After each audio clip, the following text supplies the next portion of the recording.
Good morning. I'm Tom Butcher of the Zero Project here in Vienna at our conference. I am online, sadly virtually, with Charles Yassin, all the way from Malawi, where Charles is actually with World Vision Malawi.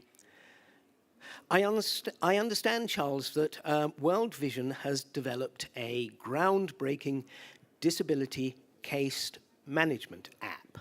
So, to kick off, could you please tell us a little bit about the app and how, as a case management tool, it differs from any others that might be out there? All right, thank you very much. Yes, we have the CompCare case management application, which we're using under the Able to Thrive project, which is targeting 17,000 children with disabilities. So for the CompCare case management application, we are primarily using it with caseworkers who are directly in the communities. And we've noticed that this saves us a lot of costs because for the greater part of the time, if we were to do case management using different specialists, it requires more costs to be able to have the specialist monitor each and every child individually. And secondly, when we're using the caseworkers directly in the community, we're getting real-time information regarding the different changes that are happening in the children's lives. So the case management is much more effective because we're able to get that data, and in fact, we're able to share this information with our specialists. So instead of having all specialists coming together and do a screening exercise, we're able to give them the detailed information regarding the children that they're going to meet. And this also helps in ensuring that as the specialists are visiting, they're bringing the necessary equipment, the necessary assistive devices and technologies which will be required and will be used. Because you may agree with me that it would be very unfortunate to invite specialists who will come to the screening site but do not have the necessary equipment to provide the necessary support to the children. So in order to avoid that gap, this application is there to give us that information, which is very necessary to ensure that service provision is maximized using minimal resources. Thank you very much. And those resources are used most efficiently, I presume. Yes, definitely. Great. My second question is, and this is probably quite an interesting one for you, which is, what are the challenges that you've either encountered or that you've had to anticipate, both in developing the tool and whilst the tool is actually being used? So before the tool was developed, during development, and when it comes to implementation of this. But now it brings us a platform where different stakeholders can engage in and ensure that a child is provided with the holistic support that is there. Secondly, when we're looking at case management prior to this, that means we would have to use the paper-based type of documentation. And there was a lot of issues to do with privacy, a lot of issues to do with how losing this documentation, because if it's paper-based, then maybe it cannot be stored in a necessary manner, and this poses a lot of challenges. But now, since it is system-based, this information can be accessed remotely. Even right where you are right now, you can be able to access this information and be able to understand the different issues or the different challenges that are being reported and how these are being overcome. So this was what it used to be like, and as I've already stated, that in the past, we would have to bring specialists and go about the entire community so that we start the assessment. But now with this case management tool, we're able to identify those requiring the necessary support and the kind of support that is required, so that even as we're working with the specialists, we give them the comprehensive information regarding the children with disabilities that to meet and the necessary support that is to be provided to them. So when it comes to the anticipated challenges or challenges encountered, we're looking at this being a case management tool, and possibly it's not an issue that people would normally understand. If I were to say case management, others would still look at it as data collection. But this is case management, and it requires continuous follow-up, monitoring, so that we're able to track the changes that are happening. And this also helps in informing the program on how best we can develop some new strategies to ensure that we're providing the registered recommendations. And another thing is to do with, as we're working with different partners, Other partners may have their own case management tools. Other partners will have their own data collection tools. So it may bring about a challenge where others may feel like we're duplicating work. But as we're moving forward, there is a lot of collaboration that is in place to ensure that all these different data collection or case management tools are brought together to ensure that we have one comprehensive tool that will be able to fit into the needs of different partners and different practitioners. Thank you very much. Great, thanks so much. I'm going to come on to some more detailed questions after my last question. And this is my last kind of general question about the app. So is the app adaptable for partners both in different geographic and economic contexts? Right. Yes, the application is quite adaptable, and not only on geographical settings, but also it's accessible when it comes to disability inclusion, because it has the talkback features, which can be used for anybody that requires that kind of support. And looking at the geographical settings, I'm thinking of issues of language barriers and whatnot. All these have been taken into consideration to ensure that this provides the optimal support for a particular stakeholder, for a particular implementer, so that it is we do not have any challenges in terms of the coverage or the use of this application. So to answer your question, yes, it is very quite adaptable. Thank you. Great. Okay, so let's talk about your use of it in Malawi, and to put things into context for our viewers and our listeners. Have you implemented it throughout the country, or is it just being used currently in specific regions?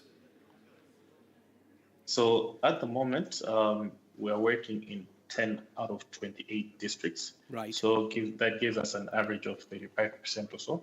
So we've been able to use this application for the past 3 years, and the results are quite immaculate. Thank you.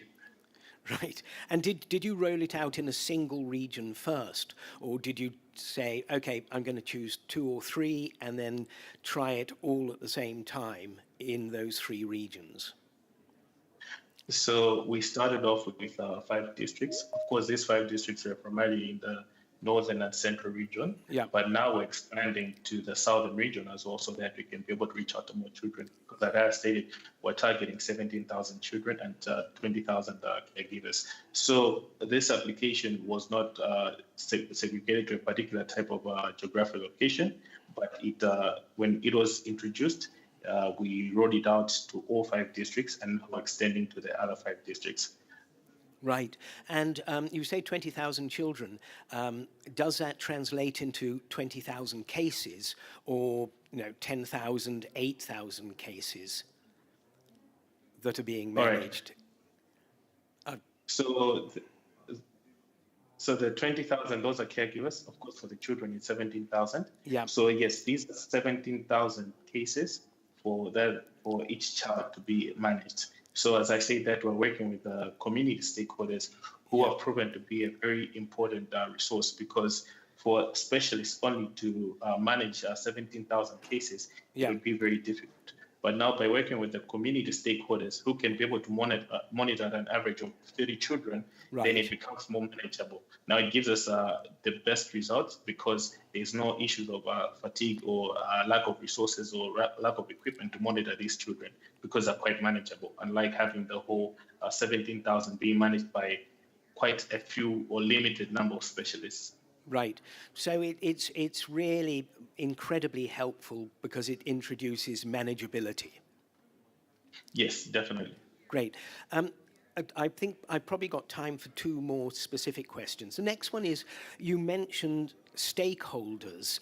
It'd be really useful for listeners and viewers to understand who the different stakeholders are. All right, thank you very much. First of all, we're working with the Ministry of Gender, Disability and Social Welfare, which is under the Malawi government. And we're also working with the Malawi Council for Disability Affairs, which is the primary stakeholder when it comes to disability issues here in Malawi.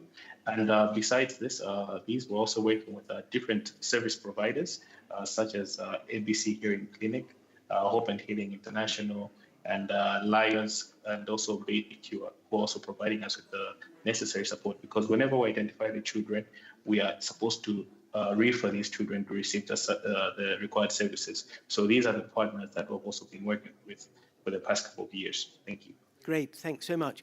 And one last technical question is, the actual data, do you have a single server upon which the data is kept, or are the data kept locally?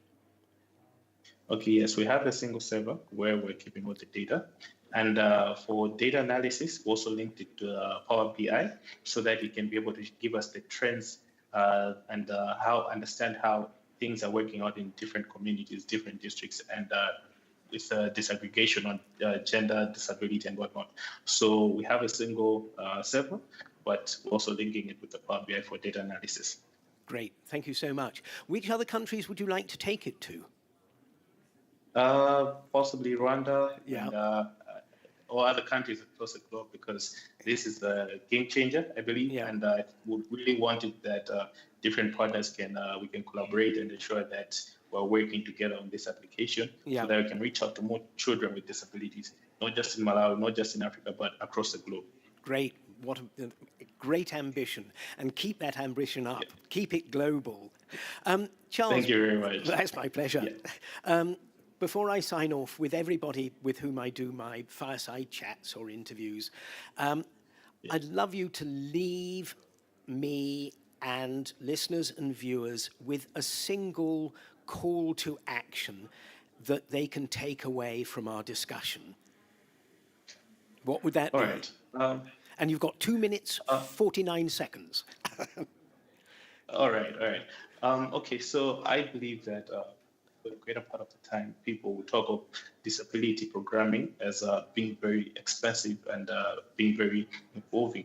But I believe that this all goes down to the tools that we're using and how best you're collaborating with different partners. So I would say that in disability programming, we are all partners, and it is very important that we work collaboratively to ensure that all children with disabilities, all people with disabilities are supported.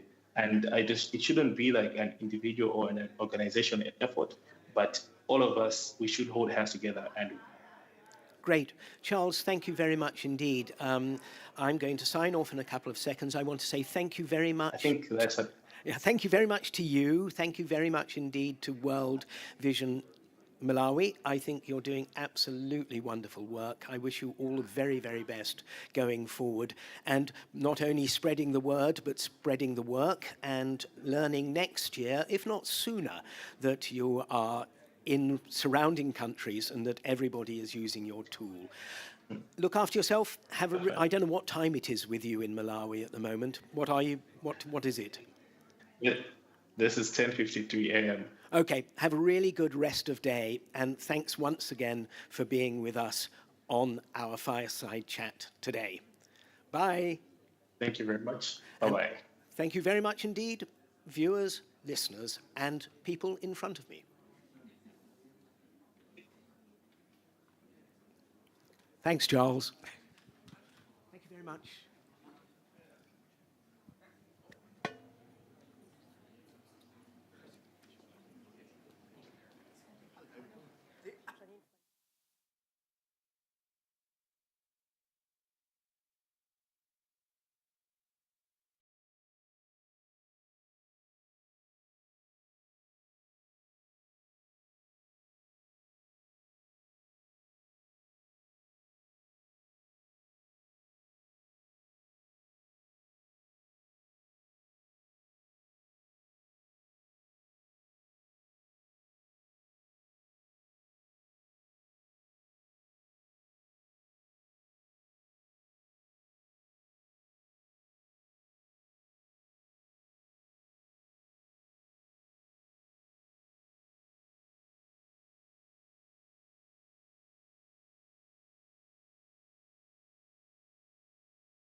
Good morning, everyone, and welcome to this, our second day at the Zero Project conference in Vienna. We're having another fireside chat, and we're delighted to be joined by Miss Yao, who is General Secretary of the Alibaba Foundation, an awardee here for 2026 for the 10,000 Merchants program. So, Miss Yao, firstly, from all of us here in Vienna, Happy New Year to you. You've taken time out of the holiday season in China to join us. And congratulations on the award. Hello, everyone. This is Yao from Alibaba.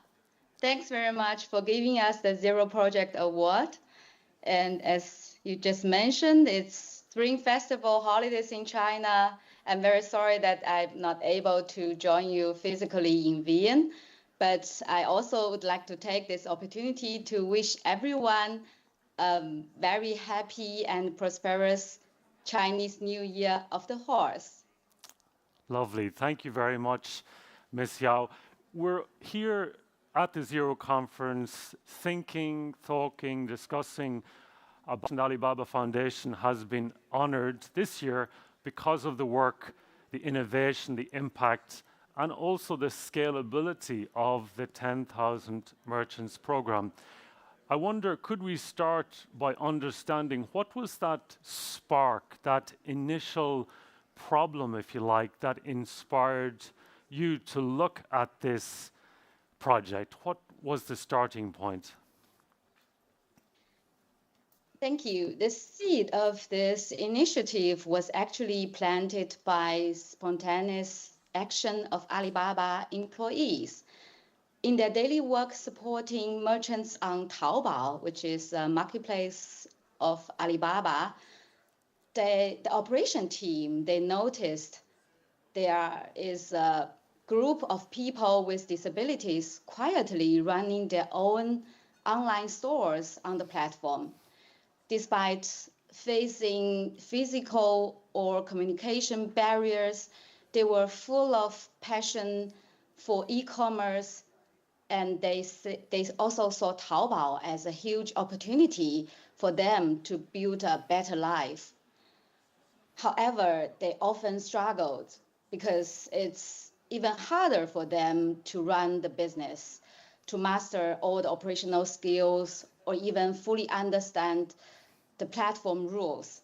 So the sales of their stores were always not as good as expected. Touched by this, a few caring colleagues of Alibaba took the initiative to create a chat group for these merchants.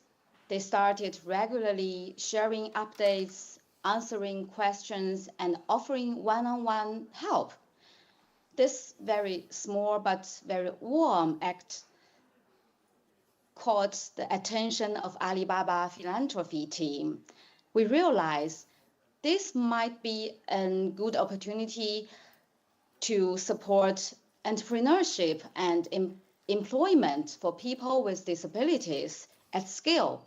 So in 2023, the Alibaba Foundation officially launched the initiative 10,000 Disabled Entrepreneurs Empowerment Initiative. We brought together resources from across all the Alibaba company to evolve that grassroots effort into a strategical, sustained program aimed at empowering disabled entrepreneurs in scalable way. That's really interesting to hear that grassroots initiative that was happening, person and people together interacting with each other, starting to meet that need, and then the organization coming to support them formally. Could you briefly describe what were the main steps in bringing it to its current state, and perhaps what's the biggest challenge from your perspective on that journey? Yes, from the very beginning, we were determined to teach fishing, not just give a fish. We asked ourselves, what should we offer to them?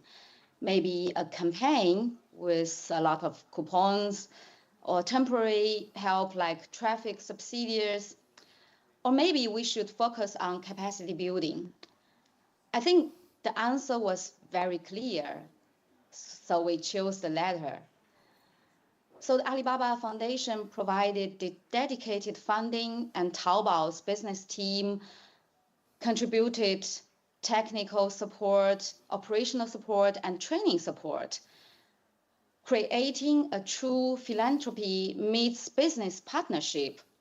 We set up a mentor companionship system, bringing together experienced Taobao sellers, service providers, and of course, the employee volunteers to offer regular online training and answering questions. We also created a dedicated support channel for quick response to technical or policy issues. Understood. Our, go ahead. Yeah, I just wanted to describe the challenges that we have met. I think the biggest challenge wasn't technology or budget. It was genuinely understanding the diverse needs of different disability groups. Visual impairment, hearing loss, mobility limitations, each has different pain points. For instance, visual impaired merchants need screen reader compatibility, while hearing impaired merchants rely really heavily on text. We tackled these needs step by step with technology, adding captions to training videos for hearing impaired merchants, making fundamental accessibility upgrades to Taobao's platform. And we even tried using AI to create digital avatars for merchants with speech impairments to host live streams. In the early days, we spent a lot of time on user research and designing tailored supports because we really wanted to connect with them and to understand what they really need, not just serve them from a distance. That's such a beautiful reminder, Miss Yao, and thank you for sharing us, firstly, that metaphor of the fish, and in the work that folks here in the audience or joining us live are doing, we ask ourselves that question: are we giving people fish, or are we teaching them how to fish? So that's a really important reminder for us all around the need to be sustainable, around capacity building. And you mentioned there the specific needs, the reality that disability is not homogeneous, it's not a monolith. We all have different needs. I'm losing my vision, so I have particular needs, different to someone who might have no vision at all. And I think you're pointing there to something really crucial for all businesses, which is how do we understand our customers' needs if we don't understand our employee needs? So there's such a lovely virtuous circle, as you described there, the different ways you understand the merchants, their needs, and hopefully by extension then it's this intelligence around your diverse customer needs. I wonder, thinking about all the other competitors around the world, what for you feels unique or different about this initiative? I think the uniqueness lies in three core aspects. First is what I just mentioned, the philanthropy meets business partnership. This isn't about one-off donations. We are integrating disabled entrepreneurs into Taobao's core commercial ecosystem, helping them grow sustainability through building real business capability. Second, we build a companionship for growth mechanism.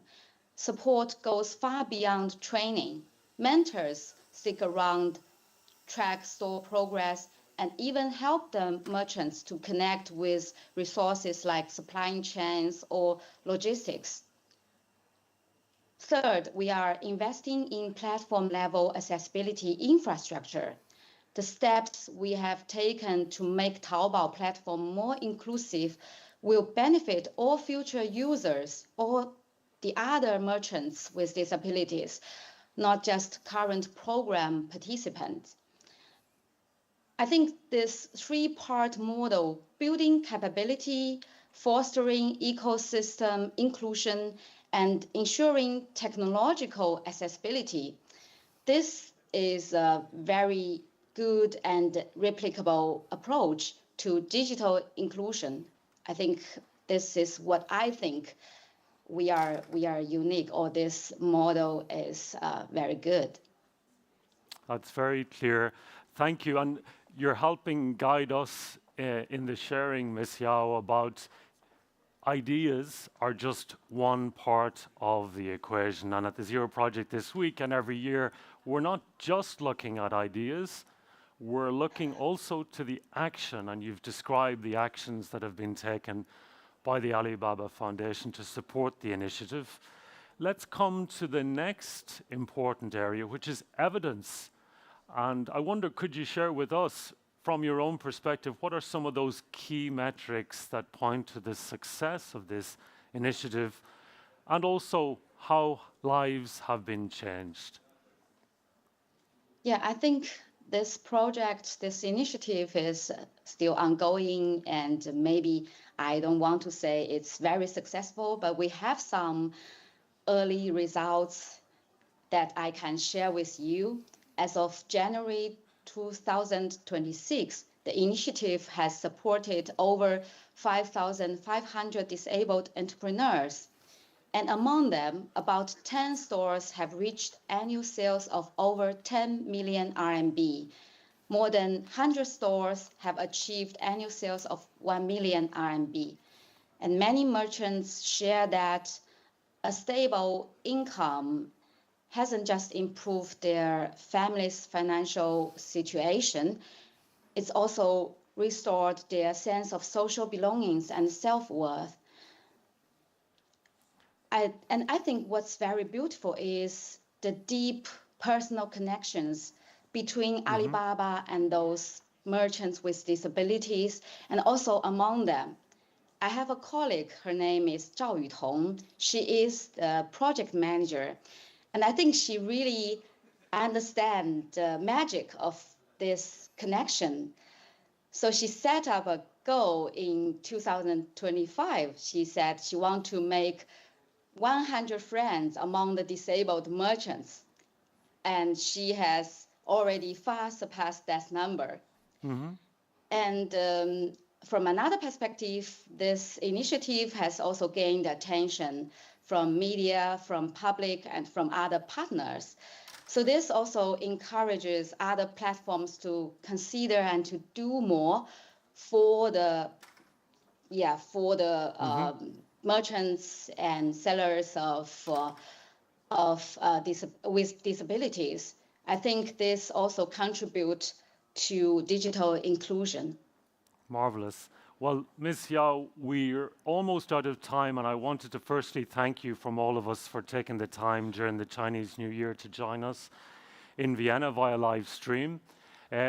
Perhaps as a closing remark for all those listening live or afterwards on playback, what's one word of advice for those trying to make change in the footsteps of the 10,000 Merchants program? What's one word of advice you would give us all before we leave? Thanks very much for this chance to sharing our experience. And I really look forward to connecting to all the partners all over the world and to make more changes to the inclusion development of the world. And my one word advice, I think for anyone looking to drive change, my advice is change isn't an overnight miracle. It's the sum of many small, persistent acts. If you see a problem, first get close to it, seek to understand, and then maybe to respond in the way you know best. Even starting a simple chat or offering a patient advice can become a turning point of someone's life. Thank you. Marvelous. Thank you. And we'll congratulate you with some applause. Again, hearty congratulations and thank you for the time today. Thank you. Thank you all. All right, so we will make way for the next fireside chat, which is due to start.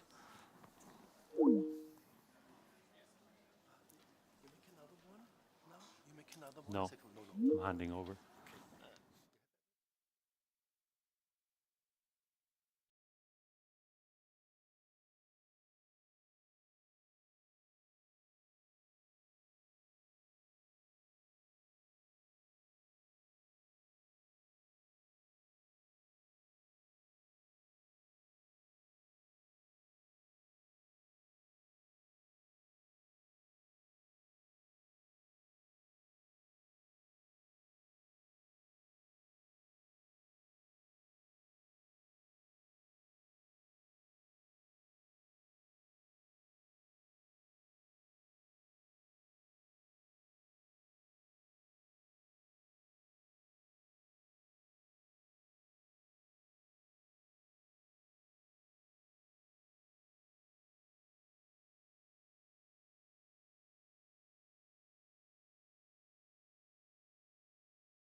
Hi, everybody. Welcome to our next Fireside Chat. Thank you so much for joining us today.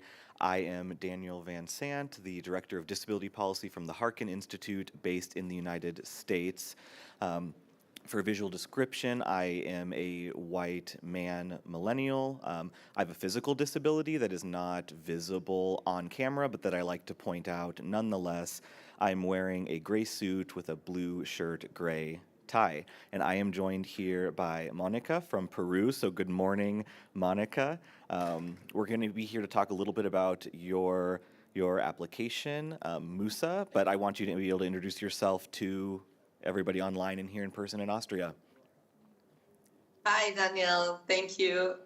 Well, hi, everyone. For me, sorry, I'm just waking up. It's 4 a.m. for me. I'm also a millennial. I'm based in Lima, Peru. I'm founder of Musa. I'm really excited to be here in this space with Daniel. Great. So for people who have not had a chance to check out Musa before the talk this morning, why don't you tell us a little bit about what you do, what the platform is, some successes? Sure. So Musa, it's a learning solution that provides micro-learning using everyday tools. Our most used tool is WhatsApp. So we reach people on an everyday tool, especially for those that does not have high connectivity to internet, high digital literacy, and we do that with bite-sized learning in a highly engagement environment, and with small bite-sized learning that it's really targeted to, we call it in Latin America, straight to the point. So we try to be really useful content for them to learn something new. And we have done training regarding, we work a lot with small entrepreneurs, for example, to help them improve their businesses. We work with UNICEF in projects related to improve parenting and different alliances. Up to date, we have been able to train more than 500,000 people, mostly in Latin America. Wow, great.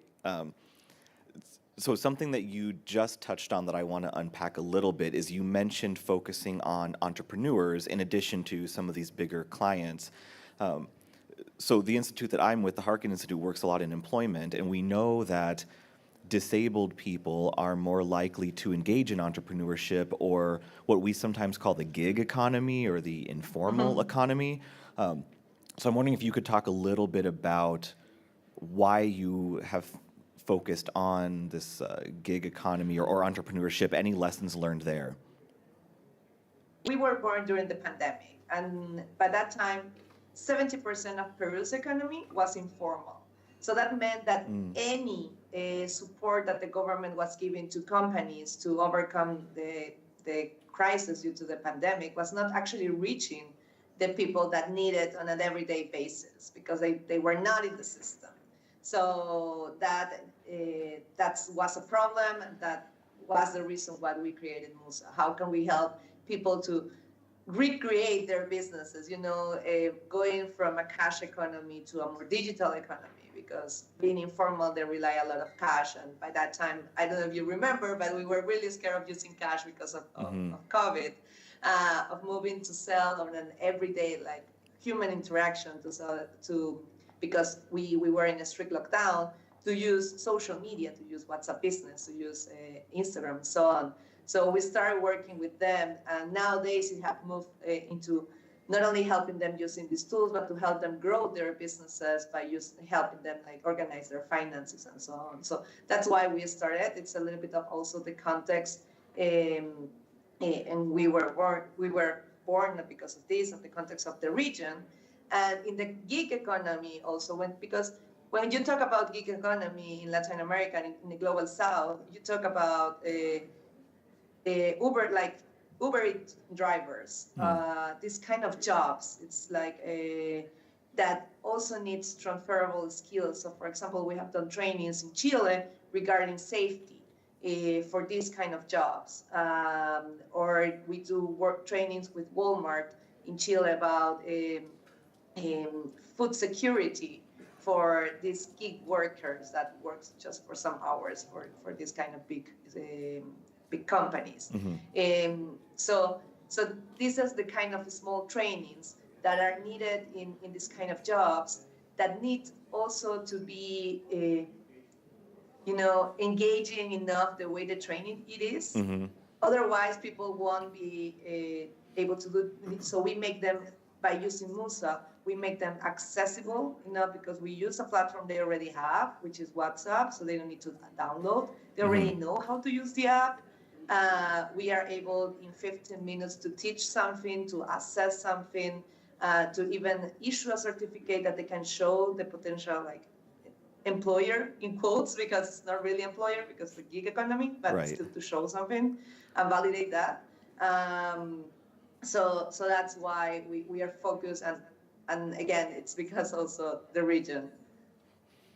Yeah, so you touched on a few things that I was going to follow up with you on. So you highlighted this use of WhatsApp, right? So I think while we're here at Zero, we're seeing a lot of people who've invented something new. They put a lot into creating something, a lot of amazing innovation, but you just took an existing platform that people were comfortable with and expanded on that. So I want to, maybe you could highlight why you were working with WhatsApp, but at the same time, you mentioned training over, 500,000 people. So you must have something else in the secret sauce above using WhatsApp. So what else are you doing to make this engaging and keeping people on the platform? Yeah, so WhatsApp is our getaway. So behind WhatsApp, it's the door. Behind WhatsApp is all it's a proprietary technology and methodology. So WhatsApp and other solutions that we also have the training through Teams and Slack and so other channels. But the idea behind is meeting the students where they are. So meeting them in terms of technology. So it's again under the umbrella of accessibility. So meeting where they are in terms of technology. So something we realize in the field is that people have access usually, and the majority of people, to a smartphone, but usually like a basic one. It's not really like such a really a smartphone, high level smartphone. Usually they don't have much access to data. Because they are in rural areas or because they have a prepaid phone, so they don't have much access to internet. So anything we will use will need to be really like low internet requirements, low bandwidth. And then in terms of learning readiness, so also we have developed the methodology to be able to reach people that perhaps have not finished high school. So we needed to create an experience that it's engaging and guided enough that they can take people by the hand in this guided experience. So if you can go to our webpage and test one of our demos, and you will see that it's conversational. So we take the students by their hand, and it's not really self-paced, the learning. So it's designed for someone that we call it to be designed for extreme users. So we try to design for them. So we also cover all the users in the spectrum. And that's why we use WhatsApp, because in our research, most of the users in Latin America use WhatsApp, use Facebook. By the time used to use Facebook, but and internet, like telecom providers provide WhatsApp for free, even for prepaid plans. So that made really accessible for people to use it, and people already use it on a daily basis. Yeah. So there was no need to teach them how to use the tool. It was just to get them to have access to the number of the training. Sure. So we've been talking a lot about disability, and I think that's kind of a focus here at Zero, but you just mentioned that you're working a lot with people who maybe haven't completed high school or have some other barriers. So what are some other populations or groups that you've found success with, either inside disability or outside of disability? So something just to, now that you mentioned disability, something that I forgot to mention in the previous question is that the other reason that we work with existing tools is that they already have embedded all the developments to be, all the features to be accessible for people with the other types of disabilities. It's just not the ones we can feature from our design that can be audio and text and others, but Android and WhatsApp already, like these big corporations already have the resources and the team to make it more accessible in terms of different types of disabilities. And to your question, as you mentioned, yes, everything is intersectional. It's not just one thing. Most of our training, it's not really targeted, but most of the groups we work with, because of the partners we work we have, it's either low income, a lot of women, and we now have been seeing a trend working with silver economy. So working with senior people that is looking to reskill in the region. Also, usually in the profile of entrepreneurs that need to learn new skills. So just to give and to provide a little bit of context, in Latin America, in most of our countries, it's not that we have a retirement plan.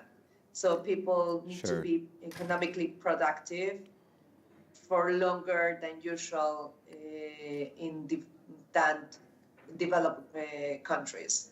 So we have worked, for example, a project in Mexico, in Oaxaca, working with entrepreneurs above 60 years old that were still the head, the economic head of their families, in how they're to grow their businesses, because they were still responsible for the economics of their families at that age.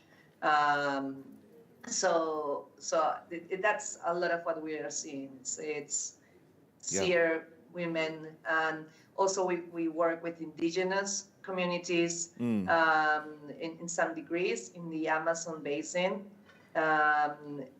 Those projects are more related to agriculture adaptation and practices, agroecological practices, and also help them to get to markets. And again, entrepreneurship, but more focused into the agricultural sector. Yeah, I see we have just a couple minutes left, so I want to maybe squeeze in two last questions here. So for me, I'm sort of a tech skeptic, just to be fully honest with people, right? Me too. When I hear about online learning and teaching people through WhatsApp, I sort of fear losing the human connection in education. We talk about AI, this AIification in edtech, et cetera. Is that a concern for you? Are you doing anything to combat that and keep the human perspective? Me too. I totally agree with you. So the way we humans learn is through interactions, it's through feelings, and that usually cannot be done alone through a machine. Right. So it's quite tricky because sometimes some of our partners within the whole project can have the resources to also have that human interaction on purpose. But something we do from our methodology is that we encourage our students to have some kind of a human interaction there. So just to put an example, we're currently doing a training to small farmers about agroecological practices for their crops, something that I just mentioned. And within in our courses, something and this is also tied to our methodology because we work, part of our methodology is related with behavioral science, but our call to action, we have two clear call to actions at the end of the course. One is to define which is the practice that they're gonna implement next week. So they have a clear thing that they're gonna do, that they learn in the course that they're gonna implement next week. And then what's the thing that they're gonna share with their network? Because especially in rural and when we talk about farming, we rely on neighbors. People need to it's a community activity. So and learning also needs to happen about like, okay, this is not something we share, but we also learn from the experiences of others. So that's the way we try. We hope that some of them do this, but the idea is to foster that and to create these conversations around the topic in a way that learning can go beyond just the interaction with the chatbot, and take a space outside in the real world. Great.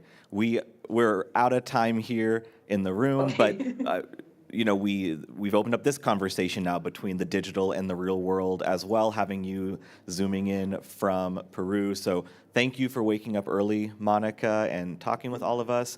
In 1 second, how can people follow Musa and learn more? Yes, please look for us on internet, but just go to our webpage, musa.la, so musa.la, and you can find our social media also there. Thank you.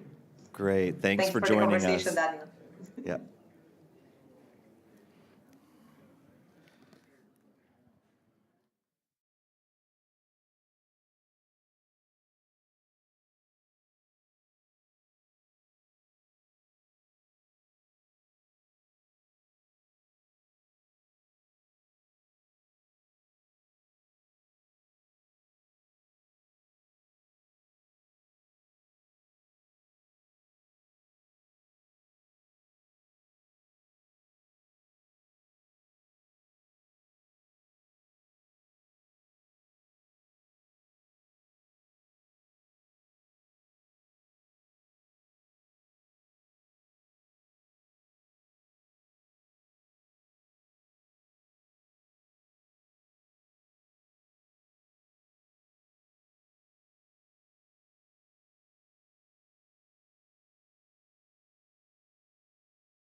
One. Good morning. I'm Tom Butcher of the Zero Project here in Vienna at the Zero Project conference and performer. And apart from that, he is artistic director of the Sifu Foundation. And this morning we will be discussing IHARP, and he'll explain what that is. So, Oriol, to kick off with, thank you so much for joining us, and could you please explain what IHARP is and also your part in the project? Good morning. The IHARP is a digital instrument. It's played using the F movement through the A-track tracking technology. And this instrument was invented for Zacharias Bambakowskis. I think he was winner the same prize 6 years ago. And the camera tracks the gaze, and software translate F movements and into musical decisions, like notes, harmony, rhythm, structures. So you decide wherever you want, like a normal musician. And it's designed for people who cannot use their hands or body in a conventional way. So we worked last 6 years with this instrument, and we put with several concerts, and now we just finished the first method for this instrument. Great, thank you very much. So that gives you the background. I'm now going to ask Oriol some fairly kind of high-level questions before going into some of the kind of detail. So, Oriol, working as you do and doing what you do, how do you think that we can ensure real and sustainable access to artistic creation for persons with disabilities? We ensure accessibility not only through tools like IHARP, but by integration them into pedagogical methods and real artist programs. Access is truly effective when people can learn, create, and actively participate on equal terms. This is, for me, the most important. Right, excellent. So that kind of lays the ground. Exactly. Following on from that, how do you think we can make sure that technology actually empowers the musician, and I think probably for me, really importantly, does not replace the creative process? When the technology is at the service of the pedagogy and personal expression at IHARP, the musical decisions always belong to the musician. So technology simply translates their intentions, and it's not great for them. So this is a big difference when we talk about that. Right, thanks. And then our final one, on the kind of higher level, is how can we measure the artistic and social impact of projects like IHARP in the long term as opposed to just short term? By observing musicians' autonomy, their continuity over time, they participate in collection projects like a genuine artistic recognition. So, I mean, for me, they need to play big scenarios, they need to play for all people, and they need to play with disability and with this disability. This is, for me, the normal way, and of course, they need the society today. Right. Excellent. So let's get into some details on IHARP itself. So IHARP must combine, amongst many other things, both robotics and AI. How does it do that, and how did that kind of integration evolve? This is, for me, this is the next step. Right. So of this project combines IHARP with artificial intelligence and robotics. This allows F movement to control not only digital sounds, but also real music instruments. So in the past, we decide, in this case, Joel, he played tonight, I want to play a real piano in the most important theater in Spain, like Liceo. So, okay, let's do it. Yeah. So the IHARP is working with the MIDI sounds. The MIDI sound is like the system, they have a computer, so you can decide if you want a piano, violin, or trumpet, or whatever. But you say, no, I want to play the big piano.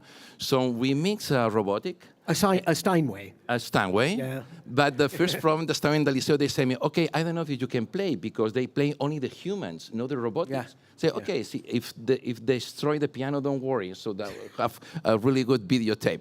Don't worry, we pay it for you. So we decide when you see the circle of the IHARP, the robotic, well, it's a finger of robotic, they play each note they have on piano. So translate the MIDI sound with movement with the robotic. Oh, good gracious. But we had another problems with the latency. When we see the note, it's like a 0.002 seconds and delay it a little bit. So the AI, by applying AI techniques, the robot's next movement is anticipated to optimize in its response. This is the thing. So you mentioned the piano. What other instruments can IHARP play, apart from the harp? Well, in this case, we play a piano, but in the future, we can play any instrument. So we need only movement. And we can go more another way. If you can play movement, maybe you do not need to play only piano or percussion. Maybe you can move objects, and maybe you can work in some industry. So for me, the music is a romantic way for later to inclusion with professional works, for example. Or, I don't know whether you can do it now, but perhaps later on, you can have one person mixing their own piece of music, playing all the different instruments. Well, so they do a track on the piano, they do a track on the oboe, the violin, and they can produce a whole concert for themselves. So in this point, it's possible. So that's... But let me see another thing. So when we play with this kind of instruments, the question is, of course, for me, it's very important to the education too. What happens when the musical talent exists, but the body cannot respond? This is a big question. So that for centuries, music education and the musical instruments have been designed for a very specific type of body. I mean, hands that move, fingers that can press, and bodies that perform in a conventional way. So today, I think we shall approach it that challenge a historical limitation. And the IHARP, I think, is the instrument they have this challenge.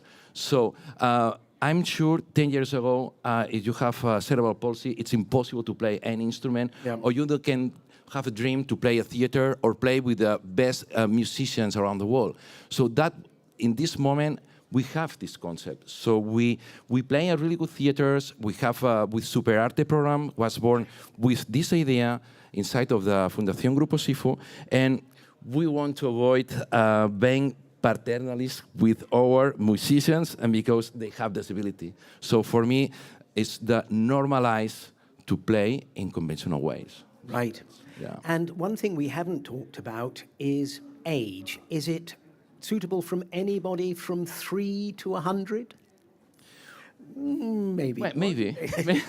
No. What age group are you aiming at? Well, we work with the different groups. So that's, for example, the groups when we play with the IHARP, we start with the persons they play for the first time. It's because we have this new methodology. So it's not for the expertise or experts of music. We make the method for the people they work with them every day. And it's very easy. We have the colors and the notes. It's progressive. You can play a hits. You have like a play-along trackings, and you can play with the playbacks, and you can play at home with your family or with your friends. And later we have another musicians with the top level, and we play with ensembles, and we play like a little real tours. In this case, in Spain, and probably in the future, I hope in Europe too. Elsewhere.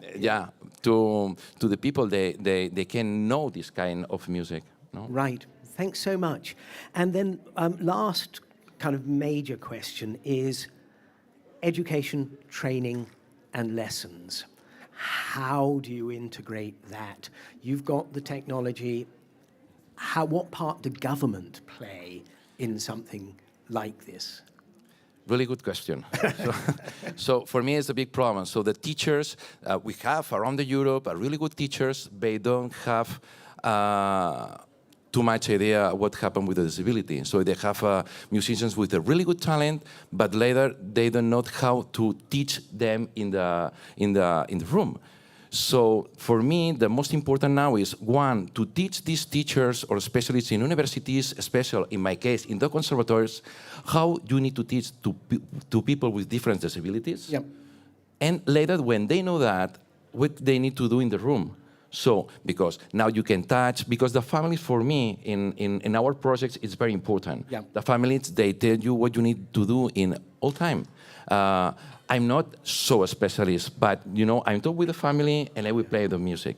So for me, it's to conscience to the governments, Yeah. to the responsibility to teach the teachers, Yeah. and they need to know that. And second, we need to do more methodologies about these new instruments. So the IHARP, they have the possibility, the people with cerebral palsy, to play in the conservatory. Yeah. But the list of the instruments, the conservatory doesn't exist. Right. So because the music, they work with a special types of body. And this is not the normal life in our society. Right. Yeah. So you have to make a paradigm shift. Of course, yeah. Right. We're coming up to the end of our discussion, and as I always do, I'm going to ask Oriol for a single takeaway for you sitting in front of me here, people looking at us on, I think it's YouTube, or listening to us. What's your one takeaway, Oriol, before telling us where you're going to be performing next? So For me, the most important is to normalize the disability. So when I play with musicians, for me, it doesn't exist. For me, they have the same way that people with disability or without disability. So when I conduct in the orchestra and say the same things, one person, other persons. So later, you can arrive with the music wherever you want, but normalize equal terms with all the people. that's absolutely great. And with that in mind, where do you hope to take IHARP? Further away in Europe or all around the world? Around the world. Excellent. Yeah, thank you very much. Oriol, thank you very much indeed. I think you've had a really good session with Oriol. And when are you performing next? We perform today, I know- 8:15. Yeah, absolutely, at the awards ceremony. Don't forget. Yeah, and when are you personally performing? I think it's when we finish the prizes, so we play. Great. Yeah. Okay, so come and watch him and tune in if you, I think you can listen to the award ceremony on YouTube as well. Thank you very much indeed for listening. Thank you, Oriol. Thank you very much. All the best Appreciate it. with IHARP. Thank you.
Good morning. I'm Tom Butcher. And this Thursday morning, I am with David Betts, the creator of a wonderful new app called Talk to Me Goose. And he's going to tell you why it is. It is a communications solution to empower individuals with amyotrophic lateral sclerosis, otherwise known as ALS, or if you're in the States, Lou Gehrig's disease. And he empowers people through technology. David, perhaps you could kick off by telling us a wee bit about the app and just what motivated you to create it. Sure, and thanks, Tom, for having me here. And thanks to the Zero Project for having us here as well. It's really a privilege to be here. Real privilege to have you here. So Talk to Me Goose is an AI-enabled mobile text-to-speech app for people with speech-limiting conditions caused by, well, really caused by anything, but in my case, caused by people living with ALS or neurodegenerative conditions. And the motivation for the app really was my own diagnosis of ALS. So in December of 2024, I was diagnosed with ALS. And one of the first things that I noticed was issues with my speech. Now, you don't notice it perhaps, and I'm grateful that you don't. It hasn't progressed as quickly as I was concerned that it would. But my speech slows down when I get tired. I slur my S's more than I used to. I became fixated at the time on what people do when they lose the ability to speak. And so I began as a consultant my entire life to do what consultants do, which is research the solutions that are available, to find out how people communicate, what tools they use. And I was disappointed with what I found. I was disappointed in a couple of things in particular. I found that the tools that people use were lacking in what I felt were the quality of the voice technology was just lacking. I felt, we all remember Stephen Hawking and that kind of robotic voice, and that's what I still found in December of 2024. And I was terrified, to be perfectly candid, that I was going to sound like a robot. And then the second thing I found is that I didn't see that the solutions were really implementing the latest in artificial intelligence to really help people communicate and stay engaged with one another.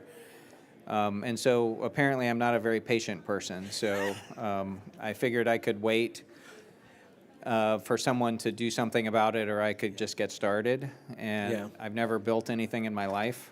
I'm not a developer. I was a healthcare strategist. So I took a class, and I got bored with the class. Apparently that's the same way I was in school. So I sat down on January 5th of 2025 with a blank sheet of paper. And I got started. And on March 26th of 2025, we released Talk to Me Goose in the Apple App Store. Version 1. And here we are, February 19th. I think so. 2026, we have 700-ish users trying the app. Most importantly, we have more than 30 people living with ALS in the U.S. who have now access to the app for free through our relationship with the Live Like Lou Foundation in the U.S. I've been working with them and with the Scott Morgan Foundation to really collaborate on how we can get this app out to people around the world for free who need it. Great, thank you so much. I'm going to ask you two questions, one really small. First one, could you tell people why it's called Talk to Me Goose? Because loads of people won't understand. Sure. Why is it called Talk to Me Goose? This is maybe the second most frequently asked question. I'm sorry, I have to ask it. No, I love it. So if you're familiar with the film Top Gun, it's the very first line in the very first film, which came out when I was a junior in high school. So now everybody knows exactly how old I am. And it almost caused me to become a naval aviator, which the world is a better place that I did not. And it's the line that Maverick says to his radio information officer, Goose, when he needs help. And he says it even after the plane crash when he loses his friend Goose. He says, "Talk to me, Goose," whenever he needs encouragement, whenever he's uncertain, when he needs a dose of courage. Yeah. And I think I'm going to probably need some help and some encouragement and some courage in this journey that I'm on. And so the name just resonates with me. I was a fan of the movie. Yeah. And so here we are. Great, thank you so much. I think one thing that you have to realize is that Mr. Betts is probably one of the most modest people you'll come across. And he used a term to describe himself as not being patient. Now, this is pretty anomalous because if I remember rightly, at university and after university, you were involved in theatre. Now, theatre, impatience, theatre, nah, I don't buy that. They don't go together. But one aspect of theatre and your work as a consultant, which I think probably still remains really important, is the whole issue of storytelling. Can you tell us how storytelling fits in and is integrated with what you're doing, how you've got as far as you have, and going forward? Sure. So just a little bit of background. So I did study theater as an undergraduate and a graduate student. I have a Master's of Fine Arts. There you go. There you go. I have a checkered past, Tom. Oh, yeah. And I also have an MBA. Modesty.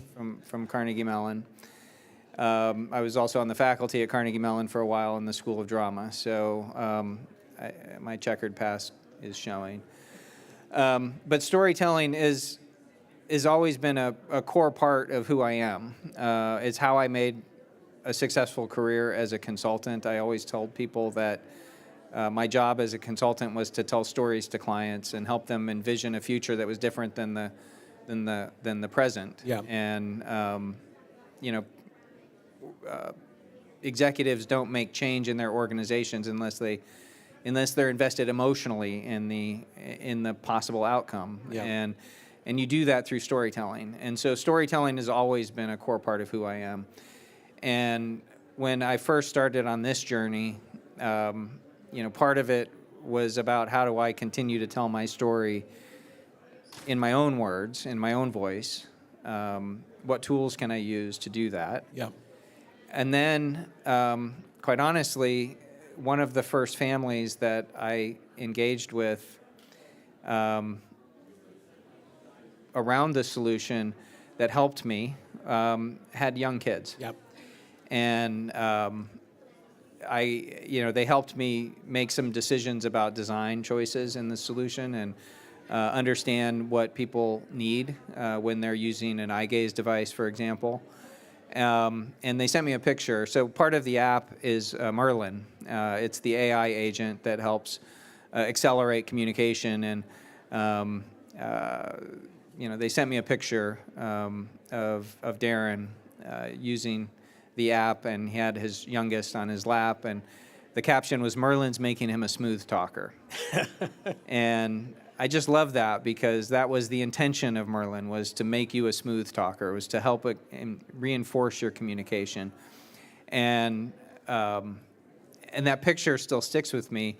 But the important part of that picture was that I just kept seeing in my head the fact that Darren has young children. And the idea that Darren, because he no longer has his voice and is left to communicate using an eye gaze device and an app, couldn't tell stories to his kids.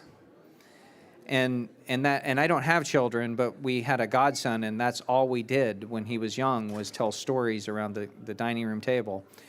And so I worked really hard to figure out how we could enable Talk to Me Goose to allow people to create and tell stories. Right. And so we built a story builder feature into Talk to Me Goose, the app, and And I say we, and my wife always smacks me and says, there's no we here, but we built the Story Builder feature to enable Darren to tell stories to his children. Right. And now you can do that. You can create stories. And Darren was able to tell stories with his children.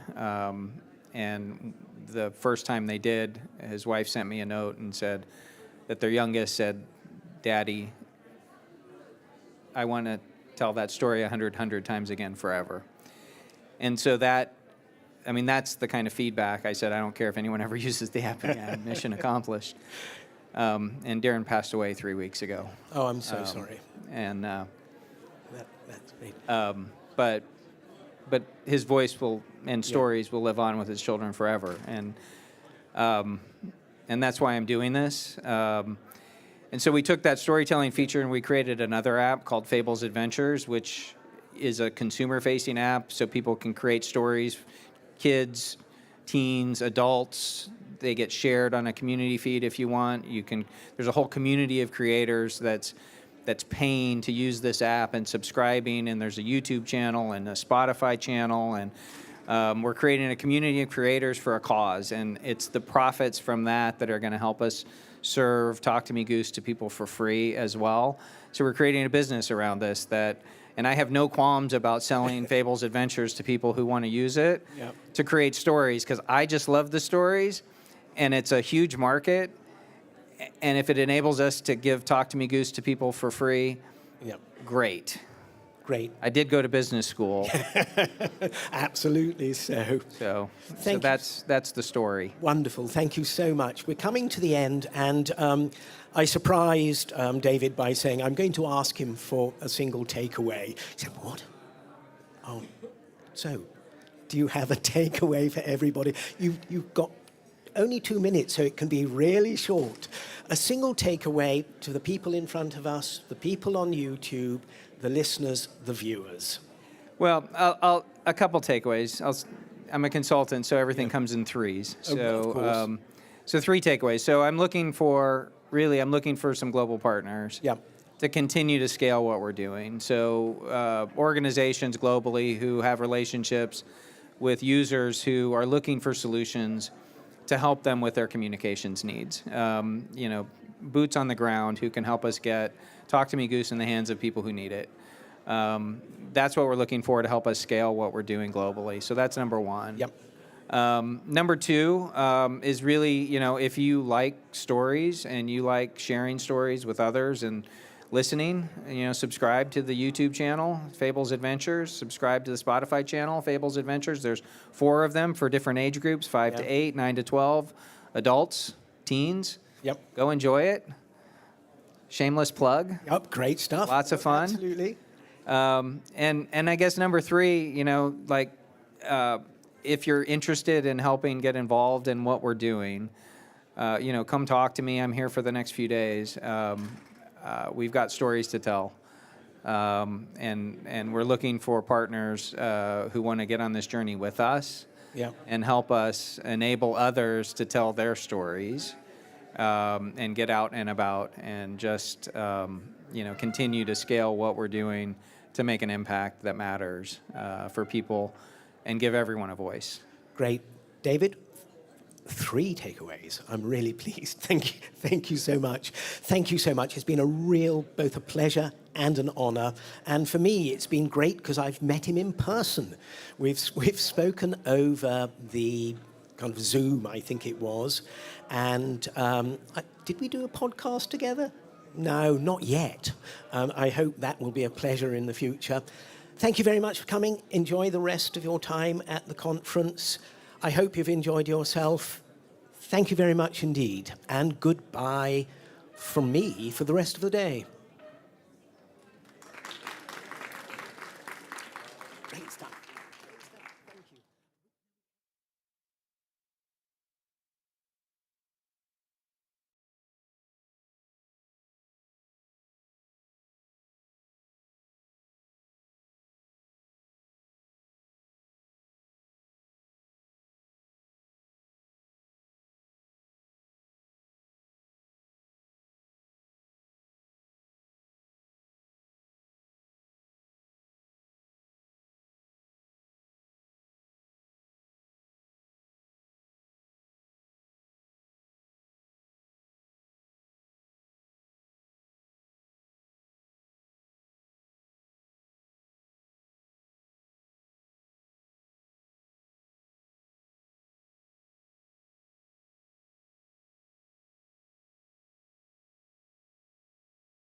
Good morning and a warm welcome from the Zero Project Conference 2026. It's the conference on accessibility, ICT, and crisis response. You're watching a Fireside broadcasted live from the conference. It's the middle day.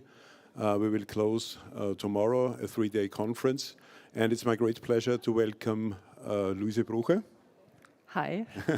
Thanks for coming.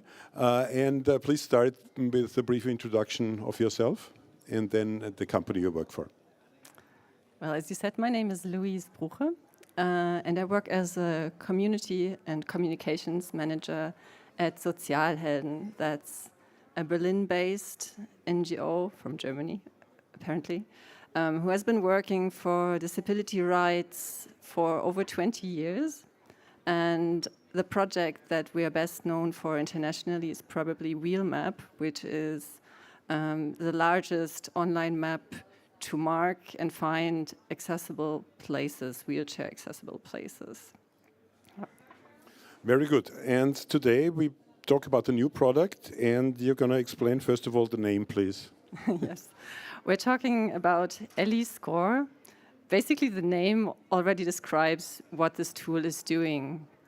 Ellie is short for accessibility, so it's spelled A11Y, and the 11 stands for the 11 letters in between the A and the Y in accessibility. So what it does, very, very briefly, is rating accessibility in the public space. Okay, and how does it work? I think you've prepared a small video. Shall we play the video, or? I think I'm going to explain the basics okay, first, good. and because the video is very short. So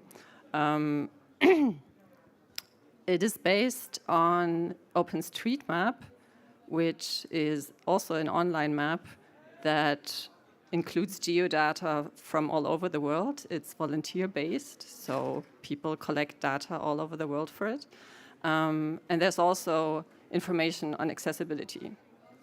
So it takes the information that is there and organizes and evaluates this data to give out an evaluation of the accessibility of a certain place.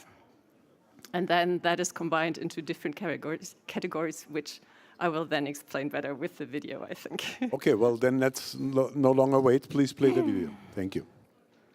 So what you see here is where you can choose the region, which I took Berlin because that's where we're based. And you can see the skyline of Berlin and the rating of 24 of 100 points for accessibility.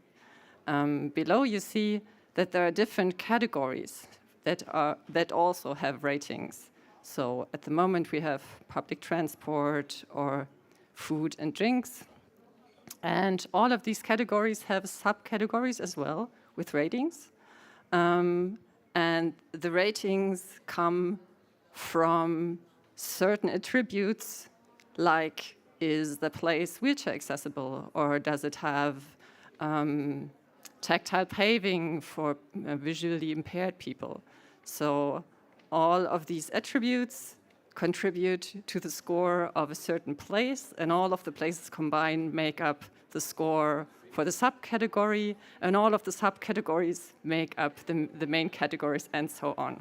So this is how the score is developed on the regional level. So at the moment, we have the scores for the 16 federal states of Germany, and more than 40 regions and cities in Germany as well.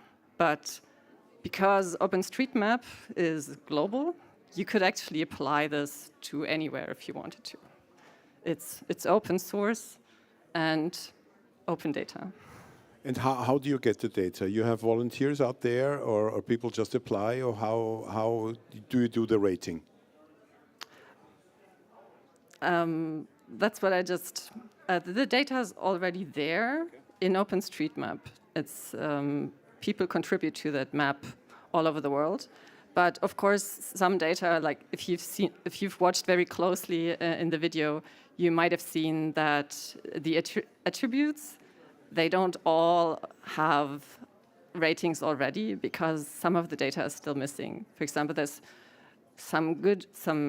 there's good data quality for wheelchair accessibility, but there's not as much information on what is there for visually impaired people.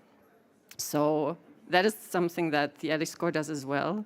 It not only shows you the rating for the region, but it also shows you where the data is still missing. So it's both a tool to, push for more information on accessibility, as well as give an overview of it. Okay, and who can then contribute to fill these gaps? How do you have a certain process in place, or it just happens? Well, the volunteers of OpenStreetMap, which is an active community in itself, and of course the Ellie Score wants everyone to contribute to this.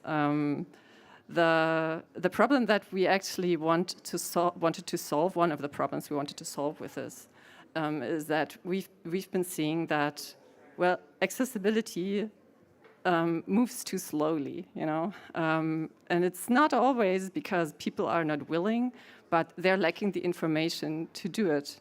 Like in the municipalities that we work with, people want to make the places more accessible, but where do they start?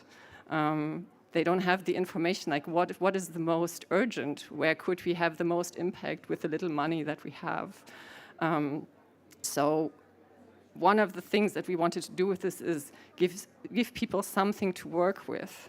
So we already have some municipalities that see the need to collect the data, but they were still missing the tool to actually access it. Yeah. And you said you are available in all states? Of Germany. Of Germany. Far. Yes. Yes. And do you do any, or do you plan any international expansion, for example, in the DACH regions, or Switzerland, or Austria, or not really? Well, the project is not endless at the moment. At the moment we're supported by the German Federal Ministry of Transport, but of course we need financing to work longer on it. So right now we don't have plans to expand internationally, but as the project is open source, everyone can take the code and use it themselves, or adapt it even. So it's free for everyone to use, basically. All right, and how do you promote it? How do people find it? Well, this is one of the ways to promote it. We're going around and telling people about it, of course. It's at the moment, I forgot to tell, it's still in beta stage, so we're still working on it. So we weren't able to show it before. This is one of the first occasions that we can actually go out and show you this. So we're going to do that much more, and also the whole press shenanigans and stuff to get it out there and start people talking about it. We're using the connections that we have to municipalities to speak about it as well, so that it gets pushed forward. Yes. And the time frame, you said you have the beta version now ready. So when is the actual launch? Is it later this year, or? Our developers would forbid me to give a strict timeline, because it's always hard to tell. What I can tell you is that we're planning to add more categories in the next couple of months. So there's also going to be culture or government buildings in there, for example. But I cannot tell you when it's definitely going to be finished. Is there an option, because you mentioned briefly finance from a public entity? Is it an option also to go out and approach companies, or is this not really an option? Well, I don't think we've really talked about that, but given that it's open data, it's always not so easy to sell to companies, because they want to keep the data for themselves, and that is really important to us, that it's available for everyone and not just a single company. Yeah. Right. So you're still in development. You're in a phase. Let's assume it launches later this year.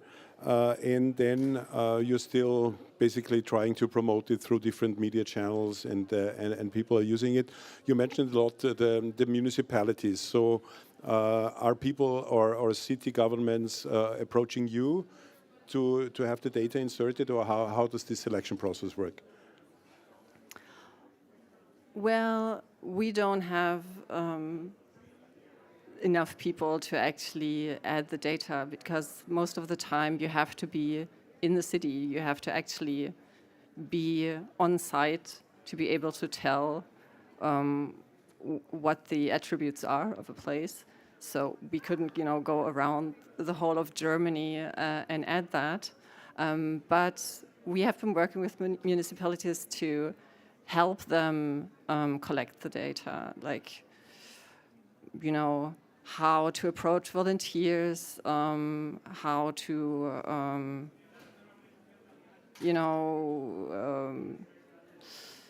find a way to show the data on their website and stuff like that. We give them our expertise for doing that. Yeah. We are at the conference, which has about 1,500 delegates over the 3 days, and from almost 100 countries. So what kind of support could our network offer to you? Well, first of all, to spread the word on this, and how important it is to use data to push forward with accessibility as well as other things. And also to contribute data, of course. Like, you can contribute data to OpenStreetMap anywhere in the world. And this is one of the ways that shows how important that can be. Because once the information is in OpenStreetMap, it cannot only be used for Ellie Score. It can be used for all kinds of things, for all kinds of maps. The information becomes available to people. And information and accessibility is the first step to make the world more accessible. Are you also cooperating with DPOs, with people, organization with disabilities? I don't know, Association for the Blind, or the visually impaired, or the deaf. Are these also people who are in your network whom you would like to use? In the network for our organization, for sure. We haven't reached out on this specific project so far, but that might still happen, yes. Or, we give out press releases, etc., and of course, people in these organizations are also reading our news, so they can approach us anytime when they have thoughts on that, yes. Okay. Just how big is your team? How do we imagine how many programmers and how many people are working on the project itself? Oh, I think that differed over time. We are all together, I think, about 25 people in the organization altogether. In this particular project, I think we're about 4 or 5, but there's someone that resigned recently, so it's been varying. But there's only 2 developers right now, so you can imagine it's a lot of work for them. Yeah. All right. Good. We're almost at the end. We were talking to Luise Bruche from Sozialhelden, an NGO based in Berlin, and we are broadcasting live from the Zero Project Conference 2026. It's a conference on accessibility, ICT, and crisis response. Thank you for listening.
Good morning, everyone. Welcome. My name is Ravit Turjaman. I'm with Reliabilities International.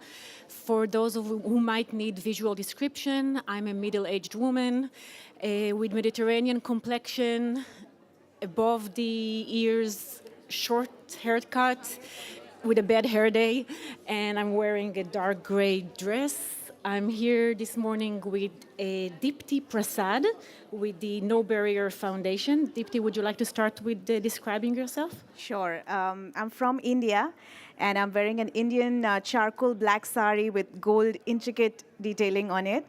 My hair is waist-length long and open at the back. And I am the founder and settler of No Barrier Foundation, which has a product called Novaflex, which is Netflix for the blind. Fantastic. Can you tell us a little bit about the foundation? So we do this, we make movies accessible. I'm sure a lot of us are big movie fans. How many of you know about Indian cinema? Can we get like a little bit of a cheer here?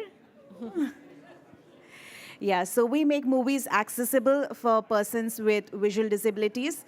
And all the movies are made accessible and hosted on the platform.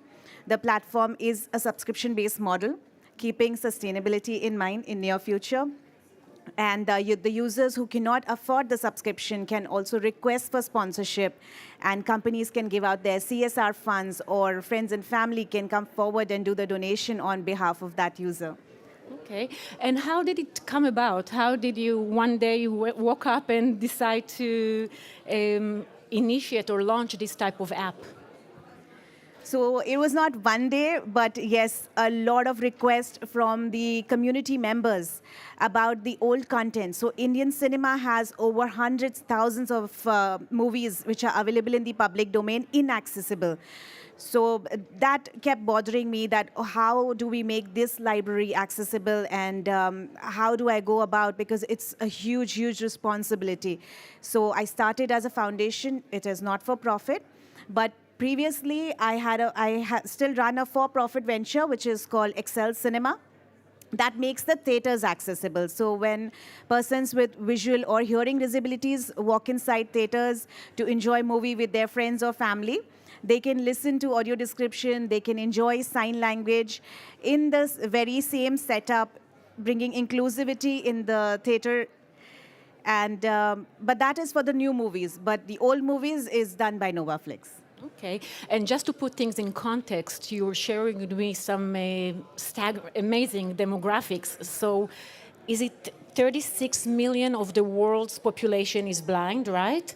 Yes. And how many of them are in India? About 70. 70 million blind and low vision individuals. So obviously there is a huge market and need for that. So it's incredible that you were able to address this need. You just mentioned that the app is accessible or available in the cinema. You shared with me previously that the process of creating the audio description is actually not taking place in the start of the production process, rather than when the film is already in the theater. Can you share a little bit more about that? Because that's really turning things a bit over. So Excel Cinema is a service provider to the production houses or the content creators. We provide accessibility feature and hosting of the accessibility feature as a service to them for a fraction of cost. Okay. So once the movie is ready to be, for display, for exhibition in the theaters, that's when we come in and we provide the accessibility feature for them. We create it for them. Why not in the production stage? I think we are still on that evolving and learning curve. Back when I started in 2018, a lot of production houses did not know how does a blind person even operate a smartphone. Mm-hmm. That was the eye-opening and the realization moment for them. So they are also learning in the same curve, and I'm sure in near future there will be accessibility funds allocated for the movie production, and if it is done while the movie is being created, of course it would make a lot of lives easier, but not at this stage. Mm-hmm. I don't think the industry is still ready to completely change the way they function. Okay, and you mentioned education and funding. So let's start with the education part. what does it take, or what did it take for you to educate both the producers or why they need to make the films accessible, and how did you make it known that this type of accessibility is available to the public? So for the production houses, it's a business opportunity for them. Accessibility is not charity. Once they make the movie accessible, the users walk inside the theaters, they purchase tickets, so extra tickets being sold, extra F&B being sold inside the theater premises, which is business for all. And when it comes to the visually impaired population in India, a lot of them lack the knowledge of what is accessible movies or what is audio description. Hence, as No Barrier Foundation, my team travels to various blind schools, NGOs, hostels where visually impaired or blind people recite in large numbers. We show them one movie with audio description that creates the awareness about accessible movie, that creates the awareness about the platforms being made available to them. And since once they experience one movie, then there's no looking back. Then they're addicted to watching content, and they watch a lot of content. So the other part of what you just mentioned was funding. Is there any government support and regulations that facilitate your work, that makes it feasible to make this large number of films accessible for the blind and deaf and hearing impaired? The government does not have any fund, but yes, we do have, Government of India has recently launched guidelines that tells that every movie that's going to be available in theaters or exhibited in theaters need to be accessible to the persons with vision disabilities and persons with hearing disabilities. So both the features have to be a mandate. It's like a mandate which is launched by the Government of India. Amazing. Well, I'm from the US, and there's not much government regulations or funding, and Readabilities is all the films that and I didn't mention about Readabilities, I'm sorry. We are the world's leading organization that uses film as a tool to promote disability, inclusion, and accessibility, both on and off the screen, as well as behind the camera. And we do caption and audio describe all of the films that are accepted to the festival and then go through our different educational, professional programs and industry initiatives. And it's very, very costly. How do you, without government funding, how do you overcome this challenge? How does do the filmmakers address this? We are heavily invested in the technology. We have created softwares in-house that's helping my team identify the gaps between the dialogues of the movie. That's where we fit in the audio description. A lot of grammatical errors are highlighted because of AI.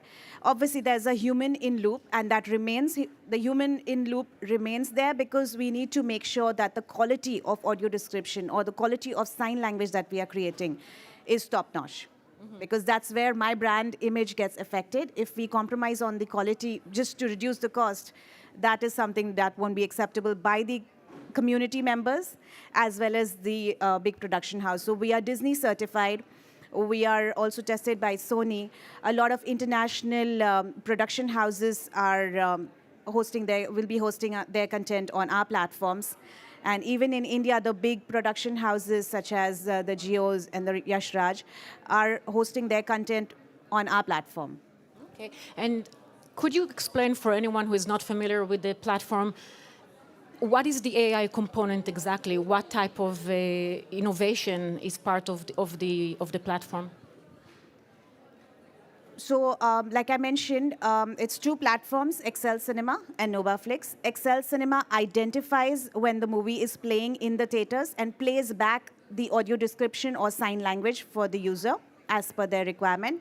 And I'm sorry to interrupt you. Just like plays back, you mean the creation of the audio description is done by AI, the transcribing and the placement, or? No.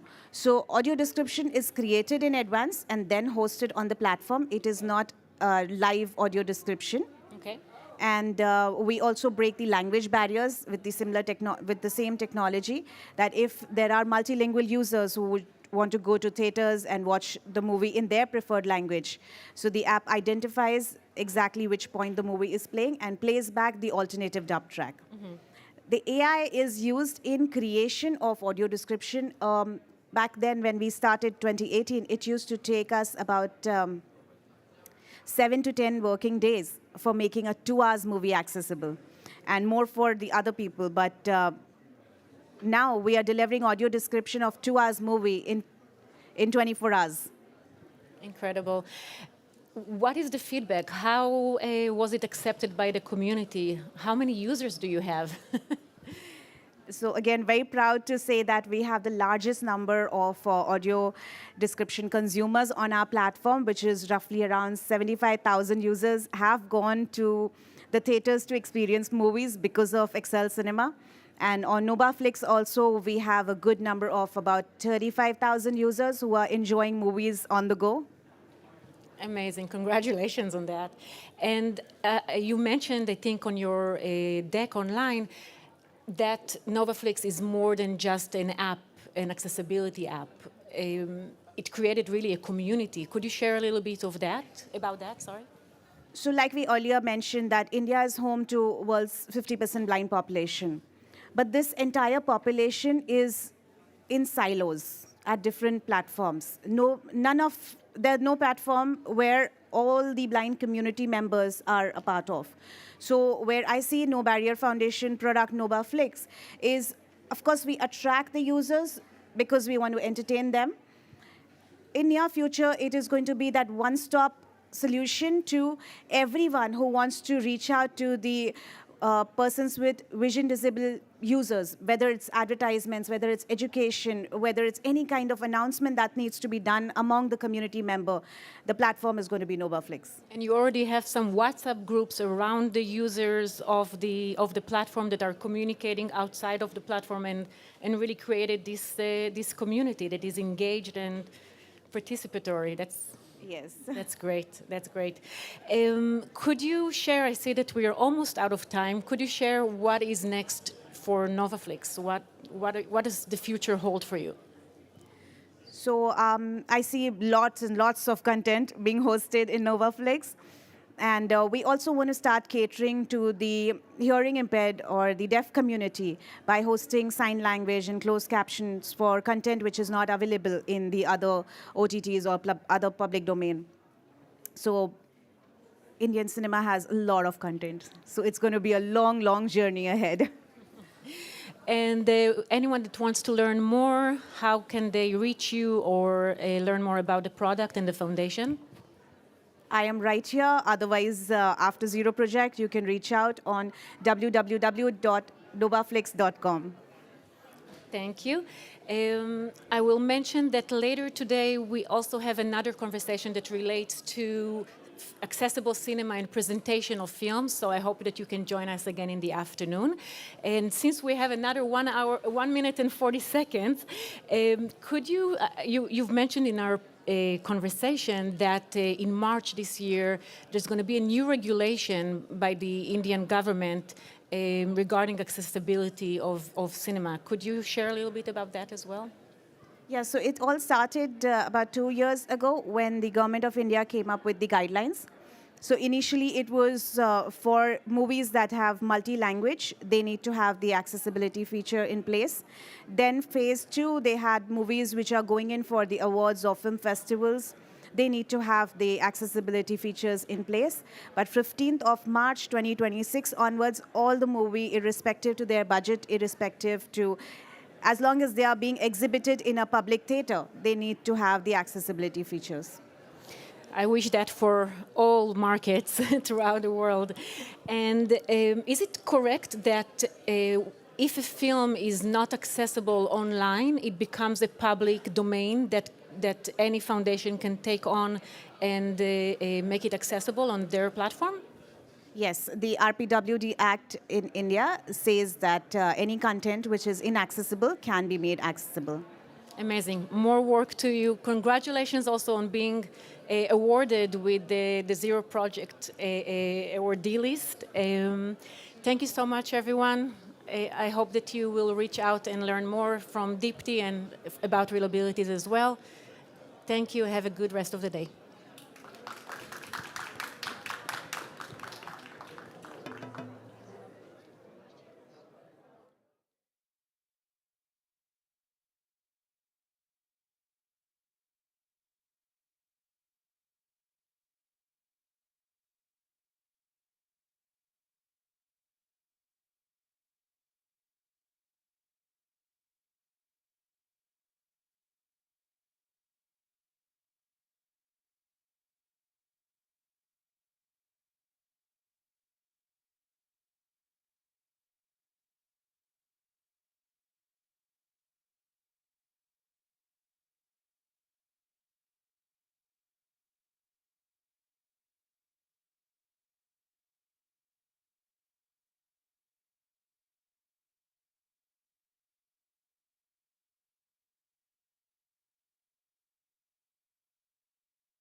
Hello, everyone. Welcome to the United Nations. We're at the Zero Project 2026.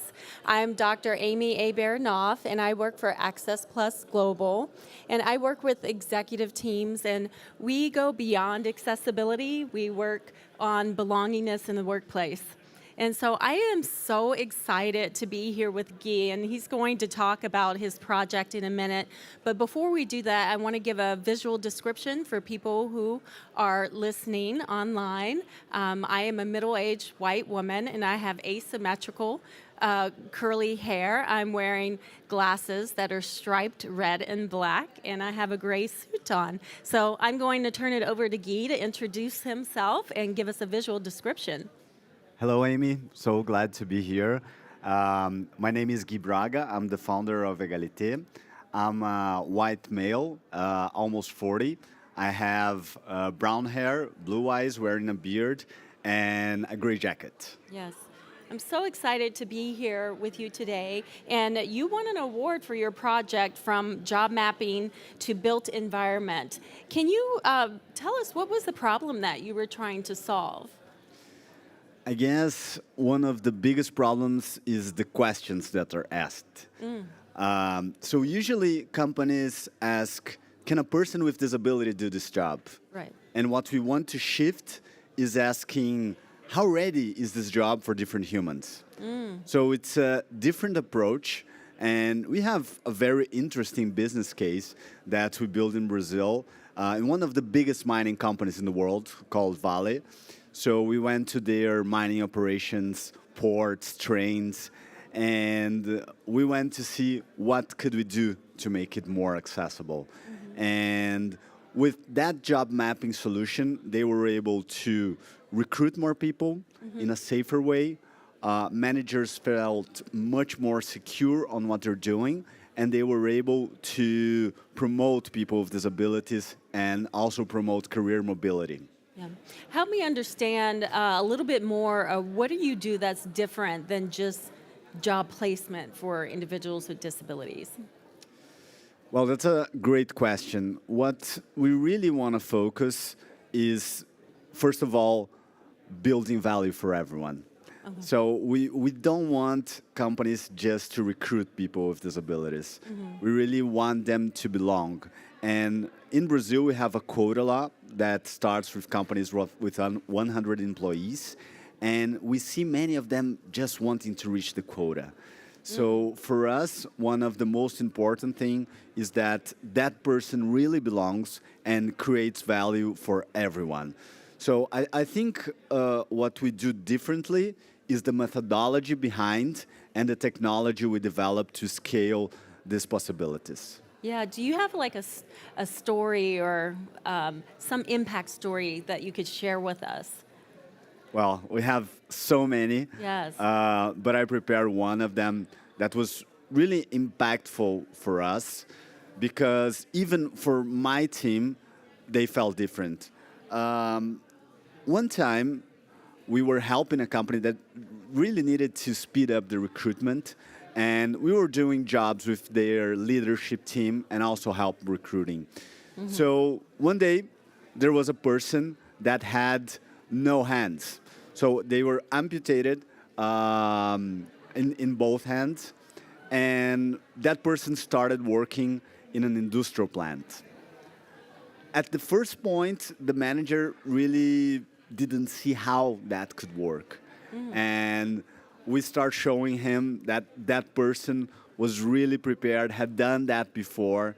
And after we came back, after a month to talk with that leadership, he said, hey, you find me 2 more people like Luis, and the problem in our department is solved.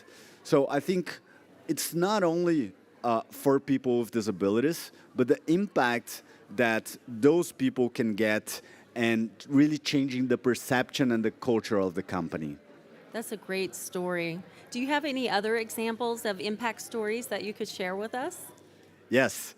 One of the things that we really appreciate is how we are able to work with different kinds of disabilities.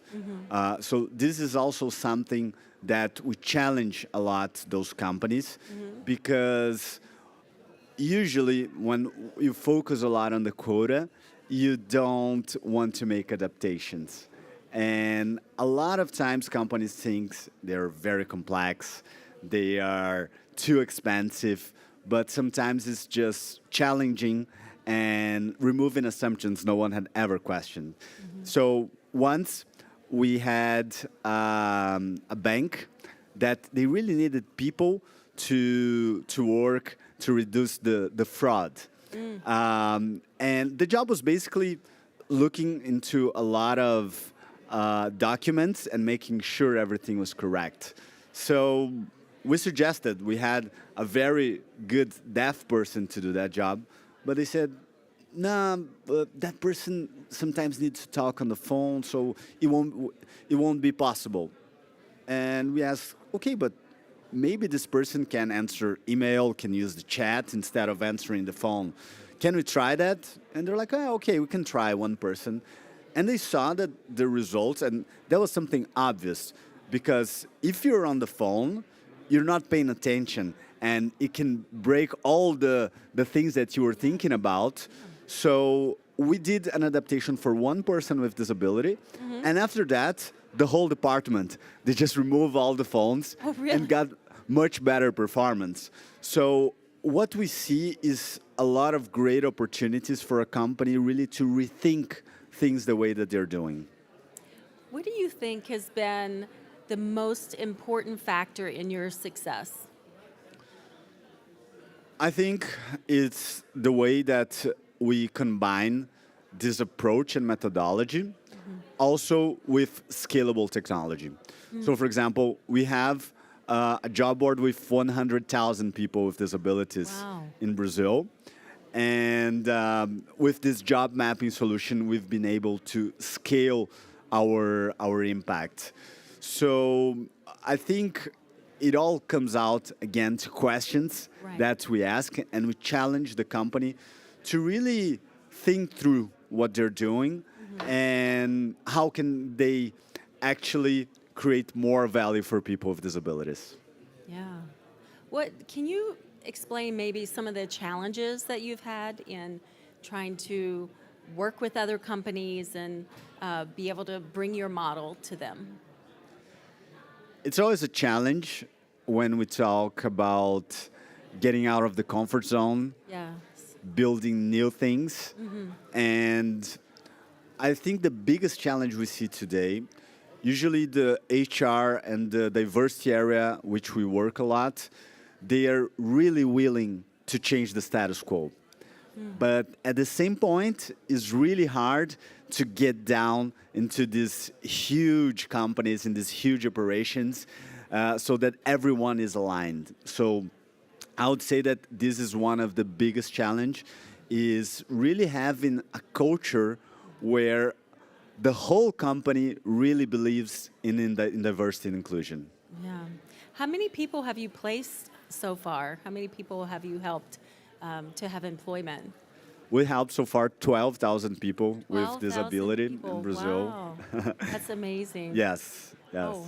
We have around 1,500 people who are attending this conference in Vienna, Austria, and there's thousands more who are watching online right now. And I'm wondering, what is it that you would like them to remember about this conversation and be able to collaborate with you? The first thing is asking the right questions. So in our opinion, inclusion fails when jobs are designed for only one type of human. So I really think we need to shift the way we think and start building different environments. And again, most of the things that we do are simple, are low cost, but you have to challenge the way that you're doing things. And what I would like everyone to come out is seeing that we're doing that in Brazil. That is a country, it doesn't have much accessibility. Right. We don't have a lot of culture, including people with disabilities. But since we have this quota law, we have a lot of companies stepping forward and doing some great job. So not always us that are in Latin America, we're proud to say what we're doing. But there are a lot of great work happening in Brazil. Yeah, what do you hope is the next step for your company? We really want to scale our impact, and we are a part of the scaling program of Zero Project. And we really believe that this technology and methodology we have developed can be applied in other parts of the world. Yeah. So we're always looking for potential partners who can help us scale our impact. Our main goal is not to be everywhere in the world, Right. but that what we've learned and what we're doing in Brazil can be replicated in other countries. What would a perfect partner look like for you? We have a few really good partners that basically share the same thing that we believe. We have a great example here that is my ability. So yesterday I was with Wolfgang having dinner, and we share basically the same values. So what I would expect is a partner who really believes in changing the status quo and creating a more inclusive world. Oh, that's great. Do you have any potential countries that you're already looking towards, that you're looking for partners in? Yes, we are doing some partnerships in Latin America that, of course, makes a lot of sense for us. And we're also targeting a few countries here in Europe. Okay. Could you maybe give us another impact story as we still have some time? Yes. So I shared a little bit about this mining operation. Yes. And this was something very impactful for us because the first time I walked into an iron mine, it was challenging thinking how inclusion can actually work here. And we got some resistance for the company. There were people from engineering, from safety, that were not sure how could we do that. But again, talking about the methodology that we applied on putting everyone in the room to find a solution. Because raising your hand to find problems is really easy. But the thing is, how can we walk this kind of solutions? And it was really amazing because one of the points that we did was talking to people with disabilities who are already working there. And I think that's always very impactful and helpful to really understand their needs. And bringing people with disabilities to be a part of the solution is something that is fundamental. And the impact behind that is we really got some massive feedback from people who are already working there to the improvements that were done, and they really felt like they were listened and we got solutions. So this for us is when we know we did a good job. I've worked in job placement for people with disabilities for many, many years, and that resistance, that attitudinal barrier is something that we see often. So as we're wrapping up, is there one final tip that you can give us on how you handle getting through that resistance when you're working with companies? There is no miracle. It's a lot of work. Yeah. But I guess having spaces like the Zero Conference where people can learn and share, I think that's very helpful. In 15 years we've been working in the employment of persons with disabilities, I never saw a person raise their hand and say they're against. Yes. But they actually take actions that are against employment. Yeah. So when you talk, when you show different possibilities and get close to people, I think that's the way. Yes. Well, that is a great way to wrap up. And we're so excited you'll be getting an award tonight. I'll be there cheering you on. And so I want to thank everyone for attending today. And I hope you enjoy the rest of the conference. Thank you.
Perfect. Hello, everyone.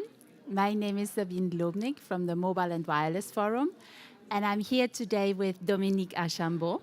Hello. I hope I got your name correctly pronounced. And we are talking about mainstreaming accessibility and universal design in higher education.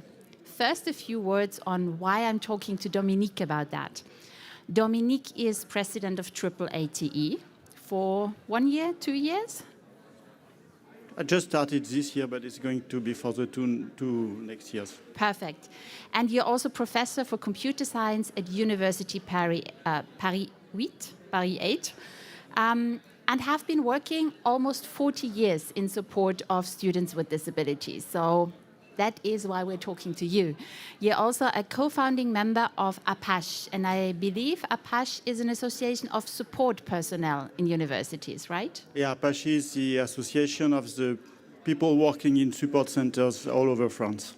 Okay, perfect. For students with disabilities.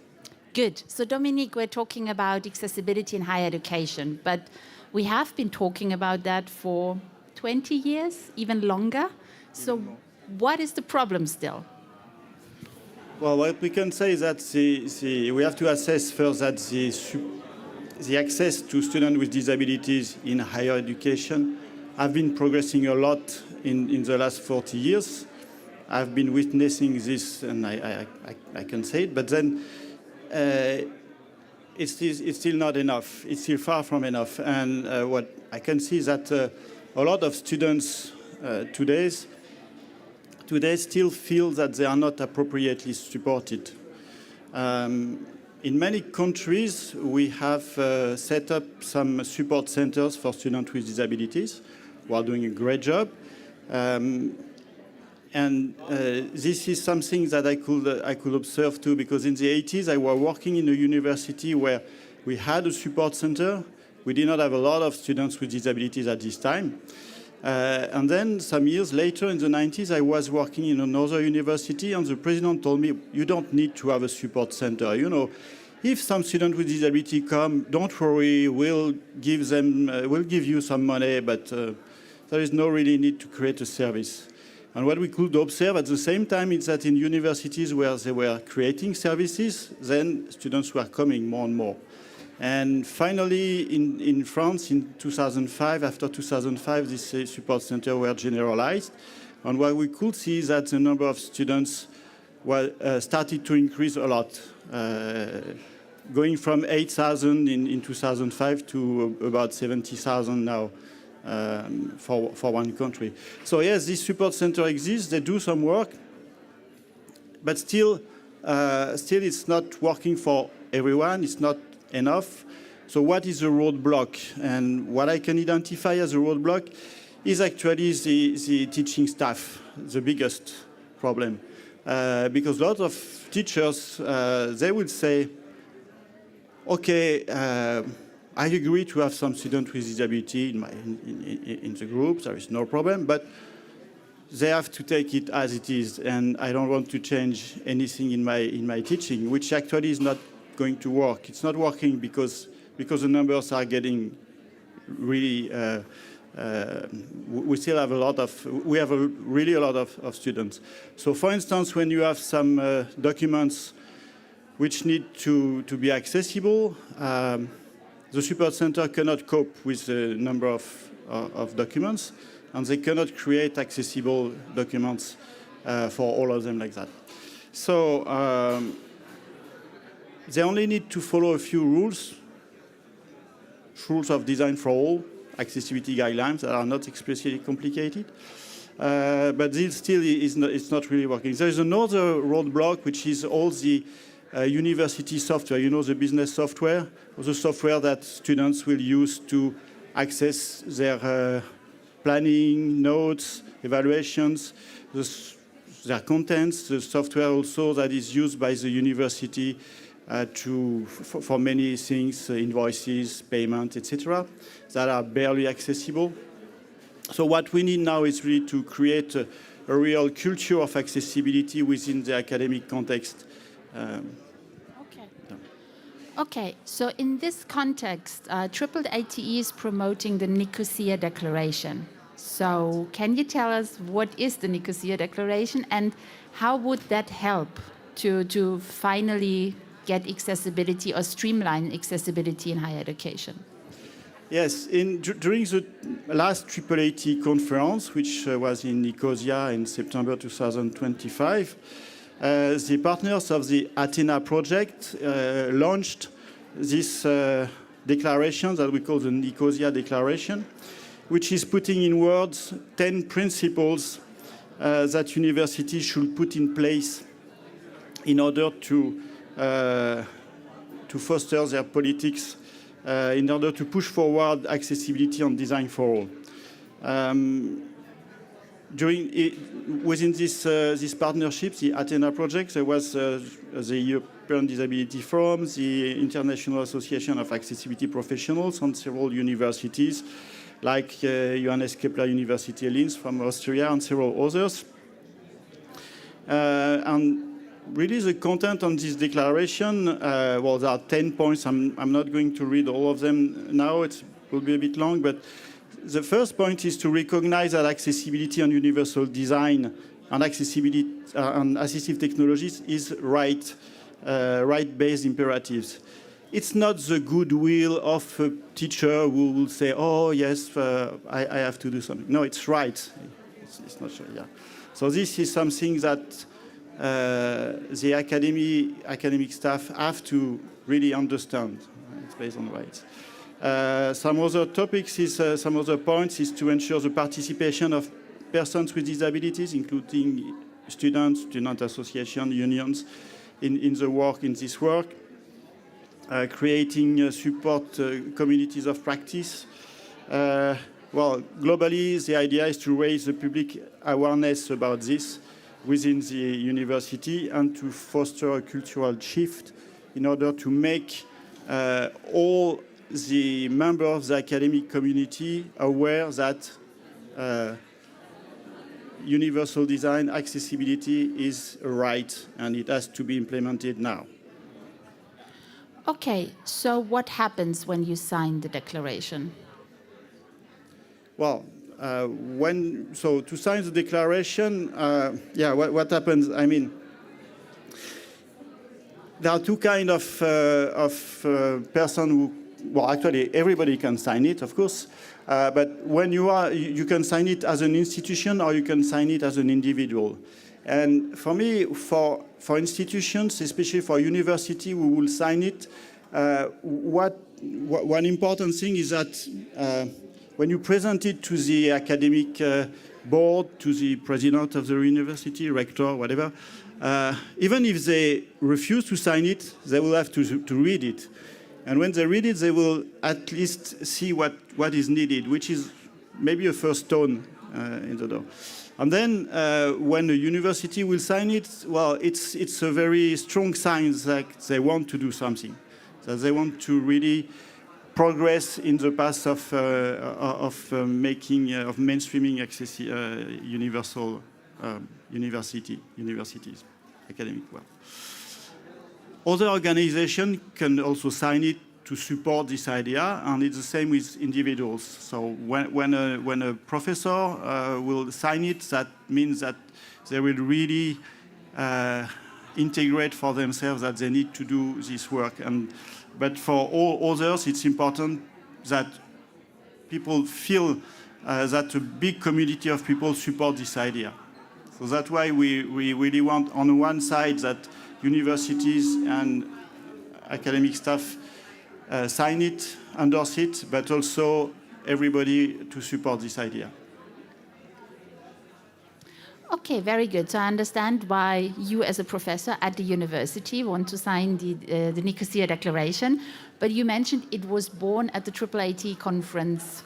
It was created at the AAAT conference. So what is the interest of AAATE to promote such a declaration?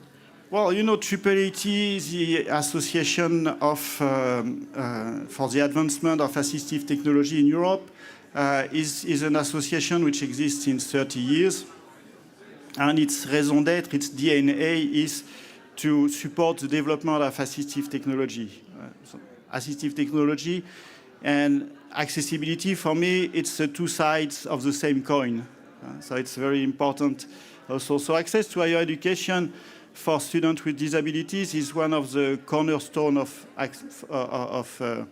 assistive technology. On the other side, in this association, a lot of members are academics themselves, and many of them are trying to improve the situation in their own university, and this is also a tool for them. This declaration is a tool for them. Like, as I said, when you are a disability officer or in charge of students with disabilities in your university, and you want to talk to your board of executive board or your rector or president to say, okay, we need to improve things, this is really a good tool to show them written what is really needed for improving the situation of students with disabilities in all over, Okay.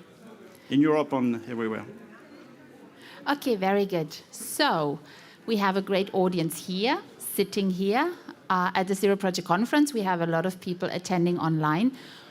What can each and every one of us do, either with the declaration or just in general, to push forward, finally, the accessibility in higher education?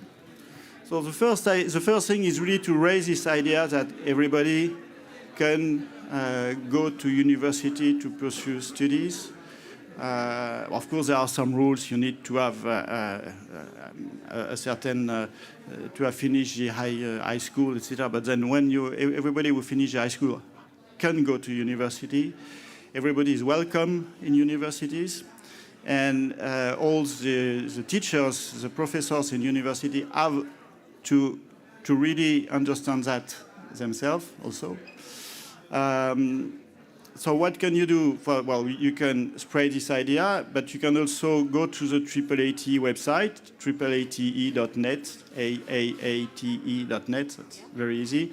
On the front page, you will find the Nikosia Declaration, a link there. So when you click on it, it will bring you to a form where you can just put your name, your institution, if you have one.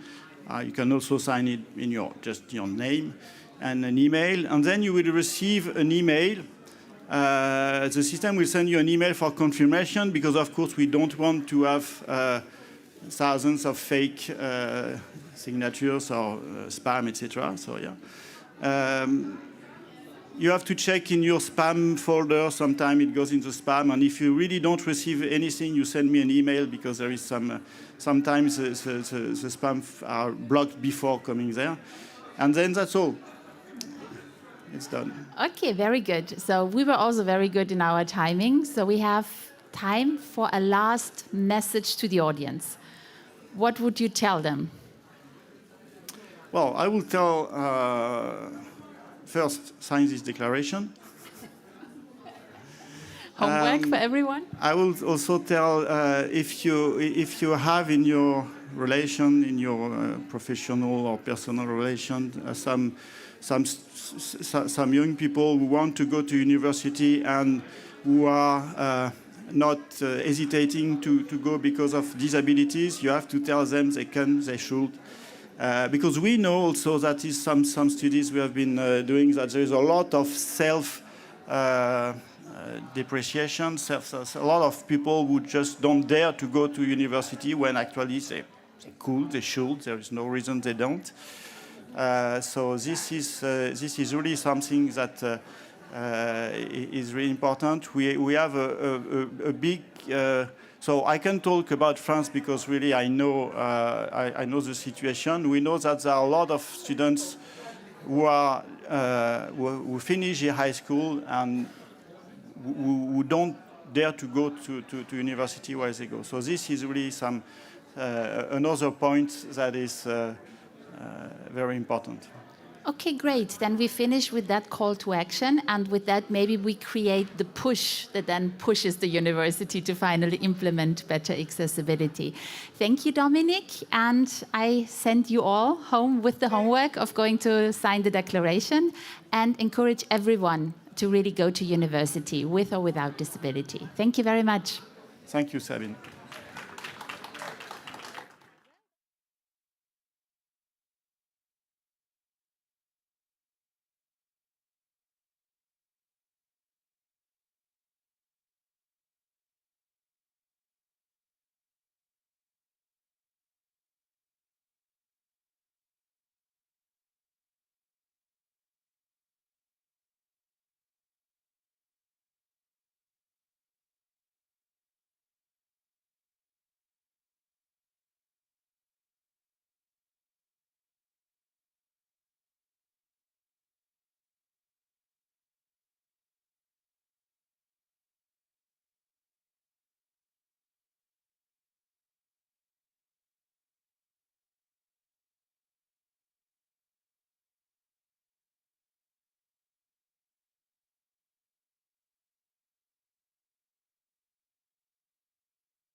welcome to this fireside chat. Middle of the day on a, I think, very interesting topic on access to healthcare by actually showing an example of how this access to healthcare can be put into practice. And I'm very happy to welcome Mrs. Wilsdorf from Germany, Hamburg-Alsterdorf, who is representing a already long-lasting model with different approaches in healthcare for people with multiple and cognitive disabilities. So, and already store your questions, because that is also one of the parts of the fireside chats that we have some discussion. Please, Mrs. Wilsdorf, would you introduce the projects? Yes, thank you very much. My name is Sandra Wilsdorf. I'm from Hamburg, from the Protestant Foundation Alsterdorf. Alsterdorf is a part of Hamburg where the headquarters of the foundation is. And we have lots of different services for people with disabilities, and including housing, we have schools, we have living, and we have a long tradition. We have about more than 7,000 employees working for and with people with disabilities.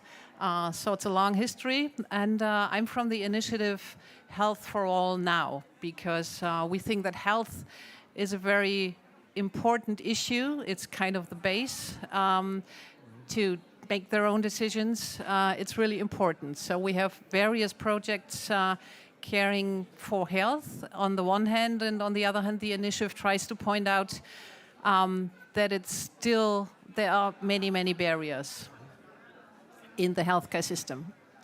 And we try to remove these barriers by making the regular healthcare system more inclusive. We have various projects for that. And also we offer special services that are inclusive. So, to say? Could you start by actually, in a perhaps quite comprehensive way, showing how these services developed over time and how you're covering both sides, access in a broad sense and specialized care and empowerment? Because this is quite unique in your project to have that whole range developed over years. So let us quickly be your followers. All right, so one of the biggest and most important projects is that we have an institute that cares for people with severe and multiple disabilities, and we had that had a 10th birthday this summer, and that has been developed out of the thought that we had good medical care for children with severe and multiple disabilities. We have a certain center for that, but when those people became 18, they would be sent to the regular system, thinking, well, there are enough doctors, there are hospitals, so just get your care there. And then we realized more and more that reality is different. And then we had long discussions that took a couple of years to persuade politicians and also to persuade other people that it needs this extra solution, because it's an extra solution, is not inclusion. But finally, everybody concluded that saying, yes, inclusion isn't reality yet. So we need this special institute, and that has been growing over the years. And now we have about 5,000 patients coming from all over Germany, getting medical care there in different fields, for example, neurology, orthopedics. And we newly opened also gynecological consultants and dental consultants, always following the needs, always finding out, well, there's another field where there is no care without barriers, even in a city like Hamburg, which is the second largest city in Germany. So following the need that has become bigger and bigger. And so that's one important part. I think just to highlight that, in Germany, there is a real law which requires the local governments to establish centers for healthcare for people with multiple and complex disabilities. And yours is one of the first one which was established. And that is quite unique because there are few countries who have a law which is a framework to establish that. And I think up to now we have about 50 to 60 centers like that. And yours is one of the first. And I think what is very important also to discuss a little bit your outreach program. Because it's nice to have a center, people can come in, but when we studied your project, it was clear that it's much more than just a clinic where people can come to. Because, in fact, if people are in a bad condition, we have to approach them. Yeah, that's one part. And the other thing is also that we always think it's good to have all those projects in Alsterdorf where people come, but we need to improve the whole surrounding, the whole world, if you want so. So we also have lots of projects where we try to remove barriers in the system around us. And for example, we launched a project which is called Health 25, according to the UN Declaration, where we have 2 model districts, people working there, bringing together all the important people for the healthcare system, hospitals, doctors, people with disabilities, trying to find out where they can improve the medical care in that certain area. For example, they have inclusive consultations where people with disabilities can come or Zoom or call to just say where they have difficulties. For example, when did they had an examination at a doctor's office and didn't understand the diagnosis. So it would be explained there. And we also installed empowerment workshops because people with disabilities said they have really difficulties going into hospitals. Many of them are afraid and they wouldn't go there. And they are afraid to go to a doctor because the whole system is based upon efficiency. There's just no time to get good explanations, and there's there are a lot of barriers apart from the physical barriers. How do you approach the huge topic of case management? You know, a person known having a disability, how does that person know about your service and how do you get that person prepared to be supported? We do have an extra project because we have we have a hospital and we found that many disabled persons are afraid to go into the hospital, and some of them wouldn't get a treatment although they suffer from terrible pain maybe for years, and they just don't take part in the regular health system and don't take their rights. So we figured out a project. We have installed so-called inclusion guides or inclusion pilots. We installed them in 2020, and we started up with 2 health insurances who would support that project. In the meantime, there are many more because it's so obvious that it's a good project, because these inclusion guides or pilots get information when a patient is expected in the hospital where it could be a certain necessity of communication. Maybe this person cannot express easily how he or she feels pain or how to communicate. And sometimes people avoid, because of that, the stay in the hospital. So these inclusion pilots can be contacted in advance, and then they would come and visit the person before at their homes, trying to figure out what this person needs to feel secure, to feel safer in the hospital. And then this pilot would take this information into the hospital to the doctors and the medical care team, so they are prepared. And then the person comes into the hospital, they would meet this pilot again, so there's a familiar person that makes it easier as well. And in the end, they would also give information at the homes or wherever the person lives. And this is so successful that we can show year after year that we reduce this, how do you call this revolving door effect? Yeah. And this is reduced tremendously because the treatment is so much more efficient because the doctors and the care team know what this person suffers from, and also it's easier to communicate. How is this exclusion guide be trained, and what is the profession they have, and where are they allocated in the hospital system? Yes, they are all medical experts. Some of them were before nurses, for example, and then they had a special extra training, and they are employed by our hospital, and their services are paid by these health insurances. And the people in the communities and the stakeholders of facilities for people with disabilities know about them? Yes, yeah. Yeah, we try to constantly inform everybody about the existence of these inclusion guides. We only have them in our hospital, and our hospital is not that kind of emergency hospital. Okay. So they only have planned stays, so they know in advance who's going to come. Is this model of an inclusion guide also being done in other places already? No, not yet. But we wish to be a model, to be an inspiration, because this is something that is actually not that expensive, but it's so efficient and so good. Because we've many patients coming to the hospital for the first time in their lives, or for years or centuries, and sometimes suffering can be improved easily. You just need to know.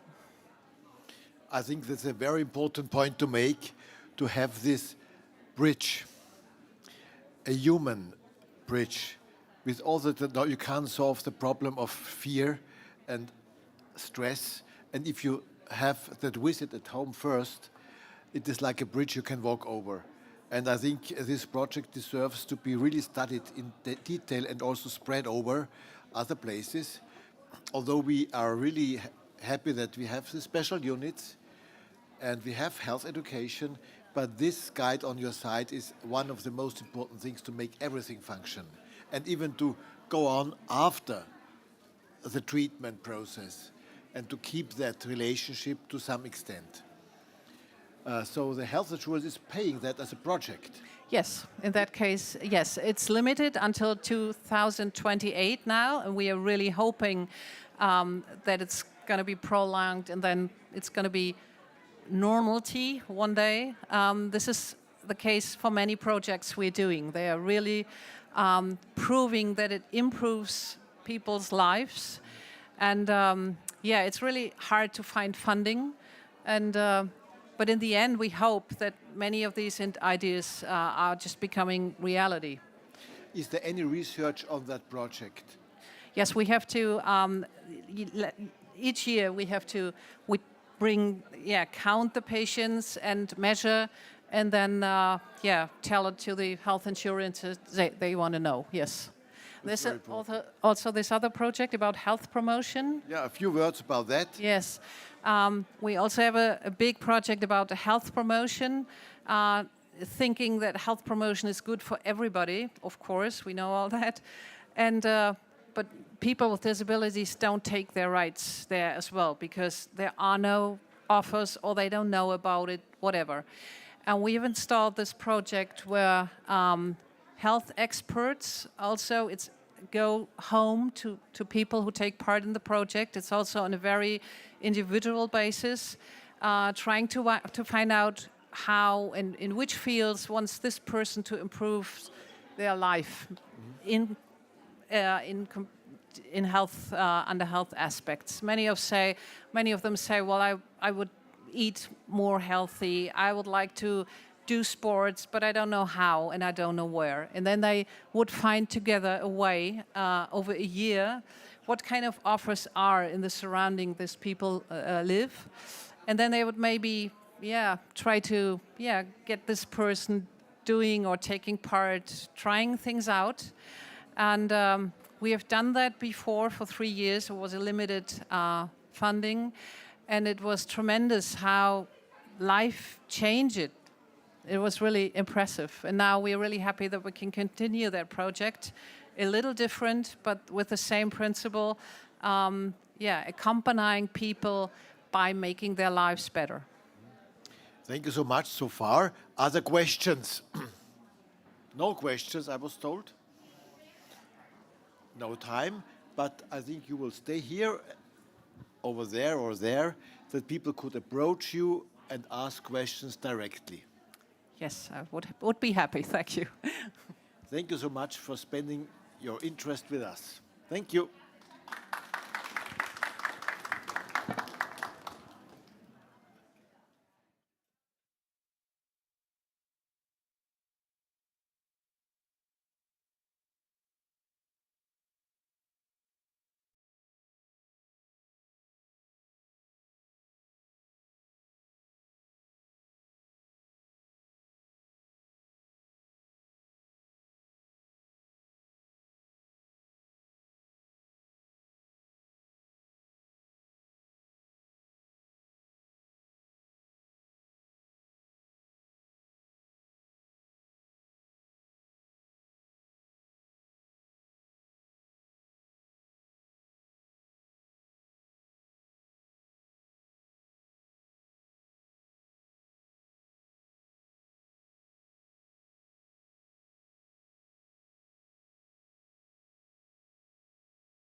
Hello, everyone. Thank you for being here today, for everyone at the Zero Conference, at the United Nations, and everyone who is joining us remotely across the world. It's been a pretty amazing experience to be at the Zero Conference for the first time and be surrounded by change makers across the world. We have, individuals from North America, South America, Asia, Australia, Africa, and just everyone working on different problems to make sure that we are creating a more equitable world. My name is Alvar, and I'm the co-founder and executive chair of Fable. And here with me is Tuan Din, Fable's CEO, an incredible leader, contagious energy, extremely hardworking, and committed to our mission at Fable. To set the stage of the conversation today, I wanted to tell everyone a bit about Fable. We are a Series B company. We are around 65 employees. We are headquartered in Canada, and we serve enterprises such as NBC, Microsoft, John Lewis, Salesforce, in Canada, in the US, and in Europe as well. And we have some of our customers here, like D2L as well. And what we do is we help companies make their digital products accessible by getting insights from people with disabilities. So we have an accessibility platform that enables companies to get insights directly from people with disabilities, and we help companies be more confident about their accessibility performance. So that's a little bit about Fable. But we're not here to talk about Fable as what the company we do, but the journey that we've gone through recently. We did a CEO transition, and this is something that's often not talked about, but it is a really big moment in an organization's journey, from going from a founder CEO to bringing in a new CEO. So what we are here today is to give you practical insights on how that experience has been. So hopefully anyone who's going through this transition can find that useful. And to let you know that this is a very active experience, because we did this transition 5 months ago. And so when Tuan and I are going to be talking about this, it's going to be real experiences that we've been through very recently. And we're going to do this talk a little differently, where it's not just going to be me as moderator and asking questions to Tuan, but we decided that we would keep this as a conversation where we would ask each other about questions about the journey. So let's dive in. Tuan, I'll throw you the first question, which is, when you stepped into Fable as CEO, what surprised you most, and what turned out to be harder than you expected? Thank you, Alvar. And before I answer the question, Alvar and our Abid as well, our co-founders, Alvar and Abid, the combo at Fable for the past 7 years. So I want to start, this is how rare of a chance do I get to be in front of the right audience, and I believe this is also streaming. So I want to give a shout out to our founders first. If I have all my clapping going, this will be it. Thank you, thank you, thank you. It's a journey, but it's been 5 months, and I have to say I've been in the business for about 15 years now, and this is probably the best experience of a transition I've had so far. So I was so thrilled to be invited here with Alvar to share about the transition period. But to answer Alvar's question, what surprised me the most since started is I had to unlearn what I know about accessibility. Let's start with that. Wow.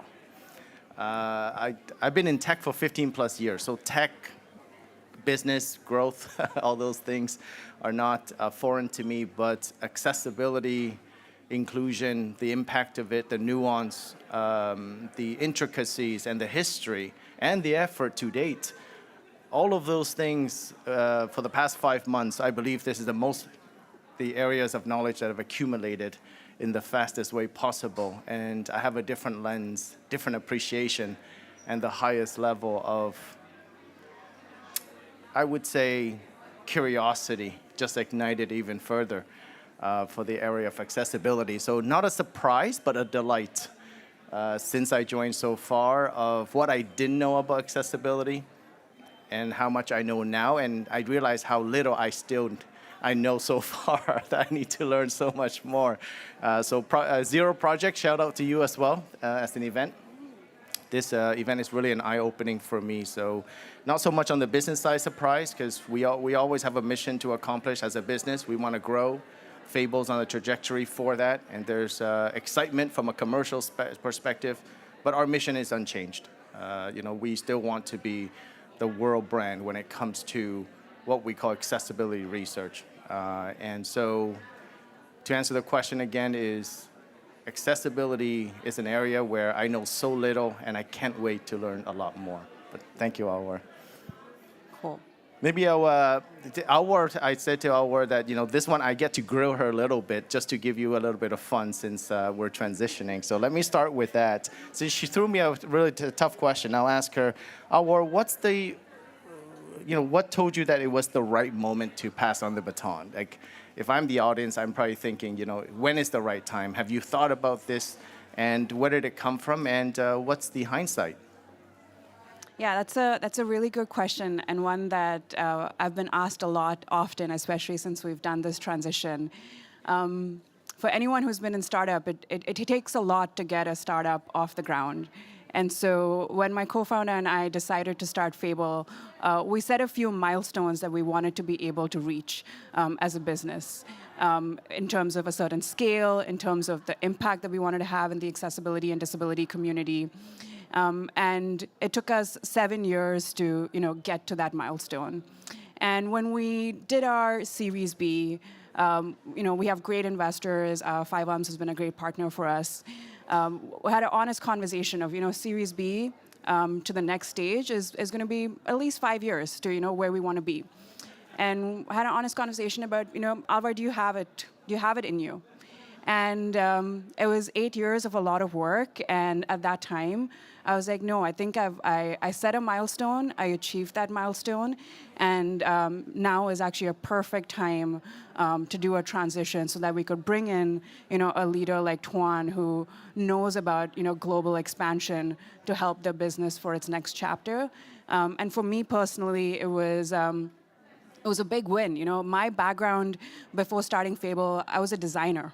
I knew nothing about business, complete opposite of Tuan. And I had to learn a lot. I had to learn a lot through the process. And I'm really proud of the place we got Fable to and the amount I got to learn through it. And now I get to be, I told the team this as well. It's not that I'm going away from Fable. It's just that it's a different view for me now. I'm around for support, but I also get to see the business achieve a much bigger footprint, and that's always been the ultimate goal for us at Fable. So to answer the question, yes, there was a milestone that I had set, and we achieved that milestone. Or if I'm the audience, there's another question that popped into my mind as you're talking. So as you're stepping out, how is that emotionally for you? Was it tough? Was it hard? Like, give us a bit of something, Real? Yeah, something real. How do you feel as you step out? If I'm the audience, I probably wonder about that. I was supposed to be the moderator, but it looks like Tuan's taken over. But I love the question. It is an emotional journey, because you've put your blood, sweat, and everything into the company for the last, 8 years. And for me, it was so much more about how much of my own personal identity was tied to being, CEO of Fable. And all the little decisions and the details that I had to pay attention to, the weight of the company and the responsibility of the individuals that were part of our company, it took a lot of space. And then suddenly you're, inviting someone in to take that space now. And that's a transition. You're going from being extremely involved in the business to being intentionally removed. There were so many times as we went through this transition, and Tuan and I would debrief after the end of the day, but there were times where, I wanted to jump into a conversation because I knew what the problem was. I'm like, we can solve this, but I had to tell myself to pause and say, is this my problem to solve now? Is this my responsibility to solve now? And it was no. I have to give space to people, and I have to trust people, and trust Tuan and the team that we have, and trust in myself and the decision that we made. And so it has been a bit emotional, but I think giving that trust has been really interesting to see, because just seeing how Tuan is leading the team and the team growing and individuals growing, for me, has been really rewarding to watch. And for those of you who don't know, Alwar really walks the talk. I'm not buttering her up at all. This is truly what she described as happening in real time. So you're getting the front end of it. But I promise one more. I'm going to grill her one more for you, okay? Okay, then I'll throw you the next one. Well, it's how do you balance stepping, drawing the line, being meaningfully involved in the business still, because obviously our founders, Abid included, and they still have very, very good interest commercially and relationship with the business. So that's not going to go away, and that's a good thing. But how do you draw the line between getting involved, meaningfully involved, before and after? Yeah. That's a good question. And when we decided to start this transition, I had a couple of conversations with founders who have passed the baton, and I asked them how that experience was and what they learned from it. And one of the things that really stuck with me was one of the founders said, "You're going to learn so much about the company that you built being led by someone different. You'll learn so much about your team. You'll learn so much about your team's potential and what the company can do." And when he had said that, I didn't know what it meant, but now 5 months in, I've not heard like a truer statement. It has been really eye-opening for me to see how the company is operating now at the scale and caliber in which we're starting to operate, and it further validates, this transition that we did. In terms of how hard it is, I think it's important to give space to the organization, and that's something that I've also done with the teams that I've had. As a founder, it's really easy to want to solve every problem. I think that's what makes founders amazing. Like we want to be in the weeds. We want to solve every problem. We will not let anyone fail. And that's what it takes for an organization to go from 0 to 1. But it's a different set of skills and different set of operation techniques that are needed for the next stage of growth. And that's how we've set up the organization now. So, Tuan, with that, let me throw you a question, because this is something I know a lot of people were interested in. When we announced it, we had questions from customers, from partners. And so, as you step into this role and taking full ownership as CEO, how do you still honor the organization's mission and some of the core cultural values of the business? Thank you, Alwar. This would have been a tough question if it wasn't accessibility. It would have been a tough question, but this one I have an easy cop-out and authentic one for you.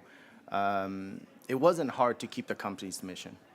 It wasn't hard. As I mentioned earlier, for the past 5 months, I had to unlearn and relearn the intricacies of accessibility, and so even as of right now, nor the foreseeable future, our mission is still very, very simple at Fable.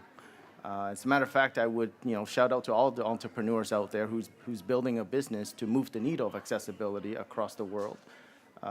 Those needles are not easy to be moved. So that if you're an entrepreneur and you're willing to do that, then stay on that mission, and so are we. And Fable's 7 years old. We're not a baby or an infant anymore. We're an adolescent, perhaps. We're a teenager now. We have a little bit of maturity, but we still have a lot of things to figure out for ourselves. And we're really, really excited. So, no, it wasn't hard at all to keep the company mission. It stay intact. As a matter of fact, it's more invigorating to continue the baton from here. But what needs to change is we need to take more risk. We need to explore more ideas. We need to operate differently. We need to move quickly. Because at the end of the day, we need to survive. We need to grow. And the only way to make an impact is to have the ability to make a bigger impact. And to build on that ability, we need to grow. So growth, impact, and stay on the mission, easier said than done, but we're on it. Perfect. Maybe as we wrap up, I'll throw you one more. I promise, audience, thank you for your attention so far. But what advice do you have for other entrepreneurs out there? This is Project Zero. This is the theme. What's the one thing that you would give advice to future founders like yourself who's trying to move the needle on accessibility? Go for it. I think just be really focused on the problem that you're solving. I think the environment is changing rapidly, and I think as you stay focused on the problem, you will deliver value and you will be able to navigate whatever environment that your company has been presented to. And I think that is, as long as you're adding value, you will continue being a business. So with that, I know we're a bit over time, but hopefully everyone found this really valuable. And thank you all for everyone in person and online attending the session. Thank you, everybody. See you soon.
Good afternoon.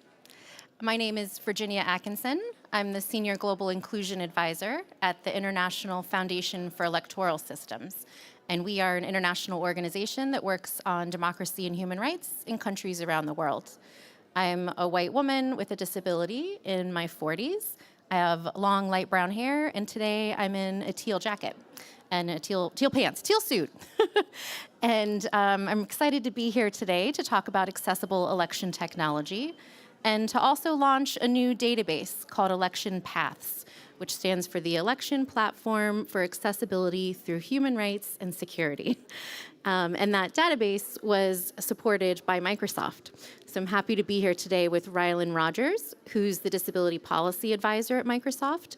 And Rylan, could you introduce yourself, please? And also tell us a little bit about why Microsoft prioritizes accessibility. It's clear from your work, from the work of many of your colleagues, that it is a priority of the company. So why? How did you get there? Yeah, it's great to be in this conversation and such an exciting launch today, so I'm thrilled to be here.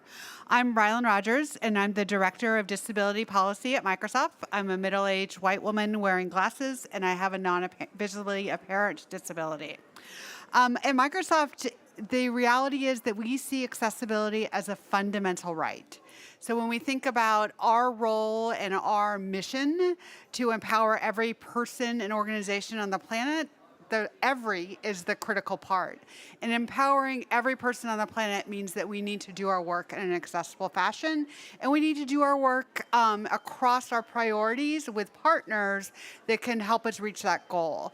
And so when we think about democracy and elections, the reality is that we're currently leaving people out of what is a fundamental part of our participation and the way the world works. And we know that, 1 in 4 people globally has a disability. And if elections are not accessible and the opportunity to participate in civil dialogue isn't working, then we're missing critical voices, perspectives, and critical political leaders. So really thinking about how can accessibility bring all of us into those conversations is where we come into this piece.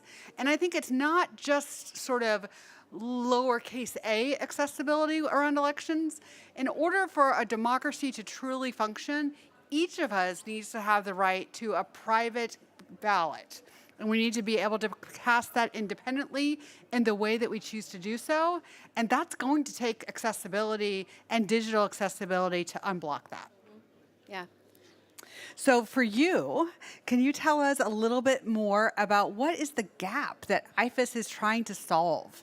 And I remember when you came to me with this plan and really laid it out. So tell us more. So this database was developed because right now, election technology, of course, is rapidly accelerating. All of us are seeing technology more and more around our lives, and that is no exception in terms of elections. And as I'm sure will not surprise you or anyone here, that technology is not accessible in most cases. And if it is, accessibility is an add-on or it maybe costs extra. So that's problematic in a lot of ways. In addition to that issue, the other issue is that there's no transparency around what type of election technology is available and is it accessible. So organizations of persons with disabilities in countries around the world don't have the information that they need in order to do advocacy with their governments. So this database we're hoping, which is open source, launched today, we're hoping that will be a resource for disability rights organizations around the world. Of course, hopefully also election management bodies will use it in their procurement. Hopefully election observers and media will use it in their reporting. And also, we're hoping it'll be sort of a positive peer pressure. We love peer pressure. Yes. So hopefully election technology companies will see kind of how they compare to other technology companies in terms of accessibility and step up their offerings and also make accessibility a baseline feature, not an add-on. Yeah. So tell us more about how does accessibility impact this work and what do you see in the database? So the database right now has 88 different entries from 34 different companies, and it's organized through multiple different data points that we developed in consultation with disability rights partners around the world. So if you're looking for something that will help with voter registration, you can sort only by that. If you're looking for something that will help cast a ballot, you can sort only by that. If you're also looking for maybe a feature that helps people with specific types of disabilities, you can sort through that type of feature. You can sort by what country it was used in, how many times it's been used. So there's also all sorts of different options. I'm going to go off script because I love the conversations that we've had about this. And I wondered if you were in a dream world, what would you want this database and having this information change? Because we had talked a little bit about how many of the products that are listed in the database actually offer accessibility, but it's extra. So what kind of change can we make here? I mean, it sounds maybe like a low-hanging fruit, but unfortunately that's where we are, awareness raising.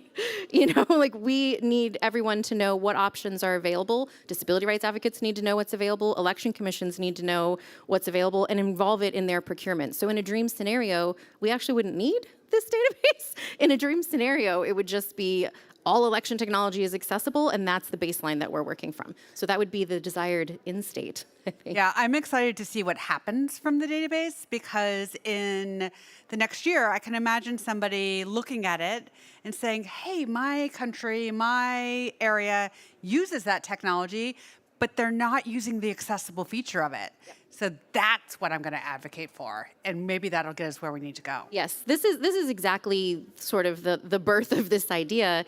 Is several times I was hearing from disability rights partners after their election that the technology that their election commission used did have accessibility features, and their government says they didn't know, the disability rights organizations didn't know, and so there's a complete missed opportunity there.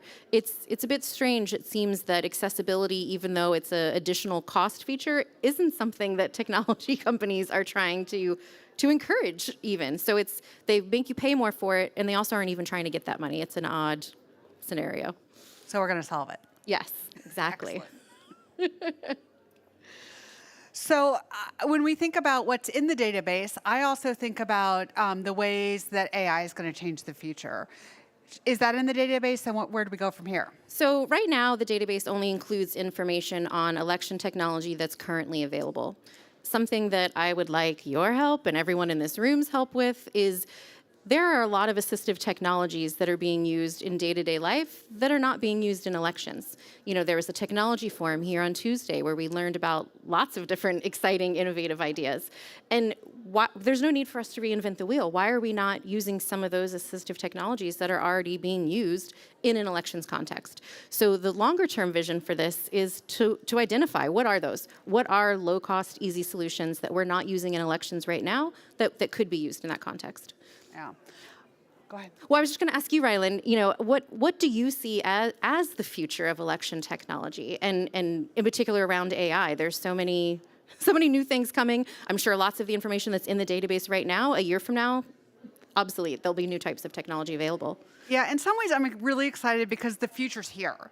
And when I talked earlier about why Microsoft cares and how we think about the role of accessibility as a fundamental right and how that fits into democracies, it is absolutely more than just the physical process of casting your ballot.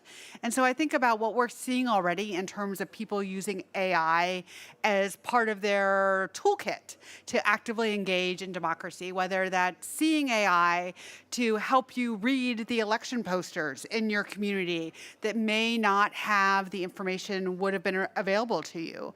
Whether that is AI that is helping you to do the research about who are the candidates and do that research in a way that works for you. So if you're a voter with an intellectual and a developmental disability and you can take the platform and then really do an easy read, plain language translation of it and ask the questions in natural language and use those skills so that you're a ready voter. I'm also seeing the power of AI as a training tool because of the reality of elections is it's really local heroes and communities that are doing the heavy lift to greet us all on election day and make it possible for us to do our civic duty and our right and share our voice and cast our vote. But there are huge gaps in the training and the skilling of that workforce, and AI can be part of that solution in taking language information to make sure that everybody can read the manual in a way that meets their needs. So there's almost endless possibilities, and you're also right that it's moving at the speed of light or sound or super fast. And so what we're seeing is that it's really the disability community that, as historically are early adopters on technology, that are showing us how are they using AI? What do they need from AI to help them in civic roles? And then, as I mentioned before, and when we think about democracies, it absolutely is about elections and voter participation. But I want to live in a world where I'm casting a vote for my next president, and they are a disabled, powerful leader. Absolutely. And part of that is going to be the role of assistive technology unblocking their access to many parts of our world. Another question for you, Rylan. When we're working with election management bodies in countries around the world, this tension between accessibility, security, cybersecurity in particular, privacy often comes up. And people think you can't have it all. Can you have it all, Rylan? You can absolutely have it all, and I'm going to get a T-shirt to this event because it's so frustrating to me that it's always framed in elections and all settings that there's this tension and this trade-off of whether you're going to have security, privacy, or accessibility. And too often it's security or privacy, and then later we'll think about accessibility. So there's two steps to this problem. One is that when we're designing, we have to think about security, privacy, and accessibility at the very beginning. It cannot be after. And then the other step is that as a community, we need to demand that it is not after and it is fully included. But it's a false narrative to say that in order to have a secure election, you have to have things that block accessible use cases.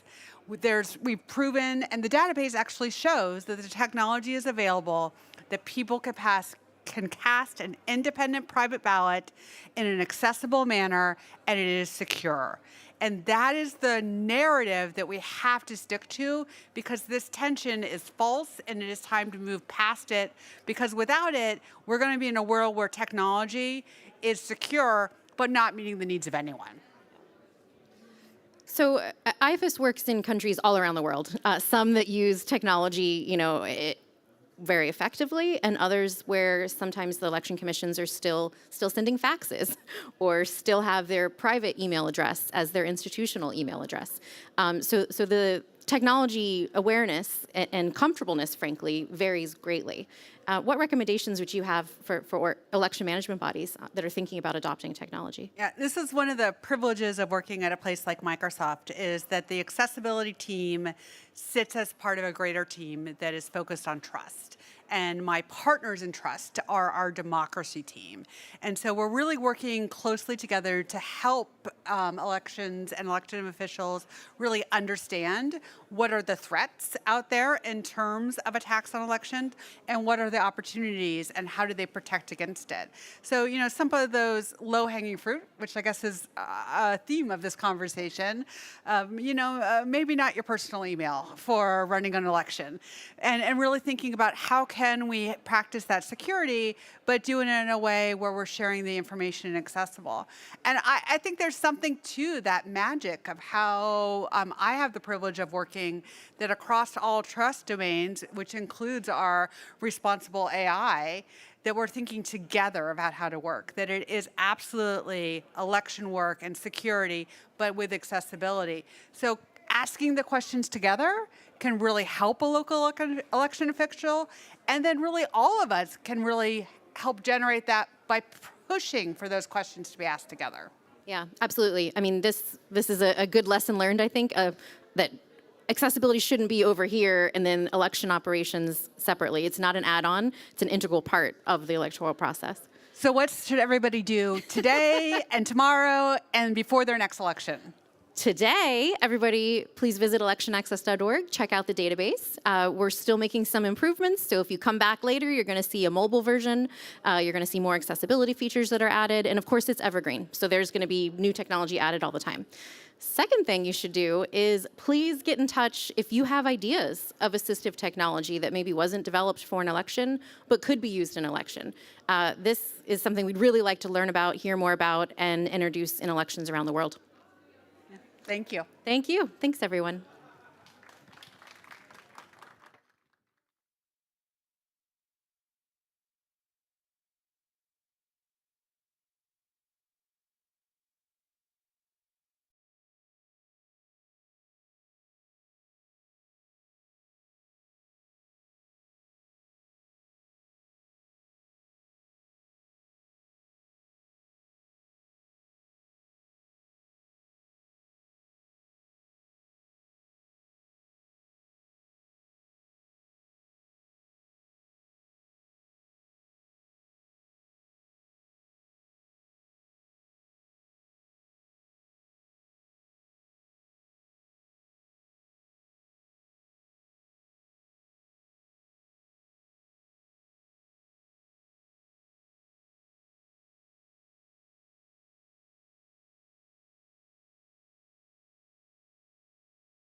Hello, Rachel. Hello, everyone. We are happy that you join us today for our Fireside chat. Before we started, we would like to introduce ourselves. My name is Michał Magdziak. I work for BNP Paribas in Poland, and I'm a chapter leader. And probably in the part of us, you're thinking, who is a chapter leader? So I had the same feeling when I, started the recruitment process in BNP. So don't worry. But truly, I'm a leader of the team of great people which are developing the mobile and web app in Poland for BNP Paribas. Before we move forward, please tell us something about yourself, introduce yourself, tell us about your company, and what is your goal? What would you like to achieve? Thank you. And hello, everybody, in person and online. Lovely to be back at Zero Project. It's my third year, and honestly, they just get better every single year. I leave energized for the rest of the year. I am an independent advisor and consultant, so I work in the UK. I'm from England, if you can't tell with the accent, though Yorkshire, that accent tends to come out when I've had a couple of drinks. But in this context, I'd mainly describe myself as an AI ethicist. So I look not so much at the technical side of things and the coding, but actually the context in which AI is being used, who's using it, what data is being fed into it, and actually what are the bigger questions that sadly firms, banks, financial industries aren't maybe considering and come to kind of bite us in 5 or 10 years down the line. So I work in the financial industries, but I also look at transport and also employment, because actually all three of those different industries, you may be surprised, but I have the same conversations with every single industry, and they say, well, these problems are really unique to us. And I say, no, they're not. So in terms of my goal, I'm really big on actually knowledge sharing and knowledge exchange. What can industries learn from each other? This isn't a siloed conversation, especially when it comes to AI and disability. We have to be considering this at a much more macro level. Yeah. When we speak about digital accessibility, we cooperate in Poland. Thanks to Business Accessibility Forum and Carolina, we cooperate with different companies. And we speak also about AI. We cooperate like in financial sector, but also with Blick or, for example, Polish Airlines. But before we deep dive to AI, I would like to ask you how it looks like in UK. I mean, how the elderly people or people with disabilities use AI today. I mean, financial sector. Mm-hmm. So, yeah, I think that's a really important caveat to start with, is that I am very much talking from my perspective, from a UK perspective. This changes, the conversation changes depending on, what culture and area that, we're discussing. So from a UK context, AI has been in our tech, whether that's assistive tech or just general tech, for decades. This isn't new technology. Yeah. And I think part of the reason why it's becoming such a hot topic, and we're starting to see a lot more resistance, is that there's been this kind of blanket approach to actually what AI is. Yeah. And specifically within the financial services, we're seeing AI kind of being used as a buzzword, and it's being attached to products and services that are in essence creating this it's this new digital transformation. And the fear there for a lot of people who would kind of sit under, I guess, the vulnerable customer umbrella, is that this is part of what's going to make these services inaccessible, that it's going to take away their access to things like cash and physical infrastructure, their branches that they go in and they rely on for their shopping, for their day-to-day activity.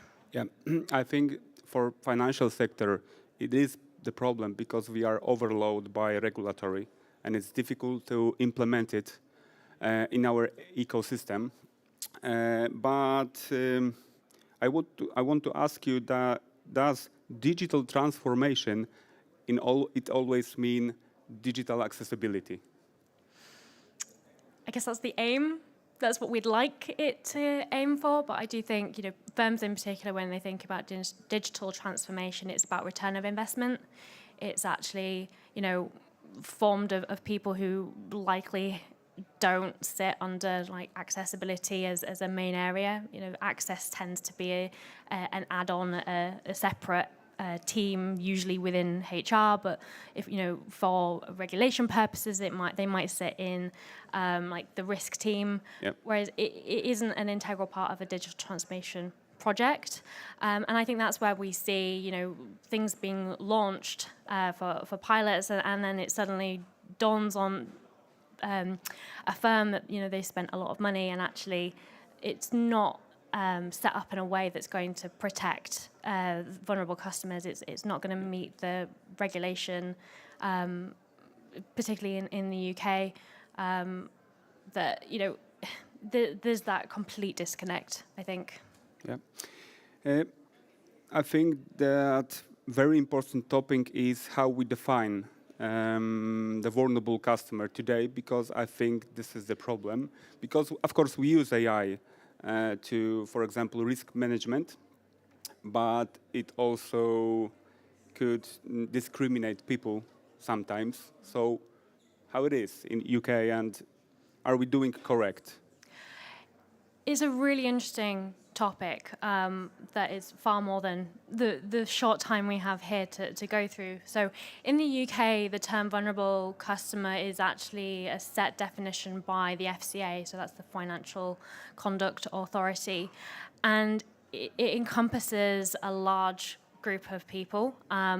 It considers things like health, life events, resilience, capability, and in that phrasing, it's more like competency, how competent somebody is to access services.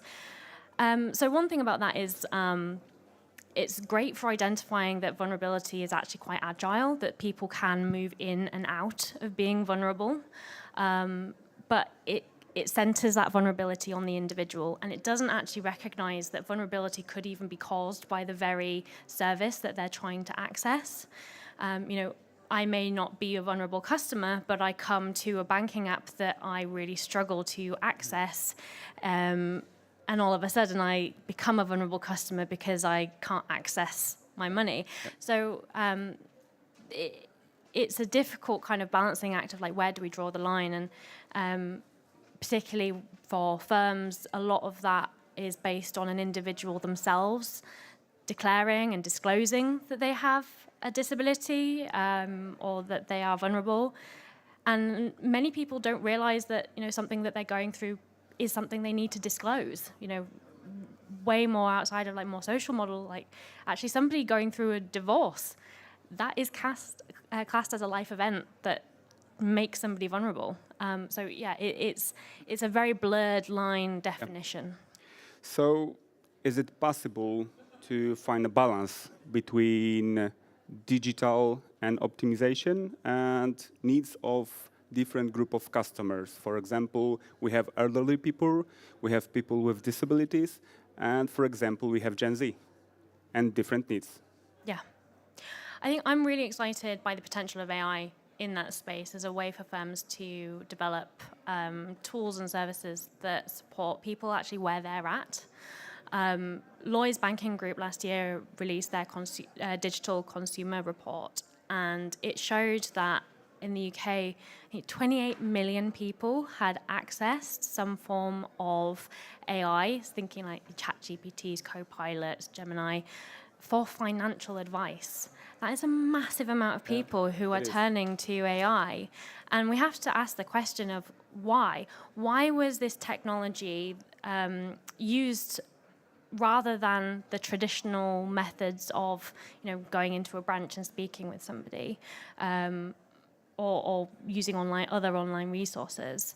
And I think in part it's because the AI was able to speak their language. It was able to kind of meet them without any bias, or there was no fear of feeling outside of the definition of vulnerable customer. There was no fear of it's an incredibly vulnerable conversation to go up to somebody that you don't know and give them your entire financial view. Actually, the AI has the capacity to be that individual kind of response without that fear of judgment. So, because in financial sector we still have a problem with that, probably because of the regulations. But what are the risks? Because as you said, many adult people use, for example, ChatGPT. So what are the benefits and what are the risks? Benefits, as I kind of went through, is potentially a much more judgment-free method. The consumer report also highlighted that on average people were saving money. They were saving money by having access to this on-tap financial advisor. Though, in the UK currently the FCA and the Treasury are doing this advice guidance boundary review where firms are very hesitant to give actual advice because there is a very defined red line, and by going over that line, it's a huge risk. So if we're thinking about actually can AI offer people that individualized support, where's the red line? And if harm happens because of any support and guidance that was given that maybe crossed the line into advice, actually where does that risk sit? Who does that risk sit with? Yeah, and where is the responsibility? Exactly. In the banking area, for example. If you could, because we are almost in the end of our conversation, but if you could send the message to the world, something short, what it will be? AI has massive potential. Yep. And I think we have to be really clear and actually take a lot more responsibility as people who are shaping the conversations that are happening of actually what do we mean by AI? When we talk about it being added to financial services, in what capacity? It is a buzzword, but we have to also recognize that for a huge proportion of the population, that is attached to, the risks and the negativity that we're seeing in the media that's linked to AI as well. So if I have to sum up a massive conversation into less than a minute, I really feel that individual firms have the potential here to shape what future, even like legislation, looks like. Yeah. We know that legislation and policy will be moving at too slow of a pace to really keep up with the changes that are happening. Yeah. So actually, not to work in silos, but to come together, whether that's through forums, roundtables, and share knowledge and share, attitudes and behaviors of customers to map out where the technology that we are evolving into can genuinely be accessible, can genuinely meet people where they're at, and make sure that financial services stay accessible and inclusive as we move into a digital age. Yeah. I also think that AI is a big opportunity and game changer also for financial sector. I am the leader of accessibility in Poland, in my bank, in BNP Paribas, and my message for the world is when we speak about accessibility, we should remember that we speak about people, not numbers. Yes. Thank you very much. Thank you. Thank you.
A warm welcome and a good afternoon from the Zero Project Conference 2026.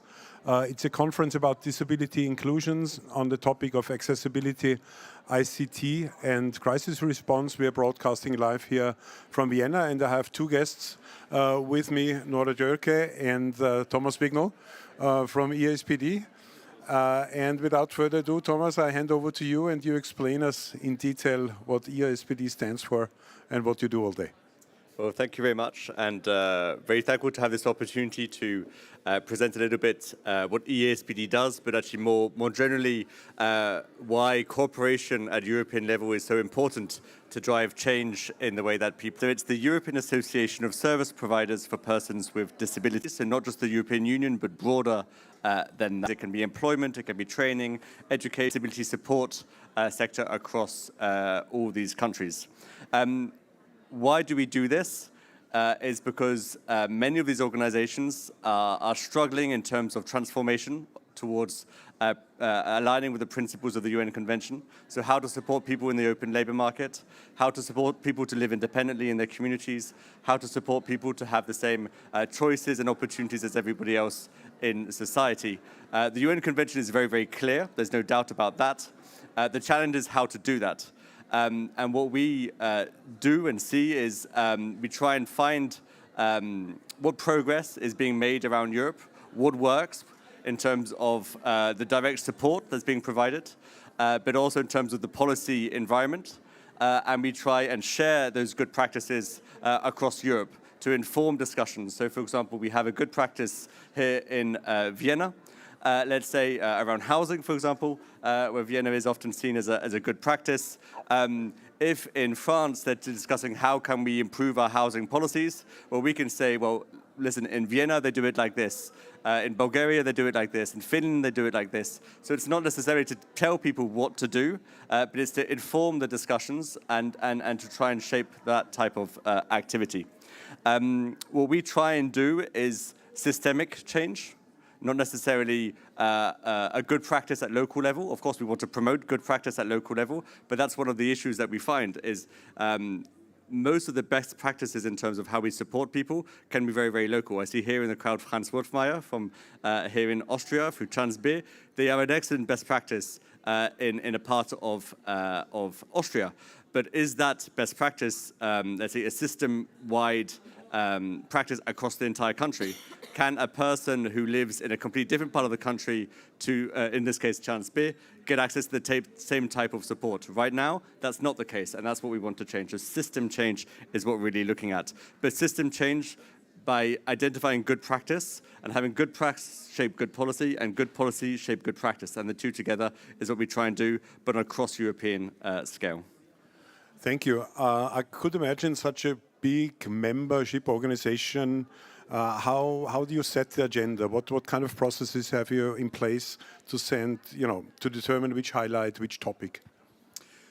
So we don't set the agenda. The UN Convention on the Rights of Persons with Disabilities sets the agenda, and we sort of take it from there, if that makes sense. And of course, we work closely to our colleagues, for example, at the European Disability Forum and the OPDs that do their job very well in terms of in some ways, like what they expect from us in terms of doing it, and we sort of take it from there.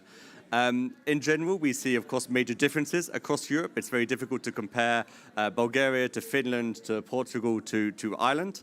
But actually, the more we discuss things, the more we see similar challenges, really generally across the agenda. So it's the sharing of the challenges that are faced, but how each of us overcome it. And we have a general tendency to always reinvent the wheel. So we think, okay, we have a great practice somewhere in Brittany in France. This is brand new, this is very fresh, and that's often not the case. So it's the good practice that shapes our agenda, and we do the good practice to be able to show what works to then shape the policies alongside that. So the UN Convention gives us sets the tone. It's our responsibility to work to implement it, and we do that by identifying good practices to then shape practices everywhere, but more importantly, the policies everywhere too. Our organizations have a close relationship, as most of you know. And you know also the Zero Project, we look for innovations in the 4 main topics of the convention: accessibility, employment, education, and independent living / political participation. And this conference in this year is on accessibility. Nevertheless, we will talk about an employment topic, which I think, especially in times like this, when there seems to be a stronger headwind against us, that it's of utmost importance to bring people with various disabilities into the labor market. And I think you have been spearheading a pan-European initiative called Support. And Nora, please, what is Support? What does it do? Thank you, Wilfried. Indeed, now I'm representing here together with Tom the Support project that's main goal is to reduce the long-term unemployment among persons with disabilities by scaling up and transferring to socially innovative supported employment practices coming from Austria and Belgium. And we would like to implement these practices in 8 participating countries. This project is supported by the European Social Fund, and it will take 3 years. We started last year in July, and the consortium brings together European networks such as Association for Supported Employment Europe, European Platform for Rehabilitation, Out of the Box International, Zero Project, and also Association Européenne pour la Démocratie Locale. And we implement these practices in 8 countries, in Austria, Belgium, Croatia, Greece, Italy, Norway, Romania, and Spain. And how we can do it? So our first phase of the project is an extensive research phase, where we map the employment landscape of persons with disabilities, what the barriers are in the implementation of the supported employment. We have 3 main target group: persons with disabilities, service providers, employers, and employment services. And we're involving all of them in this research phase. Based on that, we will develop a comprehensive training program for employers, for the service providers, and for the employment services. And in parallel, we're also contacting persons with disabilities, and thanks to the help of the job coaches and the service providers, we are creating a vocational profile for this person. And at the same time, we're also making connection with employers.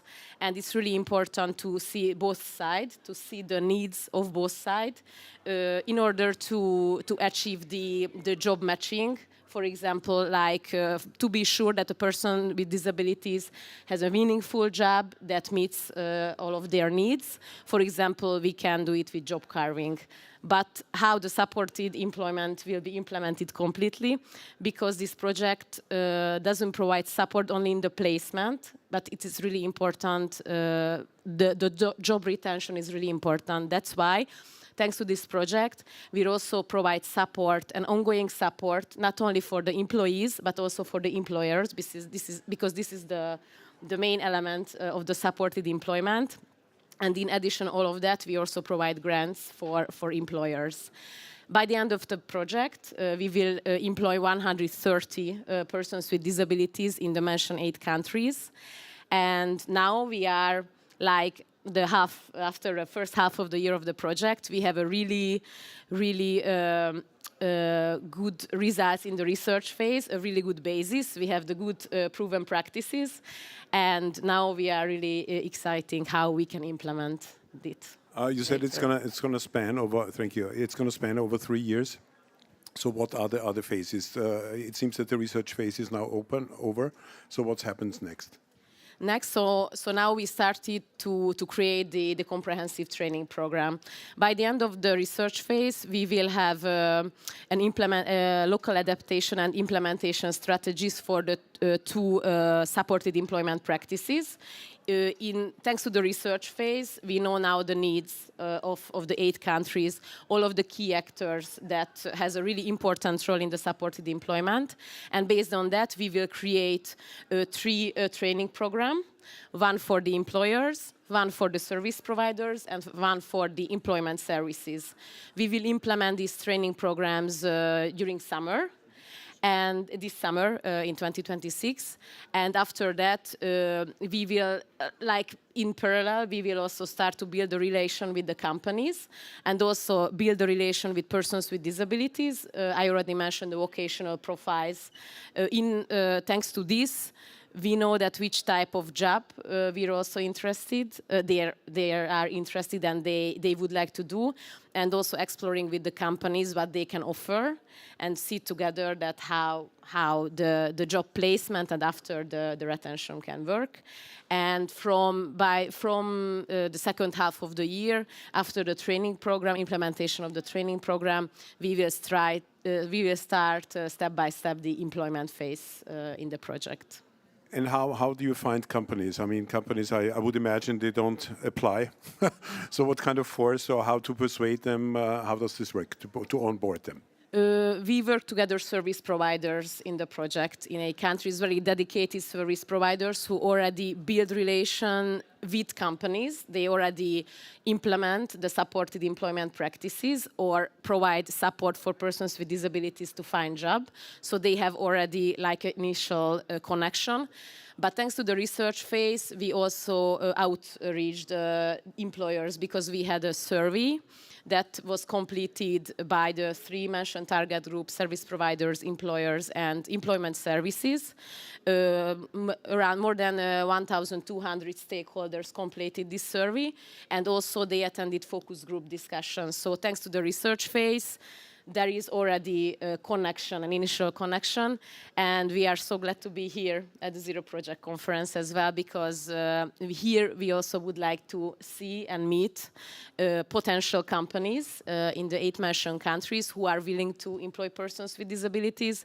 And really this project provides many tools, many support that can help to create these models, implement these practices, and after transfer to other countries as well. So let's look at the other side. How do people with different disabilities apply? What's the selection process? How does this work? It's again with the support of the service providers. So the service providers work directly with persons with disabilities. So already they have, how to say, a network of persons with disabilities that they know, but also it is part of the project to outreach even more and more of them. So it's a really important phase that we have a strong engagement phase, not only with the employers, but also with the persons with disabilities. But also the European networks help also the dissemination, the outreach. They have a wide range of membership. And we would like to work together and bring together all the potential service providers that could recruit and find persons with disabilities. We are focusing mainly on persons with intellectual disabilities, but we are also open to other type of persons with disabilities. Thank you. Could you just give us 2 or 3 examples of job profiles? Whom are you looking for? It will be, I could reply to this more the second part of the project. So we don't have, so this was also really important. We didn't want to identify any type of job before we mapping the landscape, we mapping the skill needs. So it will be a back and forth. Also, we are in connection with companies. Also, they have some type of job offers, but it's only one side. We also need to know the needs, the skills of the other side. So if we can talk about it maybe in the next conference 1 year later, I think we can tell more about the profiles indeed. Good, so the project started last year, so it's going to last until 2028? Indeed, it's a 36-month project, so it will finish indeed in 2020. And what's happening then? So we assume we have the 130 persons per 8 countries, so we are talking about 1,000 jobs. And what's the next step? I mean, how high is the probability that this becomes a European policy, or what is the next strategy? Maybe Thomas. Yeah, so I started, I think, at the beginning where we try and improve the link between good practice and good policy. The good policy is needed to make it more systemic. Again, that it doesn't really matter where you live in that country, you can get access to the same type of quality support. So what we're doing here is we're sharing a good practice from Belgium and from Austria. in countries where maybe the systems aren't as well developed and the practice is not so well developed. And by showing that it works in these countries, and by using EU money to show that it can work, the idea is to convince the government to then actually put in place policies and create this enabling system to help these service providers to actually do their job in a better way. Because often they do the job, but the environment doesn't help them. So that's at national level. And in Europe, most of this work is done at national, regional, or local level. But there is, of course, a space for European level initiative. I know that the European Commission is looking very closely at supported employment because they know the barriers. They know that it's not the norm yet across Europe. Still, various forms of sheltered employment, and there's different names for it in different places of Europe, is still very much the norm. Even though we know that supported employment really works and is effective too. So we know that the Commission are looking at how can they maybe help and guide and provide input into and recommend to each national government how to develop supported employment systems. And again, looking at where it works and proving that it works, because then it's very hard to sort of say, no, we don't want to do it. They can still do that if they want to, but it's a lot harder. So again, trying to bridge the local to the national policy, to the European policy, and making the most of what already happens, the great supported employment providers that take place really across Europe today, and making it the norm. You are an association which is not only in the 27 membership countries, but really we are very strong in the Balkans, in Eastern Europe. Where do you see the benefit to be real European instead of just the 27? It's on the basis that we, as a British person, I can respond quite openly to that question. Even though there is, of course, clear value in being part of the European Union, I think is that we share the same challenges and we share the same opportunities. Supporting a person in a local business in any part of the world the challenges are very, very similar. It's about mindsets, it's about support to the employers, it's about knowledge, it's about support to the person, it's about the local community and how to enable that. And of course there are differences, but the similarities in the challenges and overcoming the challenges are very, very similar.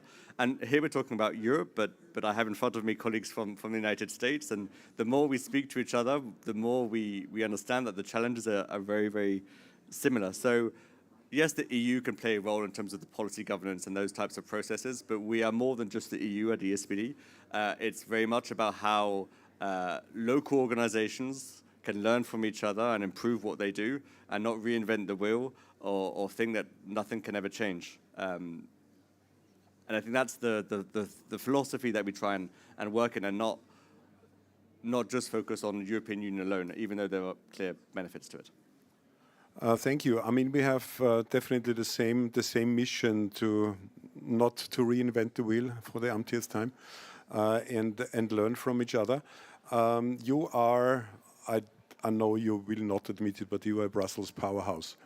So what's on your agenda besides now this employment initiative? So the European Union, they are now focusing on the second stage of their European disability rights strategy. So they're building on that now. And we are very much hoping, in fact, we're pushing maybe for the Commission too strongly, but for them to focus on supported employment. And this project is aligned to that. Most of the legislation is done at national, regional, local level. But there are some very big policies that can impact and do impact in this case, the employment of persons with disabilities. The European Social Fund is one that finances this project, but it finances in many countries most of the employment support projects across Europe. So they're renegotiating the next EU budget. The European Social Fund is, under the Commission's current program, is being replaced by a completely different system, which has its strengths, but also when you're changing systems, it also has its concerns. So we're really focused on the EU budget. That's really 2 billion euros over 7 years. It's 2 trillion euros over 7 years, not all in our area. We expect around 25 billion, for example, in the area of social inclusion. So still, 25 billion is huge. But then you get more technical policies like public procurement rules or state aid rules. And state aid is what allows subsidies for reasonable accommodation or for covering costs of employment or training. and these types of things. So we're really, and they're currently under review by the European Union, and they have common standards across the Union. So it's a bit technical, maybe not the most exciting topic, but actually it's the legislation that makes the difference across. So we are really, really focused again on making sure that the EU can really use its tools to support the change at a national level, and we are there to show what's needed from a local level to bridge that gap, local to European. If I listen to you, it seems that that money is not an issue. I mean, to some extent it is, but to some extent it isn't. But what does it really take, in your opinion, that that policies and also different methods what you're researching really trickles down to the people concerned? I would disagree. Money does matter. It's not everything, mindset, but money sometimes is about how to use that money and what arguments are behind that money. If you're not spending money, for example, on supported employment, and you're therefore not creating those opportunities, the same people may be unemployed for the rest of their lives, and that's also a huge cost as well. So I think we should be talking about money, but again, it's not only that, and it's really about making the best use of money. I think is and having a nuanced discussion about it, rather than a simplistic we can't afford this or that. We're talking about investments, and that's the agenda that we're pushing, and we're hoping that our policy makers will see the investment like we do, an investment in people. We are running a conference here for 3 days. We have about 1,500 people over the 3 days. And the topics, as I said before, are accessibility, ICT, and crisis response. And the beauty, we think, is that we have almost 100 countries represented. So what are you looking for concretely to connect, to support, to learn at this conference? When people ask me about the Zero Project and what is it, I'm not sure it's the right way of putting it, but I always say it's the Oscars of the disability rights world. For me, that's the simplest way of explaining it. It's far more than that. It's really the place to be internationally, not just European-wise, that connects people. Not so much only on the policy only, but really on the practice and the reality that people live in. I was driven by the people with disabilities and their choices. And that's what we get here, is this sort of international energy that is needed, especially in times right now where we tend to disconnect from each other. And so what I look for here is for connections, for relationships, for sharing common principles and values, and then for learning from each other, and again, not reinventing the wheel, because again, we're focused on Europe. That's our scope. It's what we do. But we need to also focus on going beyond Europe, because there's a lot of great things happening too. But maybe Nora can be a little bit more technical and with the businesses side. I think there's a clear message. Indeed. So from the support point of view, we are really happy to be here and share the project with everyone. Now, what here at the Zero Project we're concretely looking for, as we mentioned, we are building now up the connection with companies. And here at this conference, we met many great companies. So we're looking for those companies who are willing to employ persons with disabilities, and also service providers who would like to be part of the project by supporting us in recruiting persons with disabilities, or they know potential companies that could be also involved in the project. It would be great to contact with them. We also have a stand, but I can also show what you should look for. We are next to the escalator, so we have a stand. We are there whole days, and we are really open to share more information about this project. All right. Yes, sharing and connecting each other is one of the main purposes of the conference. I'm sure most of you have used B2Match. It's this matchmaking platform where you can take appointments. I see a lot of nods, but still some people maybe have not heard it. Please take advantage. Or also, and this is also, we have printed button for the first time this year, but just walk up to people, introduce yourself, and start this a conversation. We think it's one of the main benefits to have so many countries and so many different organizations represented. Thomas, famous last words. What's your outlook? you know, we are at the beginning of the year. Maybe you talk about your conference's topic. You always run these shows twice a year, please. Yes, and so obviously the Zero Project is really a hub for these connections. We also, as a community of 20,000 organizations, but the people behind that and the principles of what we do, we also meet twice a year for our different conferences. We were meeting in Porto, in Portugal, in May, and there we are looking at not necessarily how support is being provided, but we're looking at how to make sure, what is the backbone of that support? So how can we make sure that support providers, that the workers have the skills and the support to be able to deliver person-centered support? We're looking at the financial strategies that organizations can go to make sure that they can use their money in the most flexible way that can actually help deliver on what they're trying to do. So we're looking at the backbone of support provision effectively, which is often missing from these discussions. But maybe even more importantly, in October, on the 5th and 6th of October, we will be having our 30th anniversary in Brussels, where we'll be discussing the relationship between the changing world that we find ourselves in today, and how does that impact disability support, but inclusion in general. Sometimes we are focused on ourselves and we don't look at the world around us, but to actually enable change, we need to also consider the change around us, and that can be geopolitical, it can be digital, it can be in terms of social relationships, and we're going to be looking at those interactions as well as I think a very big party too for our 30th anniversary. So if you like rain as well, then Brussels is the place to be on the 6th of October. Well, we can offer only snow, but it's you know, it's not unusual for this time of the year. Nora, some last comment, please. Again, thank you for the Zero Project that we can be here and we can represent the support project. As I said, we are in a really interesting part of the project. We finished the research phase and we start now the training program. So I invite everyone to follow us.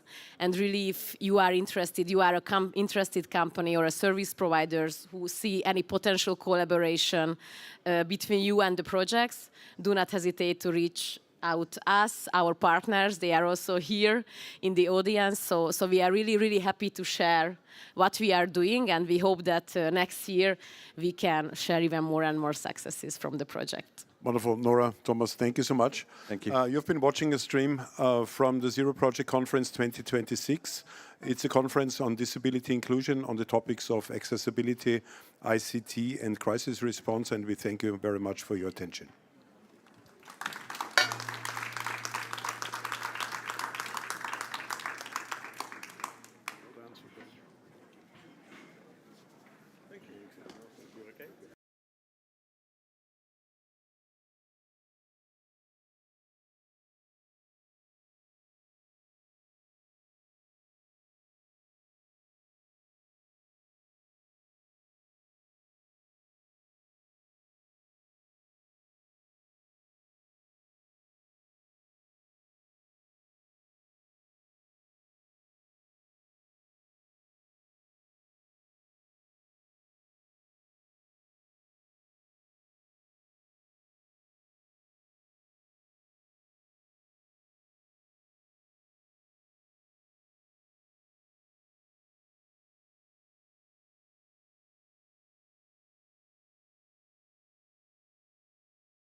Hello, everybody.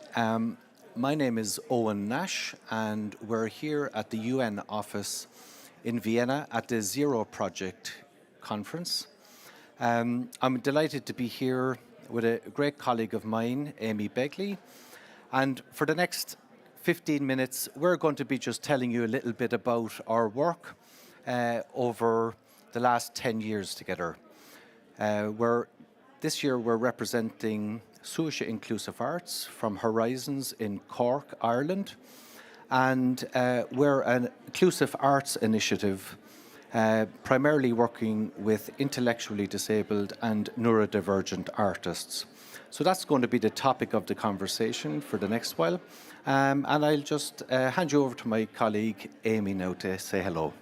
Hey, Amy. Hello. Oh, how are you? My name is Amy Begley, and I am a visual artist, and I am honoured to be here today with Onash, alongside with Suisha Arts Horizons, and I look forward to our chat. To be really interesting. I'm really looking forward to it. So, Amy, we know each other for quite a long time now. I think you were in school and I was working kind of with what was then Cope Foundation, now called Horizons.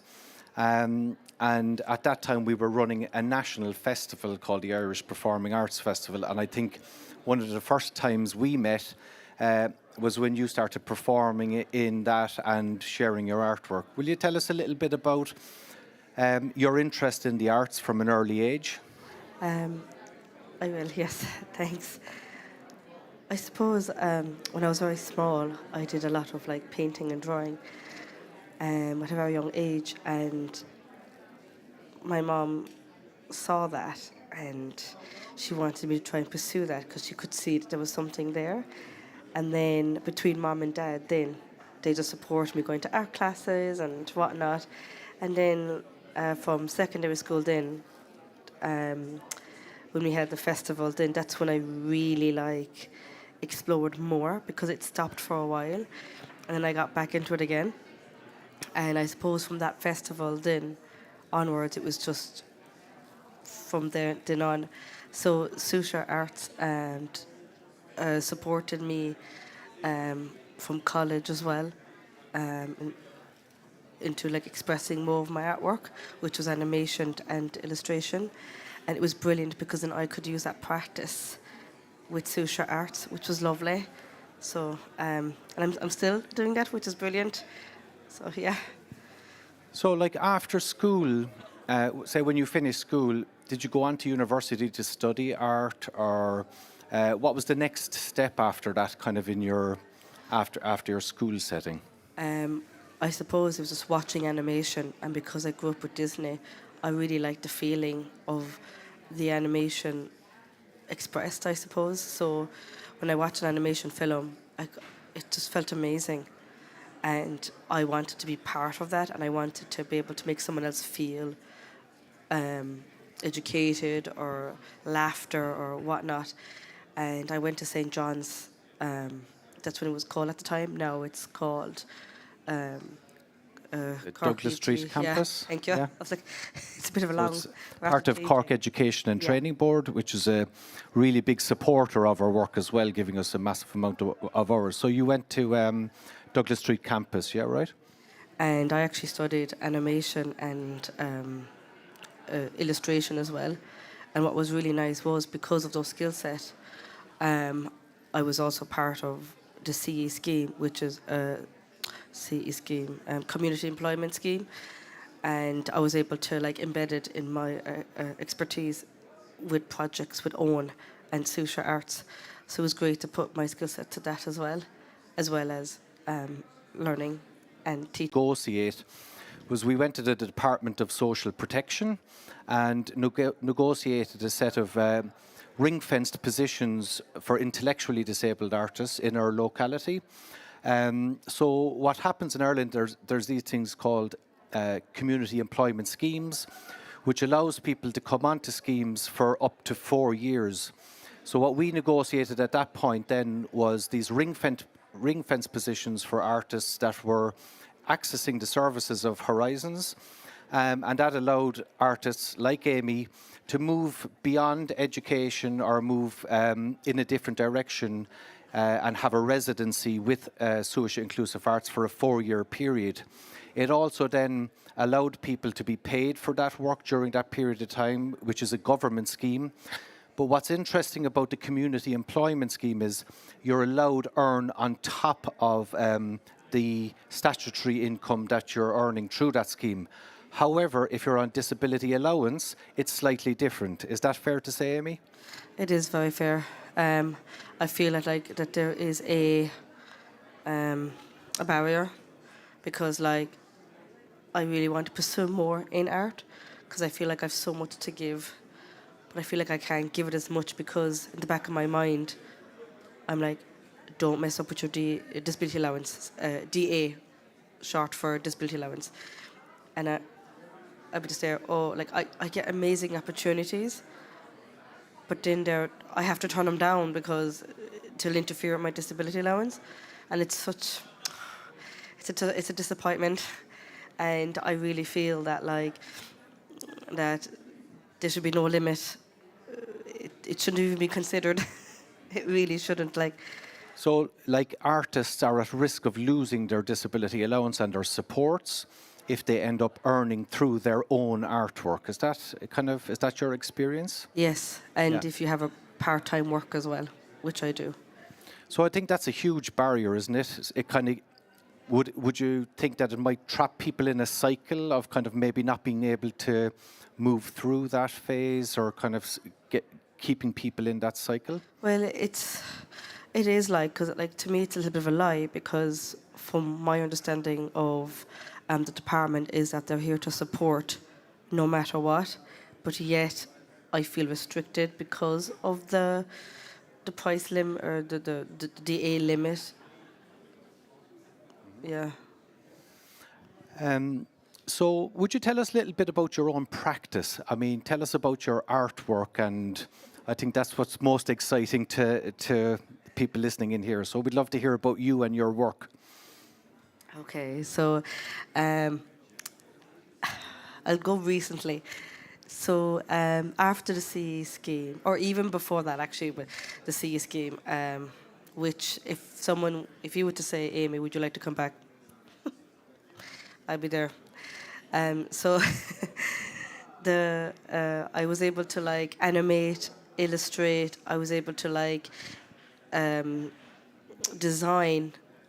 I had the freedom and the flexibility to be able to design what I wanted, and that is supporting people with visual impairments and dyslexia, because I have dyslexia, and I felt that I had enough skill set to be able to share that to the world and be able to change signage, brochures, any bit of advertisement and social media advertisement, you name it.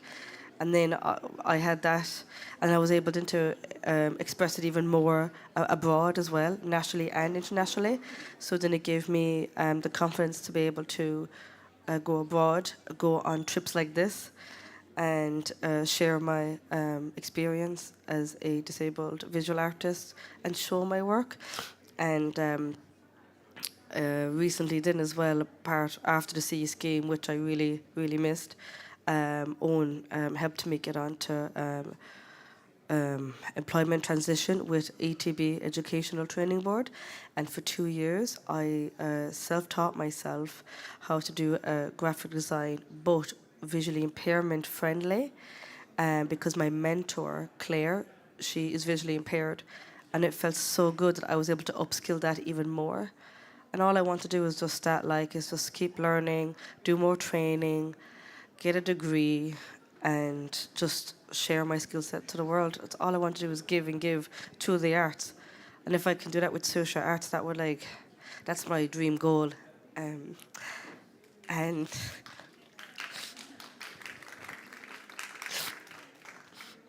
sorry.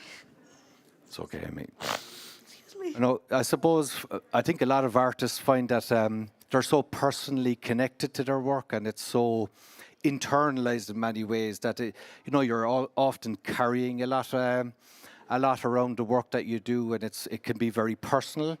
But as I said, myself and Amy have been on a bit of a journey for the last 10 years or so and have had many ups and downs.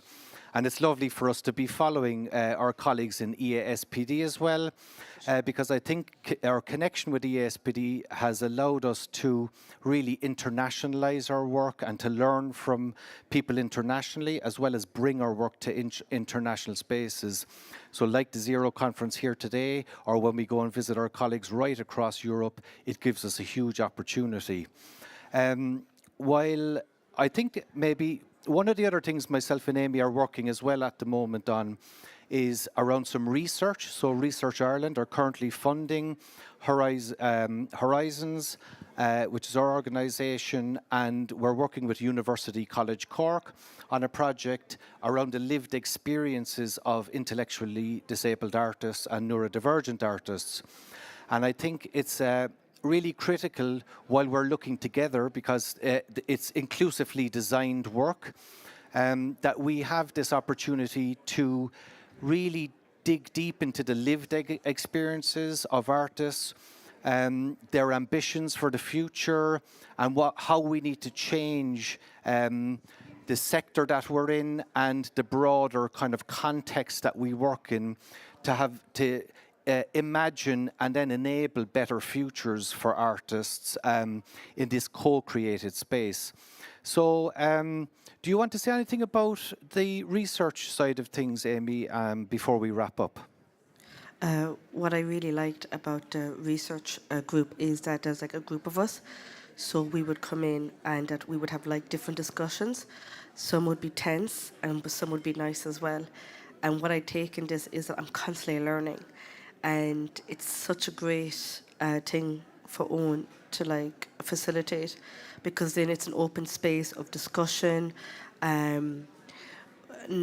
Not all organizations are like familiar with disability and support, or what can they do.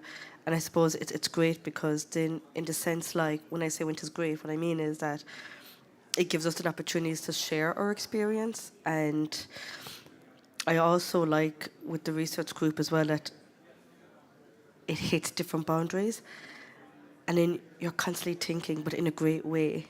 And it's great because you want to do something about it, and it's a fantastic project, and I'm honoured to be involved in Owen's project.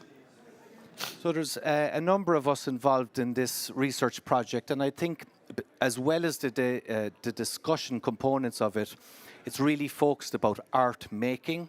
So within the kind of way that we're generating knowledge, that we're kind of reviewing knowledge, we're using artistic processes right throughout. So we're using visual art, theatre, music, dance, creative writing, lots of different ways that are both accessible and creative in the process that we're kind of generating and looking into how we might best move forward in the context that we're kind of working in.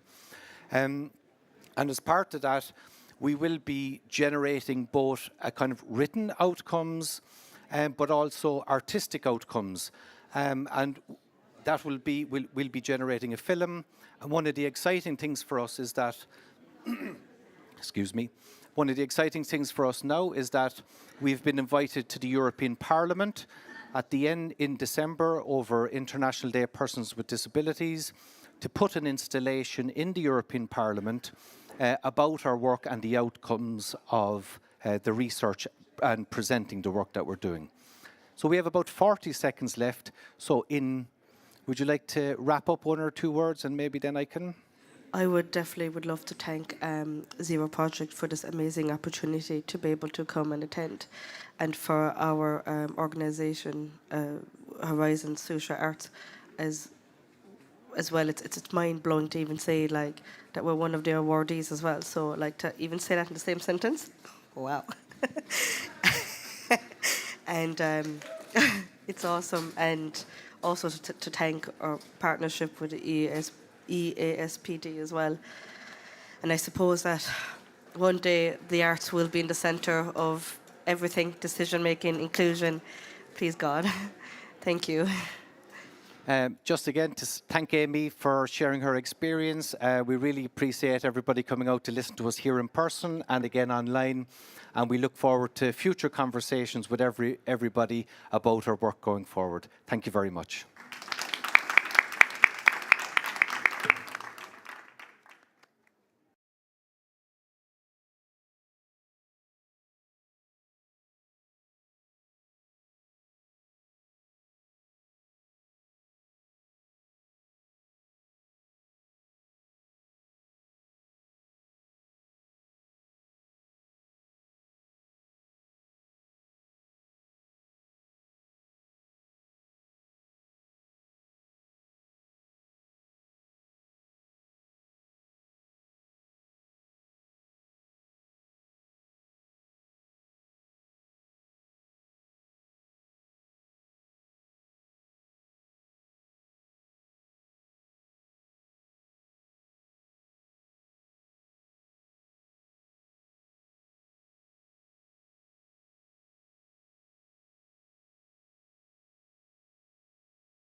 Greetings from Vienna, Austria, from Zero Project Conference 2026. My name is Natalia Amelina. I'm representing UNESCO Institute for Information Technologies in Education. And today it's my great honor to have a discussion with one of the awardees of this Zero Project Conference. His name is Umer Farouk. Hello, Umer. Can you hear us? Yeah, I can hear you. Great. Hi, how are you? Great. Fine, thank you. Umer represents a very interesting organization, Pakistan-based NGO, which is titled Bolte, Huru. This organization was launched by enthusiastic educators from this country to support literacy and access to education for vulnerable groups of students from Karachi. And its digital assistive software support conversion of the printed and digital text to inclusive Braille solutions. And the point is this opportunity provides unique opportunity for all students with disabilities and without disabilities to learn and to read from the same text. Is it correct, Umer? Yes. Okay, great. So we will have some questions to you. And my first question is about inspiration. Please, let us know what kind of inspiration you had and your colleagues had for launching this project. Oh, thank you so much for giving me a chance to speak with you people. Actually, in 2019, I was learning in university, and I actually had a passion to start my own startup and actually drop my university and start a startup software house at initial level. And during marketing research, I got to know, actually I met with Vice President of Pakistan Association of Blind. And in this meeting, he told me that in Pakistan, majority of these blind students do not have Braille books in their school because international softwares do not support our regional languages. So actual books. So it was hard for me to digest that software solution to automate this whole system. And we also got to know that the conventional Braille books are not readable by sighted parents, teachers, and siblings. So majority of the schools do not give admission to the blind students because they do not understand Braille and they fear from the Braille. So we come up with the idea, why don't we produce a software technology which can produce books and documents in such a way that they are readable by sighted and blind children both at the same time. So we will have an inclusive education solution according to the United Nations goal. And then we started research on it and really did our hard work. And after a year, we actually developed a prototype, and then we tested it with asked students, teachers, parents about the idea, about the work. They loved it very much. They badly needed it. And then our journey started in 2021 officially. Since then, we have produced more than 7 lakh Braille, inclusive Braille documents and have given benefited to more than, I think, 10,000 people. And this is how our journey is going on of providing inclusive education solution, inclusive banking solution with these financial documents. And also we are providing disability sensation training and assistive technology for screen readers. We're also working for that as well right now. Thank you so much, Umer. Let's now speak about innovations. Can you please tell us about the innovative spirit of your project? Why do you think that your project is innovative? Okay. Actually, the conventional Braille books are available there, and the people who know Braille, they can read. But when it comes to the parents of blind children, they do not understand Braille. Majority of them do not know Braille.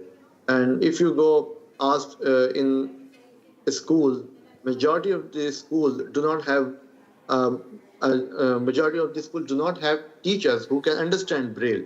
Especially when it comes to third world countries, even people do not know what is Braille. The understanding of Braille is another thing. Even they do not know what is Braille. So it is very hard in third world countries to have a teacher who can teach you in Braille. So our solution, our innovation, actually, it creates very easiness to teach a blind child. And these blind child with our technology books can also teach sighted students. So it helps. It first helps in education to blind children. Then it helps those blind children to teach other sighted actually their peers, and if they are adult, they can teach sighted students. So it will help their job as well. Thank you, Mer. And I'm so interested and excited about this project you are representing. So let me ask you about some success stories, about examples of your project. Can you share briefly with us some of them?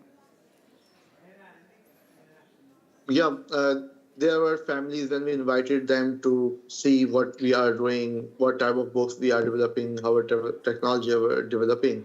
So many parents actually got emotional because they could not find even a single book through which they can teach their children. And many parents could not find any book in their locality. So they became emotional and they told us, kindly do not leave your work and continue it and provide us continuously material, because if you leave, then there is no one who can help us in the country.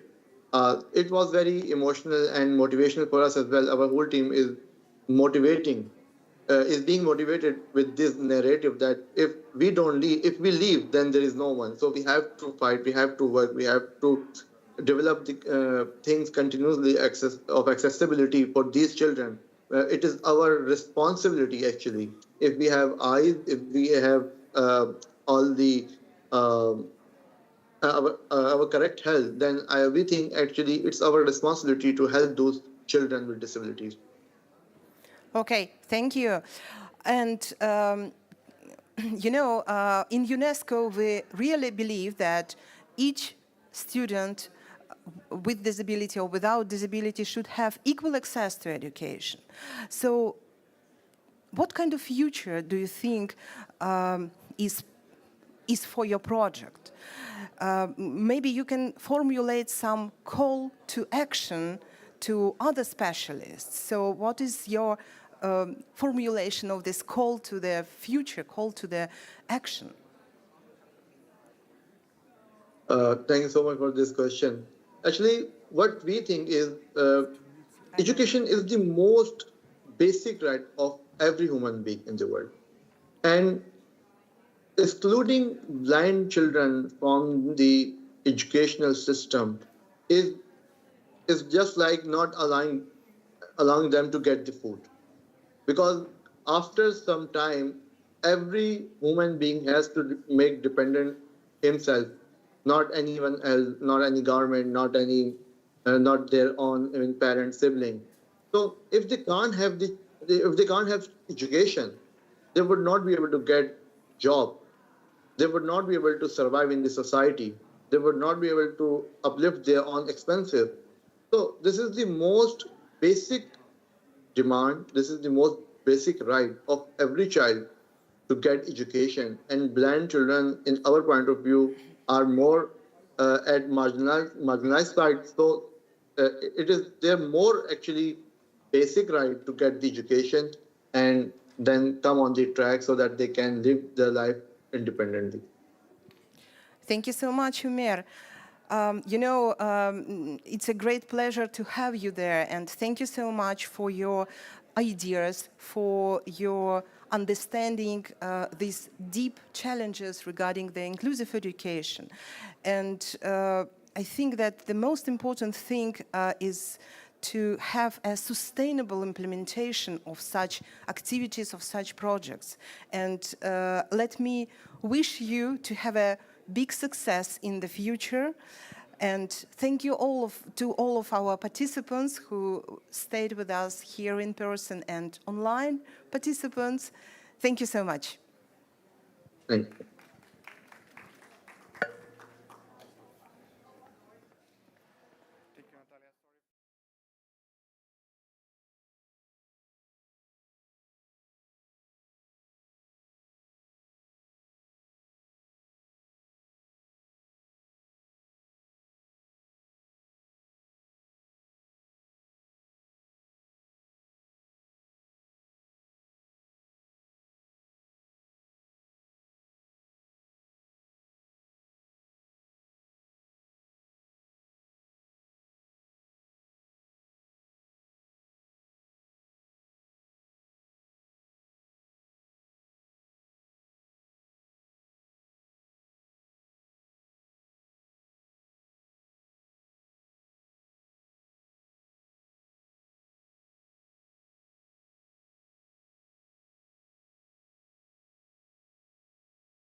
Gvit Turjuman. I will start with a visual description in case anyone requires this. I am a middle-aged woman with the Mediterranean complexion, short hair, and wearing a gray dress. I'm representing here Real Abilities International, which is an organization based in New York and operating globally, using film as a tool to foster disability, inclusion, and accessibility, both on and off the camera. I'm here today, this afternoon, with Joanna from Culture with No Barriers, and Finn from Tein TV from Norway. And before we start the conversation and the introductions, I will just say a few words to frame the conversation. At Real Abilities International, we have seen across our global network of festivals and industry programs that accessibility is not only a rights issue, it is an innovation strategy, an audience building strategy. When venues and events designed for cross-disability inclusion from the start as a baked-in and not an afterthought, they expand audiences, they strengthen community ties, and future-proof their institutions. So today we are fortunate to learn from two leaders who are reshaping accessible cinema in very different but complementary ways. And we have entrepreneurial innovation from Norway and systematic cultural transformation from Poland. To begin, I would love for each of you to briefly provide a visual description and introduction of yourself and your organizations. Joanna, would you like to start? Yes. Hello.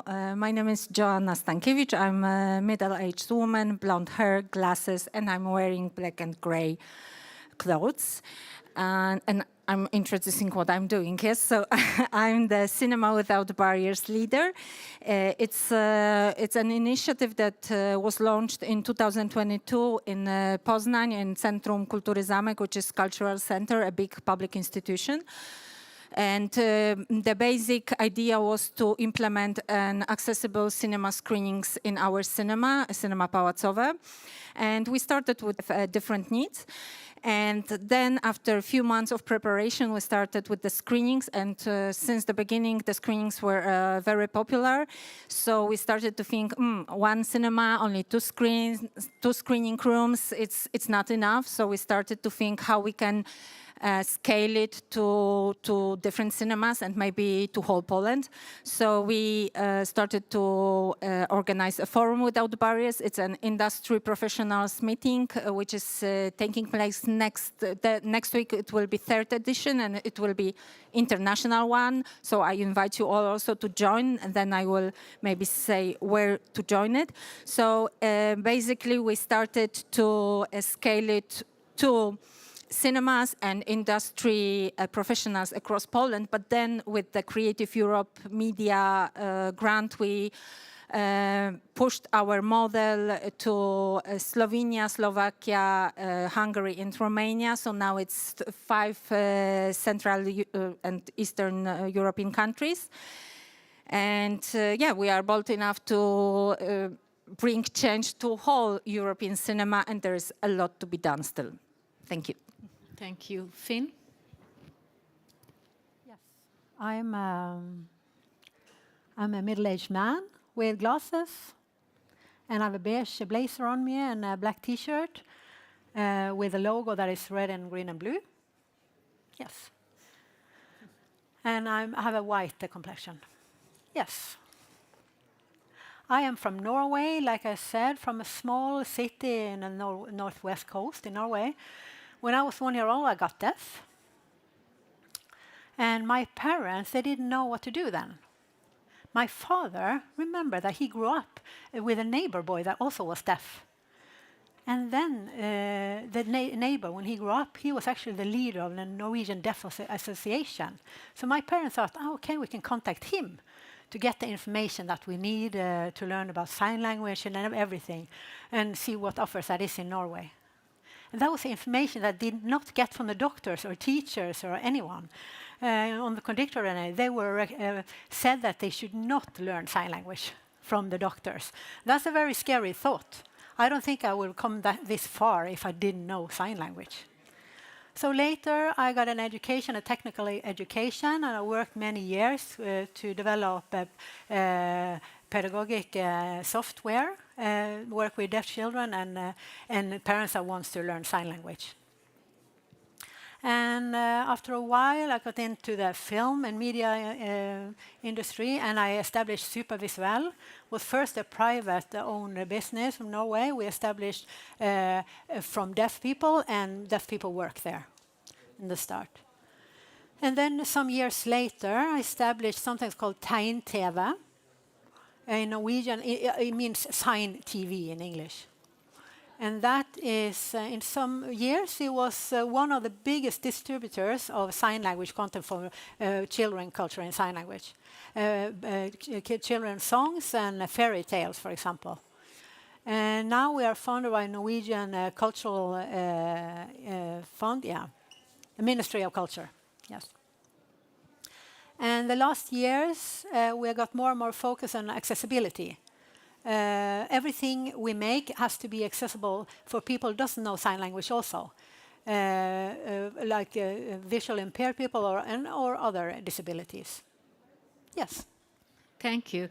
Joanna, you referenced before the model that accessible culture applied by Zamek, the Culture Without Barriers organization, that really takes a holistic approach to accessibility. Can you explain to us how does it look in practice, and how do you use this model to help organizations move from good intentions to actual practicing, measurable practice of accessibility? Yes, so we are working from the beginning, from the 2022. We are working with the model that was developed by the well-known Polish foundation, Culture Without Barriers. So this model changes the perspective from accessibility to specific group to groups of needs.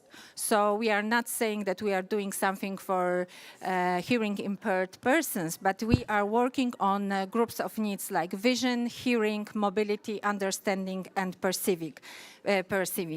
So this is a holistic approach, and it includes also universal design. And so we show that making cinema accessible for different needs means that even though in some moment of our life we will experience disability or any different needs, we will not be apart from the culture for a moment, or for whole life. So this is like, we don't do screenings which are only for specific groups of needs. We want to make cinema accessible for all of us. So this is, I think, the mind shift that needs to be done, that we are not doing special screenings. We need to include our audience in everything we do. So this model was very, very useful, very handful, and I wish it was translated into English.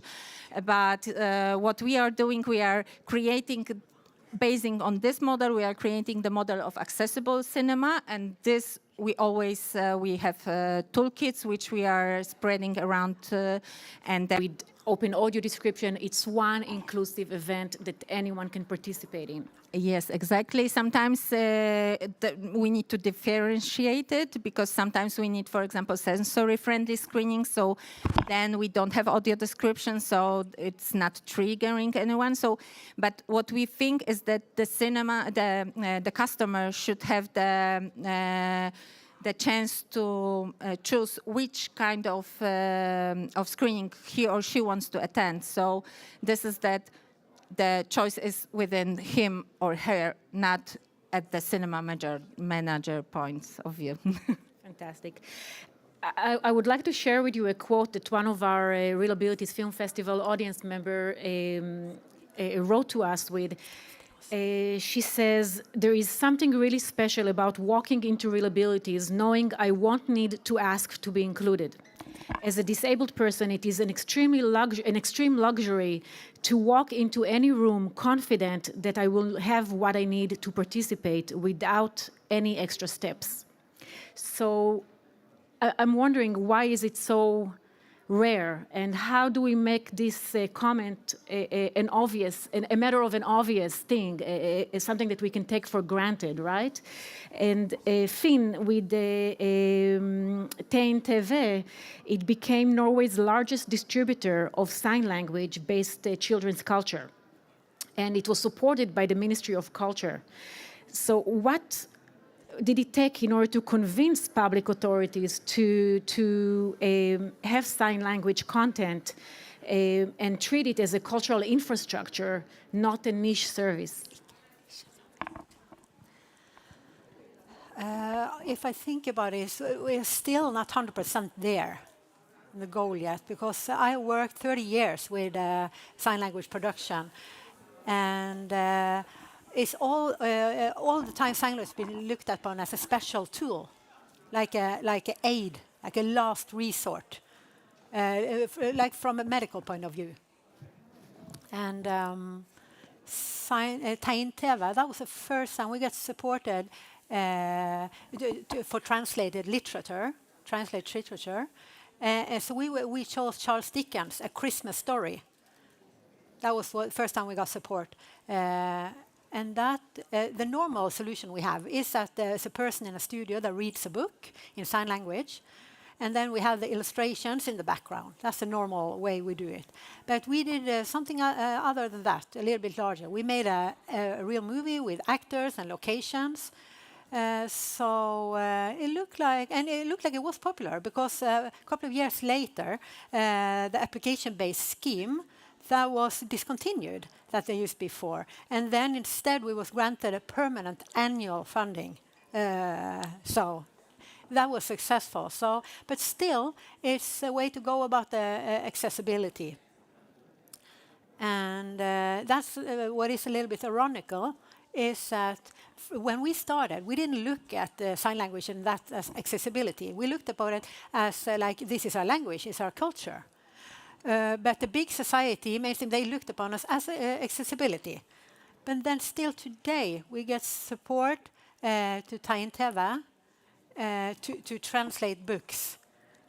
We are still, that's why we are supported, because we are doing accessibility. But what's funny is that the big society, after a while, they looked upon sign language as a cultural language, not accessibility. And we more looked about it as accessibility. So we changed sides in a way after a while, because we thought that it's just language and cultural. We are us and we are using our language.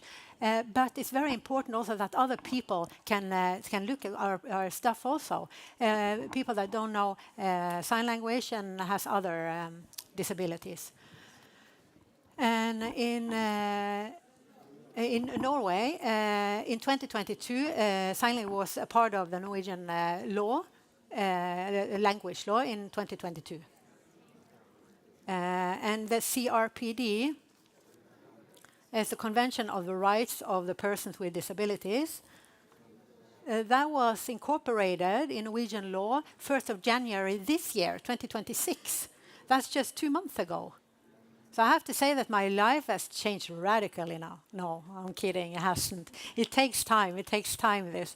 But a good example is that after the sign language law from 2022, we got... in Norway, we have like public film funding schemes that is locally. And they give support to film productions. And in there came the word Norwegian Sign Language, explicit. And after that, we got funding. And that has been continuing after that. I will have to stop you because I didn't even notice, I'm so into the conversation, that we have only 25 seconds left. I will just summarize what both of you have been saying here. It requires a shift in mindset. And I will mention that all three of us will be here available for questions and to continue the conversation if you wish. We'll not make a noise for the next session, but we'll be in the back and available for your questions.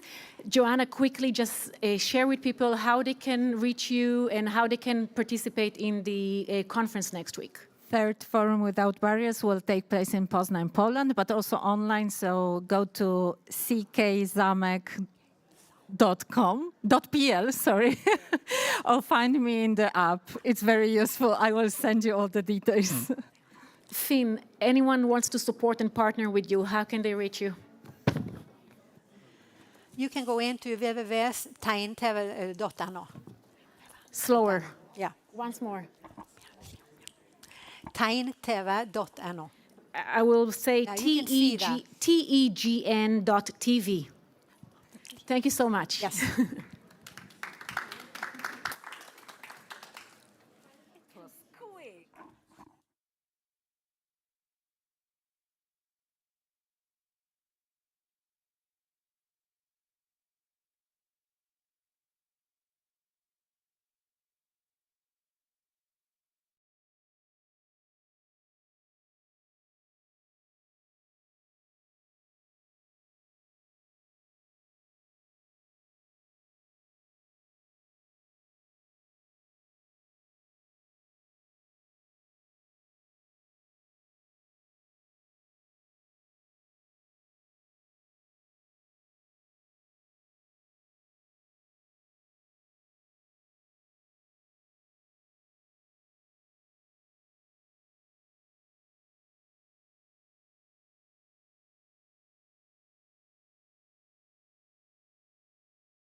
Good afternoon.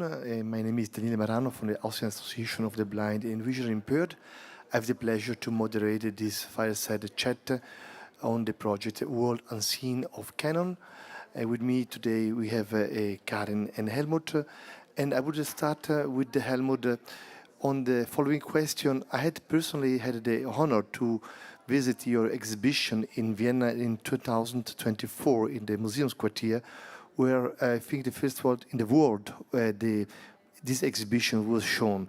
Can you give us a background? What is the commitment behind this project by Canon? Where does this project come from? First of all, thank you that you visited our exhibition in Museumsquartier. We were very happy to welcome you. Thanks also for the invitation today. And I want to give a little bit of background why Canon is doing World Unseen. Canon, the reason why Canon is here is that we enrich lives and businesses through imaging experiences. So Canon is an imaging company. Imaging and images and documents are the center of all what we are doing. From the input side, we take photos, we produce videos, we work we scan documents, we digitize documents. Then it's all about the workflow. What are we doing with these files? And then on the output side, we produce prints, we offer the files in a digital format. And so the technology is the key of everything what we do. Printing is the key what we are doing. For World Unseen, we took the responsibility of the corporate social. We took our corporate social responsibility to see what we can do for social groups and for environmental support. So therefore, we launched the program World Unseen. Currently, we have two topics that we are talking in World Unseen. The first topic is the exhibition we are talking today. And the second topic is about restoration of corals. So it's an environmental topic. Karin will now explain what World Unseen is all about. Thank you for this explanation. Very interesting. Yes, Karin, a question to you. Where is now the implementation of this project? What is going on with the World Unseen in the implementation?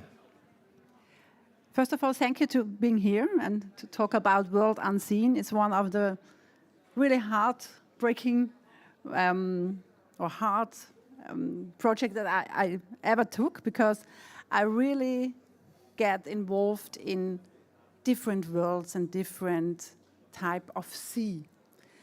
World Unseen is an exhibition you don't have to see it.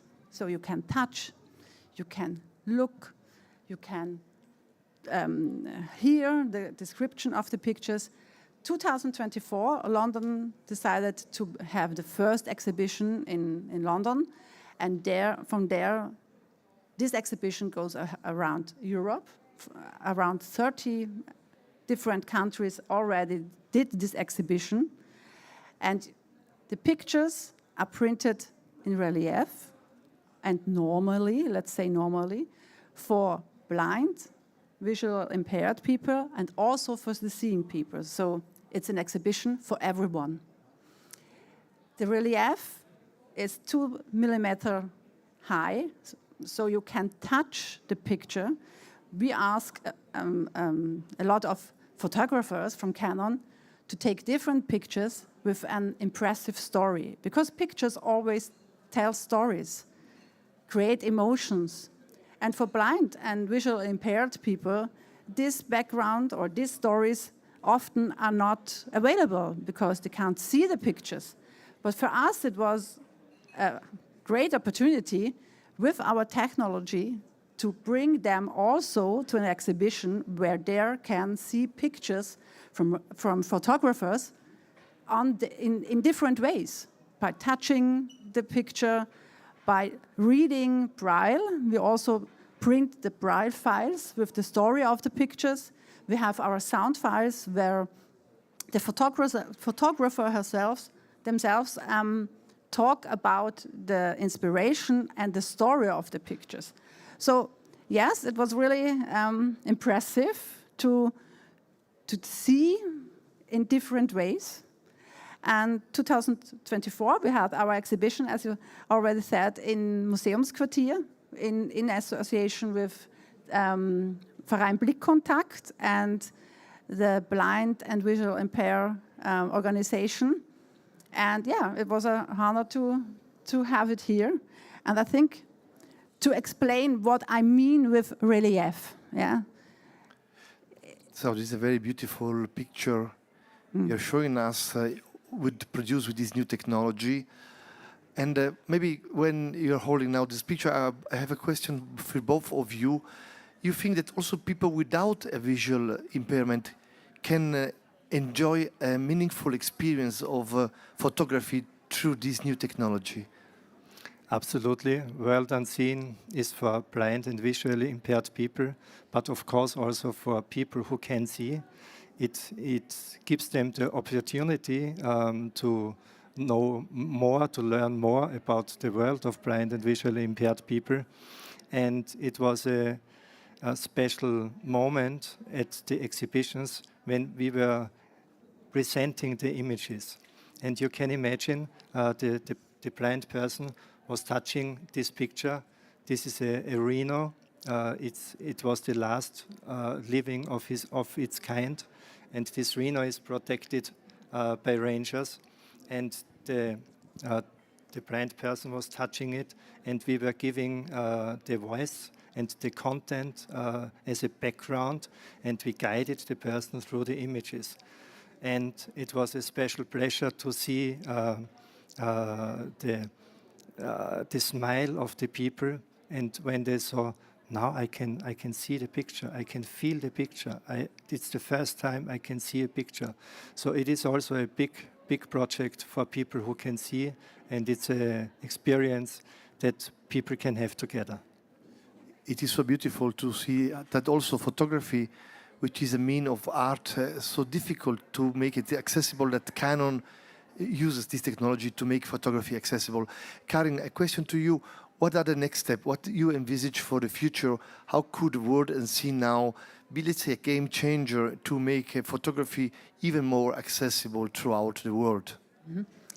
Yeah, we hopefully will have a time where in every museum, gallery, art space, pictures like that will be available. Not only for the blind and visible impaired, also for us, because it was also for me an experience to hear the story about the picture and to learn about the background from the picture from the photographer, and also to close my eyes and touch the picture and find out what can I touch, what can I feel. So our reason is to, or our goal is to find many ways to promote this type of photography and to find people who were interested in to include everyone to see pictures in the future. Yes, should be an integral part of any production, that also to think in terms of accessibility. I have another question of both of you. How did this project change the thought of inclusiveness within your company? Did this was an input also to make another sensitivity awareness about inclusion within your company? Helmut. In our daily working life, we see a lot of photos. And the funny thing after the first exhibition was that we developed a few to photos where we thought which parts of the photos could we make now three-dimensional, that blind and visually impaired people can touch it. What's the right photos we could use for the next exhibition? So it brought us a lot closer to this group, to blind and visually impaired people. And our objective is to visit as many events as possible. So we had some of them, the Diversity Bar and the 200th anniversary of Braille. Today we are happy to be here. So we will keep on being the facilitator for printing houses who buy the machines, who run the machines and the software, for galleries and museums, And in this triangle, we can make the world a little bit more inclusive. This is very nice, and I think that also occasions like the Zero Conference are, let's say, a world scene where this kind of really truly innovative project can make the difference, because, as I said, the photography was always an aspect of creation that was so far not accessible to visually impaired people, and this is particularly impressive.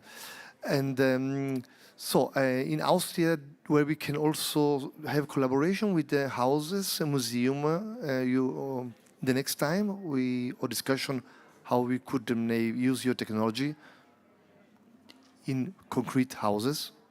So we are running these discussions. We have our meetings. We talk about it. The final push needs to come from the museum. The museum needs to decide. We will do it, and we keep on talking about it. And last question, because always the discussion we have with the museum, is it as a, so to say, affordable technology for the houses who are going to implement this kind of solution? 100%.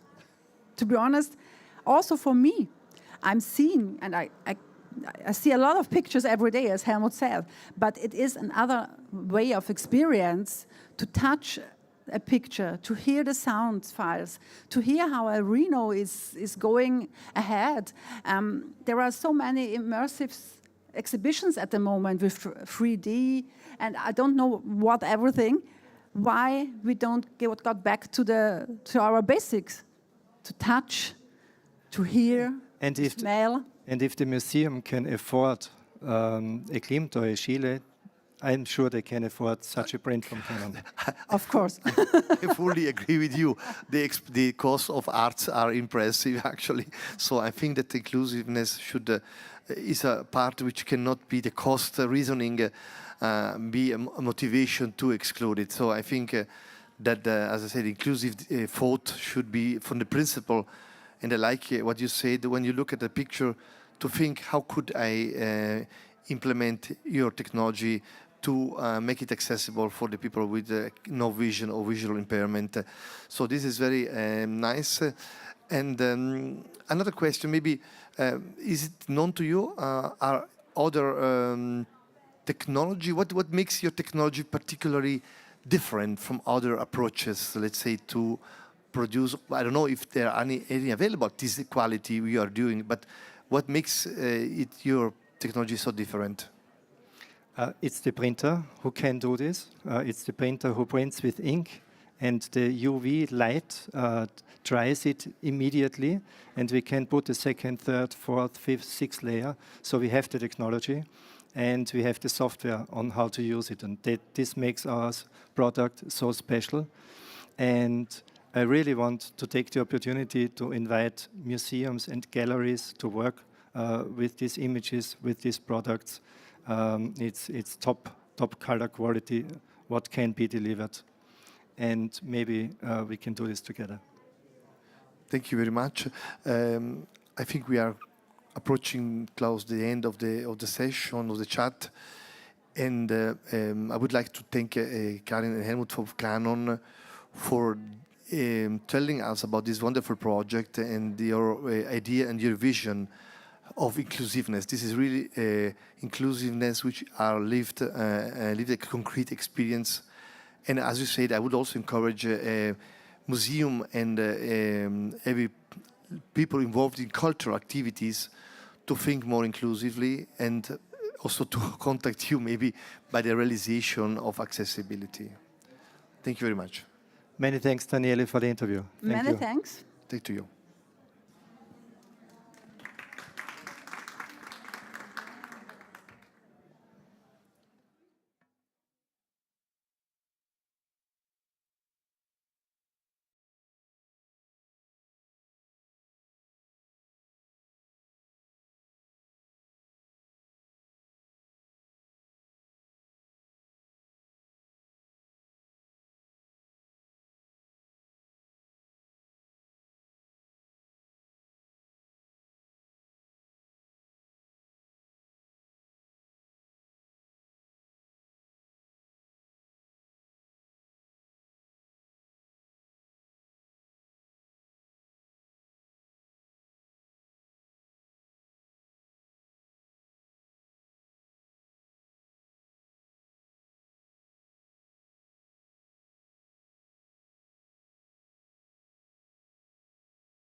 nosotros aún no lo vamos a usar. Si ella nos dice hola, pues le decimos hello, ¿vale? No te preocupes de nada. Un poco de calor, ¿eh?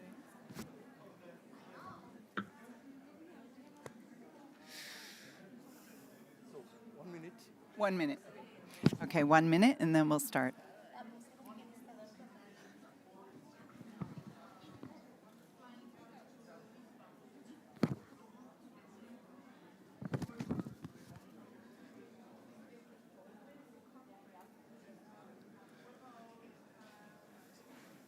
Súper bien, va a ir, ¿eh? Que sí.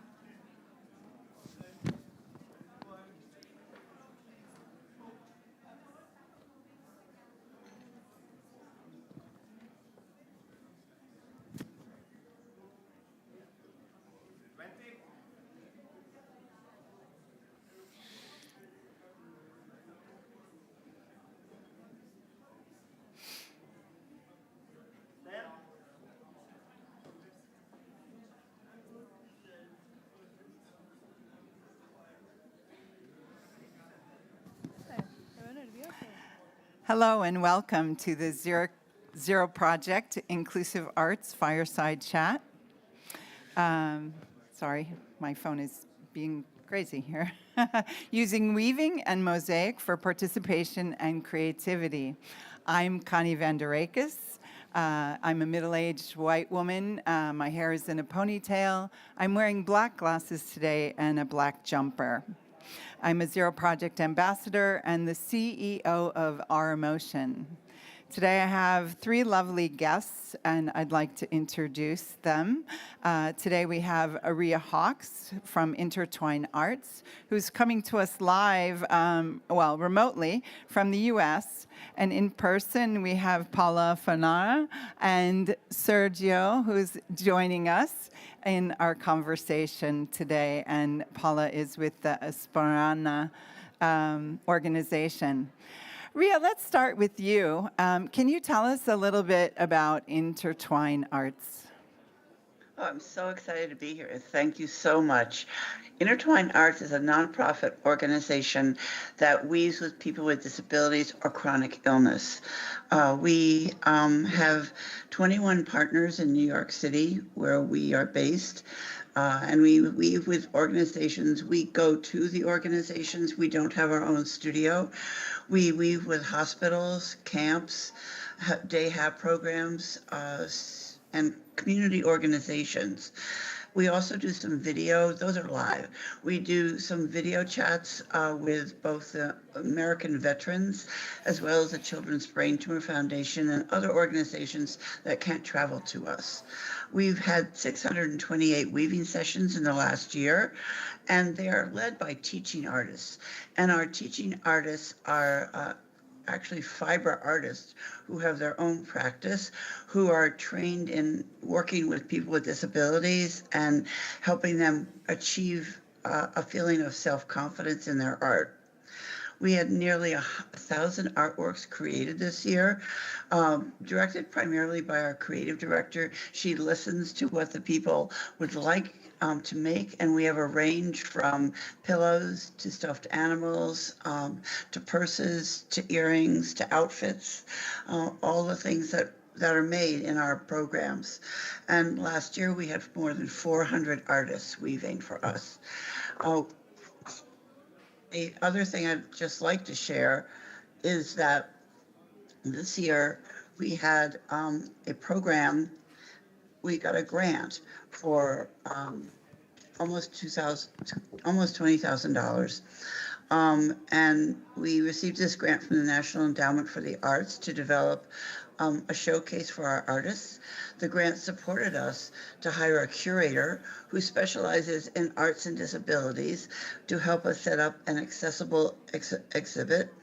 We have a gallery space at the Positive Exposure in the Financial District where we're holding a curated exhibit of a selection of fiber artists in our programs. Also, the gallery has 6 looms for visitors and artists alike to create alongside each other. Many of the pieces that are created during the entire 6-week process that the gallery is open will also be exhibited on the walls. And let me know if you have any other questions. Great. Ria, thank you. And I want to say I had the pleasure of going to Positive Exposure 2 weeks ago and seeing the variety of weavings that you are doing, and they're remarkable. I mean, just incredible work that you're doing. I'm going to turn it over to Paula before we ask questions. And Paula, can you tell us a little bit about your org? Yes. Hi, my name is Paula Fenollar. I'm a psychologist at Fundació Espurna. Here we have Sergio, one of our users with us, who will be talking later on. And it is important for us to explain that Espurna is a family-based foundation from a family of 7 brothers and sisters. And Espurna in our dialect in Valencian means spark. And this last 7th sister has Down syndrome, and she was the spark that actually lit up this big project. So our foundation focuses on the social and employment inclusion of people with intellectual disabilities. Today, I would like to share with you the importance of art in the daily work life of our users and how creativity can become a powerful tool for inclusion. At Espurna, we work with a traditional artistic technique called trencadís. Trencadís is the art of creating mosaics using broken ceramic tiles to form a new, unique piece. This technique is deeply connected to where we come from, since in Valencia it is a symbol of Mediterranean identity and creativity. But for us, trencadís is much more than an artistic technique. It represents transformation. Broken pieces, which might seem useless on their own, come together to create something complete, meaningful, and beautiful. In many ways, this reflects our vision of society. We work actively against segregation. Inclusion for us is not just about sharing spaces. It's about sharing roles, voices, and opportunities. That is why we developed an initiative that connects our users with one of the most important parts of society, children and young students. We regularly visit schools to conduct mosaic workshops, and during these sessions, our users are not participants. They are the experts. They lead the workshops, they explain the technique, and they guide the creative process. They have the voice, they have the initiative, and they have the authority. This role reversal is powerful. It challenges stereotypes and allows children to see ability before disability. We also welcome school groups into our own facilities. When they visit us, inclusion happens in a very natural way. Students get to know our occupational centers from the inside, helping to normalize these spaces and see them from a positive and empowering perspective. During these visits, they work side by side with our users, creating their own mosaic pieces and also engaging in other artistic activities such as ceramics.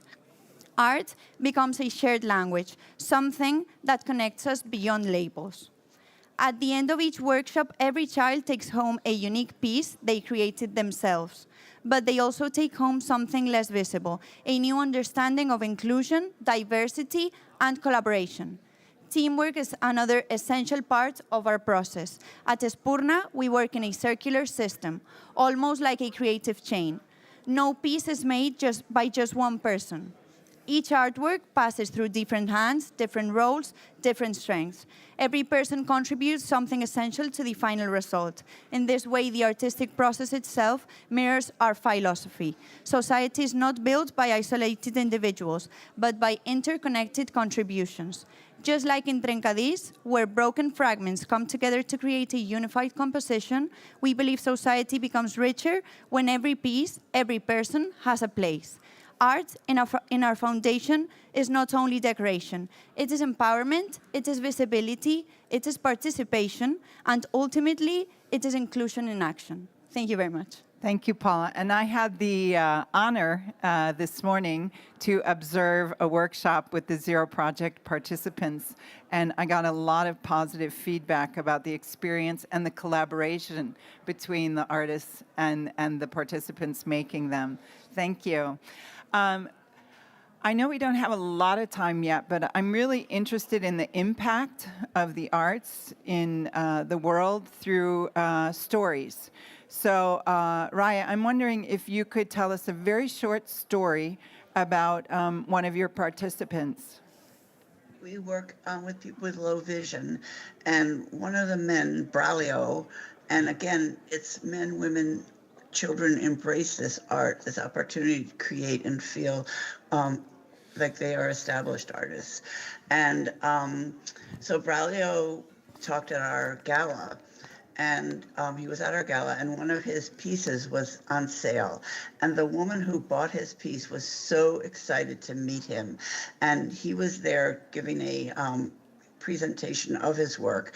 And the woman came up to him and said, "I love your work. Could you explain it?" And he said, "Well, I have woven a piece of cloth, and then with the guidelines of the people I work with, I have painted a bus, a person on a bike, and a car. And you also see the person on the bike in the next scene has fallen over. And the message for my work is please don't drive and drink." So after the conference, he came up to me and he said, "I've never heard people applaud for me before. I've never known that people embrace my work. And this is the most wonderful experience I've had, not only to weave and to create, but to know that I make a difference." Wow, that's a powerful story of self-empowerment and believing and belonging, right? Paula and Sergio, would you quickly tell your story, and then we have a surprise for everyone. Yes. I'm going to ask Sergio in Spanish what is something really touching for him.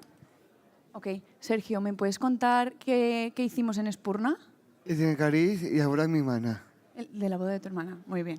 So he's saying that we made in Espurna the trencadís for his sister's wedding. So here we brought some of the pieces and we made different fruits. So Sergio usually gets really emotional, and this was really important for him, seeing not only that his work was really meaningful in a really important moment on his life and his sister's life, but also seeing all of his teammates and all of his colleagues working together for something so important for him. And here are some more users coming with us to show their own art pieces. Come on in. That they made themselves. And if you could hold up your artwork. It is important for us to give them visibility since they are the reason we are here. So I think we can all see the impact and power of the arts and transformation. I'm going to go back to you, Raya, and to see if you have any closing last words for us before I close us out. I'll ask Paula the same thing. I guess I didn't really have time to describe what our weaving is, and it's called Sayori, and Sa is a Zen word, meaning everyone has their own dignity, and Ori is weaving. So within the weaving of all of our participants, be they chronically ill, have a cognitive disability, or PTSD, they each can create with their own dignity a beautiful piece of art and feel proud of what they've done. Awesome. Thank you so much. Paula, some last words from you. Okay. I just wanted to thank Zero Project for the opportunity of giving us visibility and, of course, the opportunity of our users having such an enriching experience, which I'm sure they won't forget. So thank you. Thank you. Okay, everyone. Thank you for being with us on this Fireside Chat. We believe in the power and the transformation of the arts for all people. Thank you so much.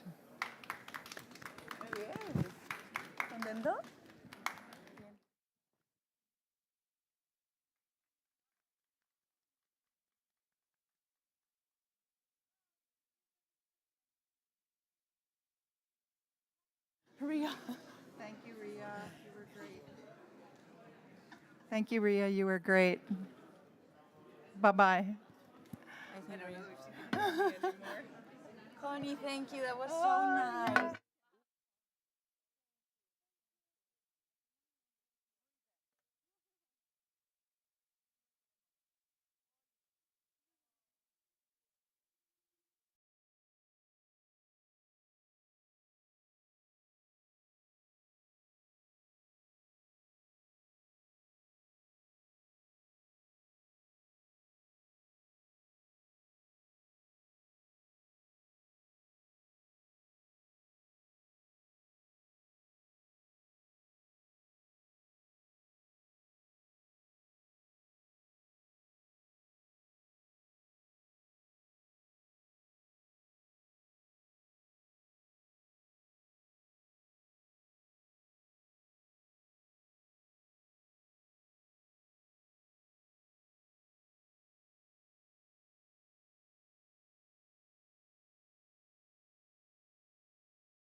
Hello, my name is Claire Landesman.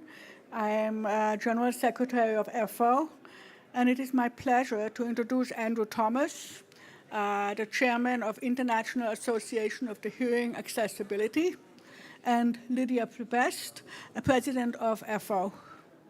The theme today is assistive listening devices, or technology. Let me start with a quick question. What are assisted listening technologies? Lydia, can you give a short definition? Thank you. For people who have a hearing loss or are deaf and use the technologies or assistive technologies, listening technologies, it means that we are able to get the direct sound from whatever event public services are, and to be able to listen to the sound, to the speakers, without any disruptions and background noise. And this is mostly for the people who have hearing devices, such as enabled by hearing telecoils or potentially Cobracast. Andrew, can you add to that? Sure. Assistive listening systems and technologies, I think, are, as Lydia has said, primarily for areas where there's a lot of background noise, in large venues, for example, and they can be for theatres, they could be for bank counters. There's a whole range of areas where these systems are used. So they're very, very useful for people with hearing loss that have the devices that can access them. Yeah. Thank you. And what are the pros and cons of the current solutions? Andrew? Well, the most widely used technology, I think, is hearing loops. The full name is AFILs, which is audio frequency induction loops. That's the term that's in the standards, I think. So hearing loops are basically a technology that has been around for some time. It's well established. There are a global network of hearing loops already in situ. They are operated by a wire being run around a particular area. So, as I mentioned earlier, in a theatre, for example, the wire would run around an area of the theatre or a church. And that wire sends out a magnetic field, which is picked up by a device called a telecoil, which is provided in the hearing aid. The telecoil has to be set up by an audiologist, and that can differ from country to country how that device gets, that telecoil gets in the hearing aid. Not all hearing aids have them, but hearing loops are the most widely used technology at the moment. So there's other technologies such as infrared. They're used in particular applications, and RF, radio frequency, is another technology. And obviously, as Lydia's already mentioned, there's another technology coming down the line, which is Auracast. And Lydia, do you want to add to that? Yes, in terms of the pros and cons of the solutions, it definitely, one of the cons of the solutions, to start with the bad news, is that the audiologist needs to set up the actual system with the theatre. And what we, as the European Federation of Hard of Hearing People, are coming across is that sometimes, unfortunately, audiologists are not proactive enough to inform the users of the devices that what kind of technology access is possible. The benefit is that you really have the access to sound without the disruptions and without the distractions of the background noise. So that is very important. That sounds very interesting. Andrew, the hot topic nowadays is Auracast system. Is this a game changer for persons with hearing loss? I think it could be over time. It's a new technology that's come along, and it's part of the Bluetooth family. So it's not the same as the classic Bluetooth that we use widely in our daily lives. This is an offshoot of the Bluetooth technology, which is not compatible with the classic Bluetooth. So there is a little bit of confusion, I think, between Auracast and Bluetooth. So there's a job of work to be done there. The technology has already started to be implemented and put out into the marketplace, although in quite managed applications. The beauty of Auracast, I think, is the fact that anyone with an Auracast-enabled device, whether that be someone wearing a hearing aid or someone with earbuds or headphones that are Auracast-enabled, could get a benefit from the technology. And thinking back of when I first heard about it, I believe that would be a really big step forward for people with hearing loss, because there'd be more people using the technology and therefore less of a stigma, I think, for people wearing hearing aids, which can only be a good thing. So there's a long way to go, I think, before Auracast becomes the real dominant, if it ever does, technology in the world of assistive listening technologies. But I think it's certainly creating a lot of interest from the experience I've had of it so far. There's a number of challenges that it needs to go through about connectivity, and the fact it's gone out into the marketplace now. Some of these issues are being raised by the fact it's starting to be used. So, over time, it will be interesting to see how it develops, and it's going to be really important, I think. And maybe the theme of what we talked through this discussion is it's about coexisting with existing technologies.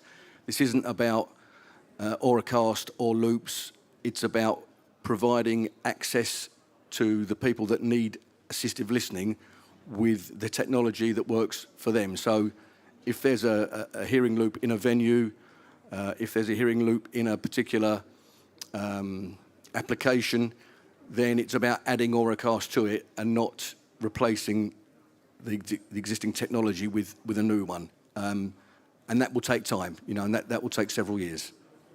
So who else can benefit from that, actually? Well, I think the whole technology of Auracast is going to open up a real whole new world of audio experience. So the technology itself is about audio sharing. It's not come out as an assistive listening system as technology as such.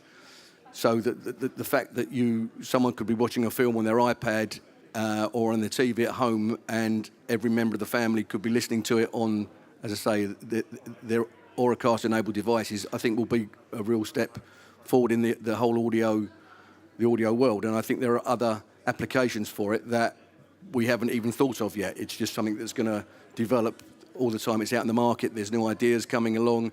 Manufacturers are making new products that aren't necessarily involved with assistive listening. But it's certainly an exciting time to be around in the industry. So with the existing technologies, having Auracast coming along the line, along side by side with the existing stuff, it's going to be really good, I think, for everyone to use the technology. But as I said earlier, it's going to take some time. That's great. Lydia, what can you say about the hard of hearing community embracing this new innovation? Well, hard of hearing people have always been interested in innovation and what else is able to provide us the access we need. And to have a more instant access, such as Auracast is promising, it's great. And it can be also used for the captioning as well, the provision. So there is many different ways of how we can use it. The biggest thing about Auracast to me is that it's going to be mainstream. But it doesn't matter if you have a hearing device or not, as the person with hearing loss, anybody else will be also able to use this kind of device and the access. But the only thing is that our worry and our campaign, which was launched last year, is about making sure that we do not throw away what already is available to us. So the situation is that many hard of hearing people are complaining that they don't have a choice, and often they are given only the hearing aid with the Auracast in it, but the telecoil is missing in there. Now, the issue is currently, which Andrew already touched on, is the Auracast is just starting. whereas the hearing loops are existing in many, many places already, of over 40 years or so of installing them. So we can have a paradoxical situation that there will be people who have the newest hearing aids or cochlear implants with the Auracast as the feature in it, no telecoil. They will come to the event, such as here, at Zero Project, and they will find that they are actually not able to be connecting to the sound in the same way as we can now with our telecoils. I'm using the neck loop, which is provided here. I can add it to the audio devices we have in this building, and I can actually hear perfectly well. But someone with Auracast will not be able to do it. And that is the problem.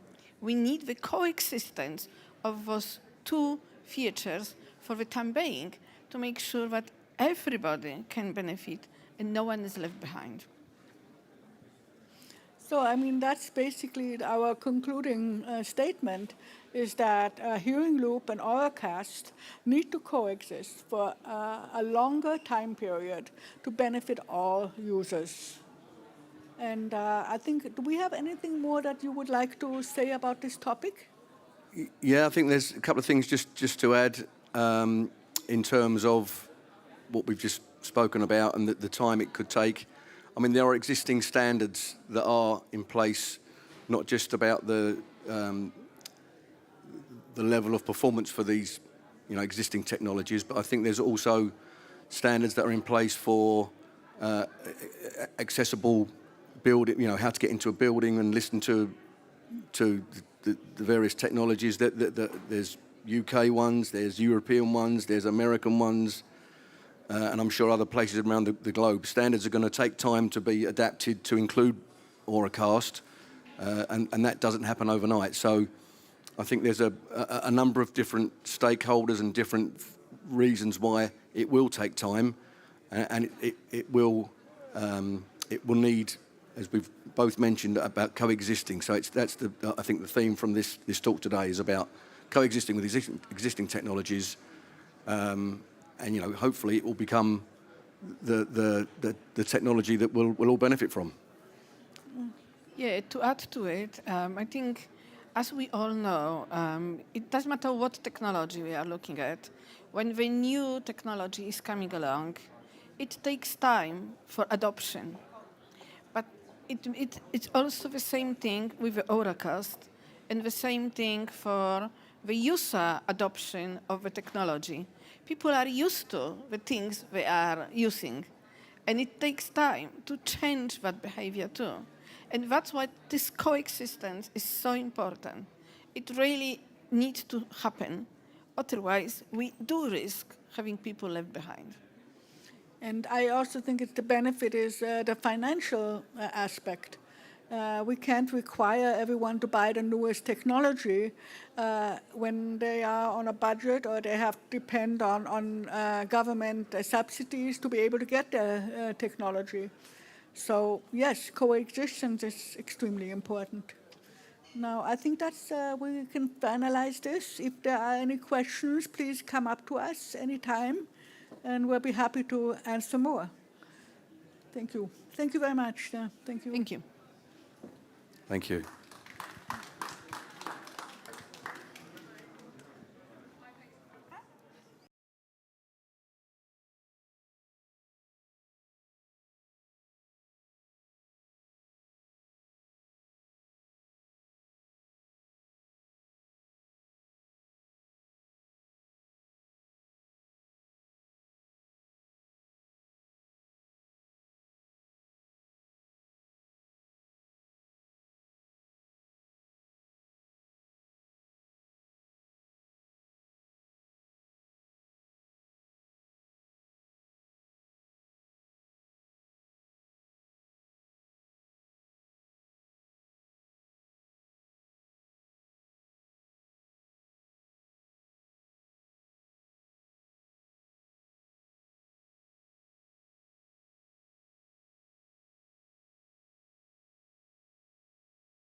Hello, everyone, and welcome to the Zero Project Conference 2026. My name is Alessandro Gobello. I'm a communication manager and part of the Zero Project team. In this fireside chat, we'll discuss the realities of social media for persons with facial differences. I'm extremely honored and happy to have here with me Nikki Lilly and Matilda Lansdowne from Face Equality International. Hi, Matilda. Hi, Nikki. Would you like to introduce yourself and tell us a little bit about your experience on social media? You want to go first? Thank you, Alessandro, and thank you for having us. I'm Matilda. I look after community and partnerships with Face Equality International, and I was also born with a cleft lip. So I have seen both sides of social media, with it giving us, access to essentially an informal support group and community. And then through Face Equality International's channels, we unfortunately are kind of the front line of seeing and reporting hate, discrimination and abuse online. I'm Nikki Lilly. I started posting videos on social media when I was 8 years old.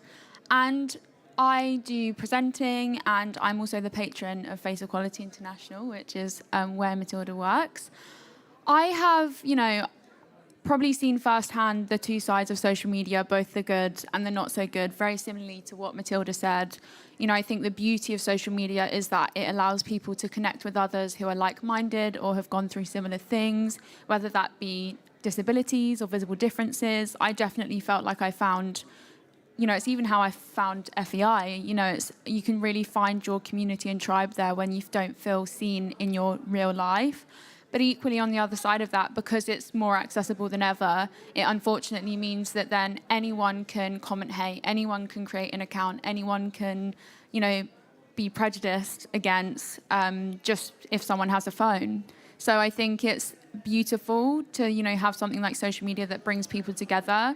But also, there's a lot of work to be done that it doesn't, tear people apart at the same time, especially people with facial differences. Yeah, and we're seeing more and more people are getting more creative with their hate and trolling, unfortunately. And a lot of platforms you're now able to leave comments, either video or image, comments like GIFs, and these can be open to interpretation.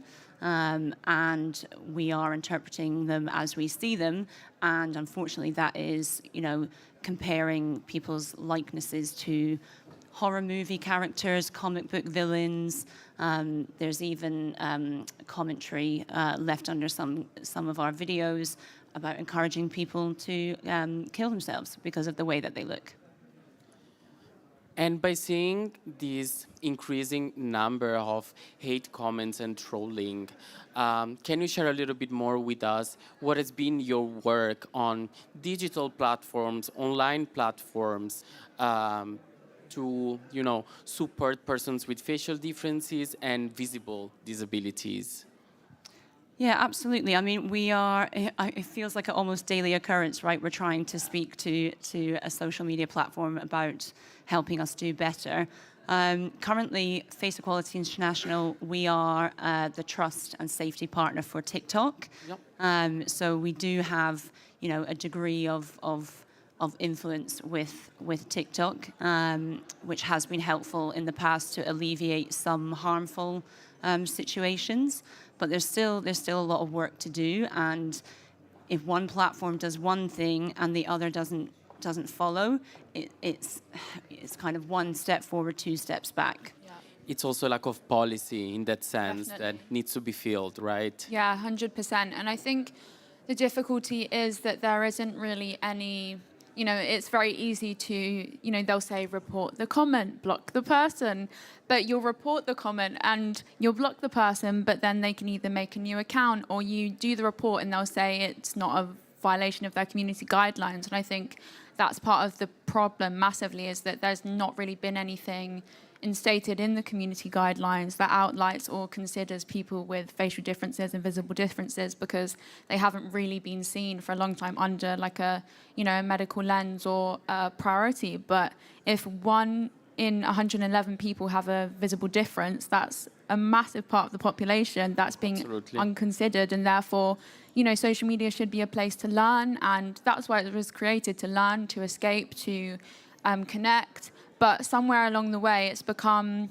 you know, there's of course the good side of it, but somewhere along the way, it's become about hate and negative comments. And so I think it's so important for, you know, TikToks, the Instagrams, all of these, to go back to the people that are firsthand on the front line affected by these comments and these groups and these minorities, to then work with them, you know, to make these changes. And I think sometimes it's hard to not feel like problems versus people they want to kind of work with and alongside on, you know, creating safer spaces for us.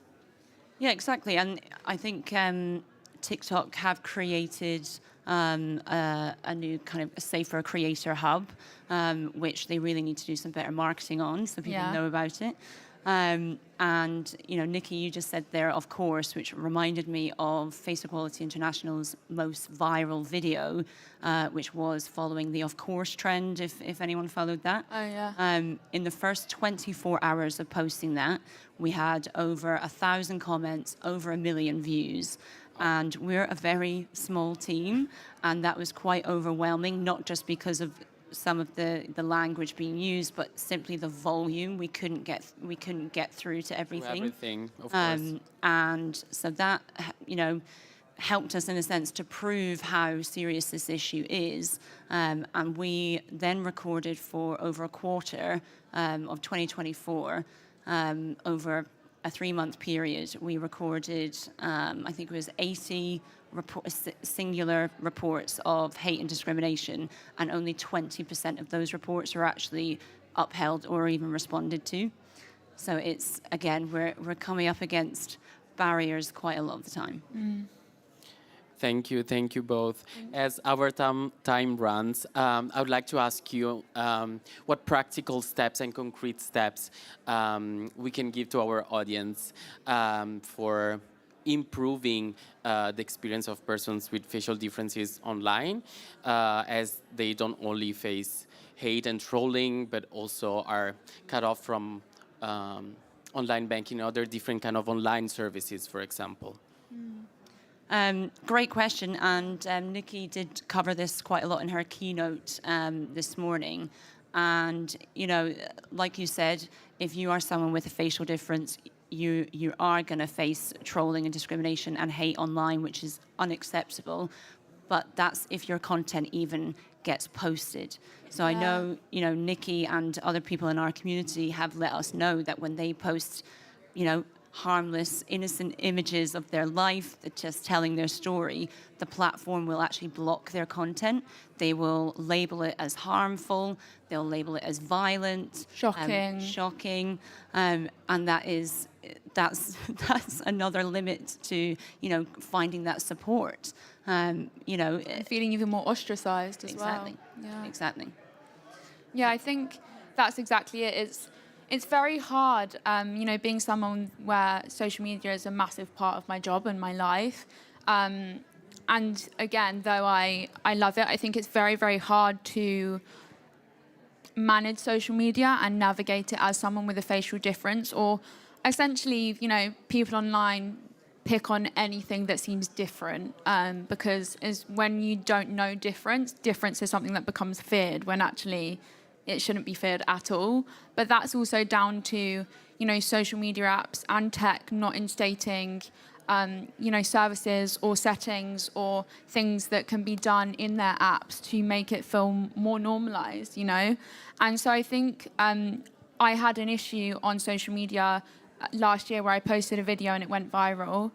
And I was inundated with about 5,000 comments of just people taking screenshots of my face, cropping this side of my face so it just showed this side, and re-commenting it in my comments, saying, oh, the potential you could have had, or using AI to mirror the sides of my face and re-commenting that. And luckily on Instagram, they let me know when I spoke to my contact there that there's a setting where you can actually turn off GIFs and images. So that's obviously great, because then that stops that completely. But then on all other social medias, that isn't something available yet. And of course, that is literally just scraping the surface of, you know, an option available. But I think it's really navigating. It's very hard. I feel like even every day I'm trying to navigate it myself. I think there's times where I've had to kind of take breaks from my comments, because though it should be a place where I should be able to reply and engage, if I'm going in and I'm seeing hate or, you know, not, you know, nice comments, I'm not going to want to. Yeah. And I think it's really good to hear that there are organizations like Face Equality International Definitely. that are working with these social media and online platforms, and showing that banning comment and moderating the behavior online does have an impact, and we need more policy on this. Yeah. More policy for sure, and I think the policy is really important for us as an organisation to be able to feed back to our community that they are involved in that policy work and that change in the language. And we also need to recognise that language is there's going to be nuances, and it's going to change because your disability or your facial difference is going to be different to other people. We're going to have different needs. So there isn't, unfortunately, a one-size-fits-all, which is why I think the platforms are struggling to be able to make it a safer, better environment for our community. Yeah. And I think it's such a deep-rooted issue that we have both separately spoken to, you know, some tech companies, especially social media-based ones. And I think there is, you know, they are trying, but I think it's such a big issue and so much that actually needs to be set in stone in terms of policies, concrete things, legislation, and ways in which people are actually, you know, reprimanded for commenting hate, which isn't there, that I think people just do feel like they can kind of get away with anything on social media. Because more likely than not, I don't think 99% of the comments I have received that haven't been so kind on social media, anyone would ever say to me in person. It's that, you know, because they have a phone and know... That sort of barrier Yeah. and screen that people kind of have and think that social media protect them with the screen, but it actually doesn't. No. It actually doesn't. Is there something else, Nick and Matilda, that you'd like to share from the online experience that you had and that other members from your community had that you think it's valuable for the conversation? I mean, we could probably talk about this for a very long time, right, in terms of the hate and the trolling aspect, but I think it's really important to stress that social media has been an amazing... A force for good. ...tool for lots of people, but especially people with visible differences, to be able to see someone like them and, you know, hear about their experiences is really powerful. And there are studies that prove that seeing your likeness somewhere else improves your mental health, it improves your quality of life. So we don't want to take anything away from other people. We just want to be part of it. It's all, you know, to make it a more enjoyable and safe place to be. I think that's it, you know, in real life and in the social media tech world. I think that's what we all want, is to be able to navigate it more safely and happily and more welcomingly. You know, I've had so many people over the years who have now created their own social medias through watching my videos. And I think a massive part of social media, or just, you know, this world of having a visible difference, is allyship. And so being able to have a community to support each other online, I think, is really beautiful and really important. But yeah, there's a lot of work to be done, but I think the first step is the more you see something, the more, you know, normalized it becomes. So it's so important from as far as, you know, from top to bottom, teaching companies, you know, speaking to them one-to-one, helping with co-creation from start to finish. It's not, you know, you can skim the surface, but it has to go down to like the roots really to get any proper concrete change. Absolutely, absolutely. Thank you, Matilda, and thank you, Nikki, for joining me in this conversation. Thank you, everyone. Thank you.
Hello, everyone, and welcome to the Zero Project Conference 2026. And yet again, we are at a very interesting fireside chat that will be talking about AI and neurodiversity. I'm joined online with Margarita Lane, the labor market economist at OECD, working primarily on AI. Hello, Margarita. It's great to have you online. It's a pity that you couldn't join us here because we have so many interesting sessions on neurodiverse talents. But maybe you can introduce yourself a little bit more, and then we will jump in right into the report that we will discuss in this fireside chat. Yes, indeed. I'm sorry I couldn't be there in person, especially because I think a lot of the experts who contributed to the report that I'll be talking about today are actually in the room or present at the conference. So it would have been nice to see people in person. But so I'll just say a few words maybe about the OECD before we start, because we're an intergovernmental organization with 38 member countries. And we work on essentially any topic that a government would work on. So topics as diverse as the environment, tax, employment. And what links all of these topics together is that we are trying to build better policies for better lives. And this report that we launched today on AI to support neurodivergent learners in vocational education and training is just one part of that. Can you tell me a little bit about the motivation behind that report? Because AI, neurodiverse communities, they often go together, but I'm not sure that if they really go together with VET that often. So maybe you can share a little bit on that. Yeah, so in terms of the motivation behind the report, I think it would be helpful to start with some statistics, some employment statistics. So did you know that adults with ADHD could be 10 to 25 percentage points less likely to be employed than adults without ADHD?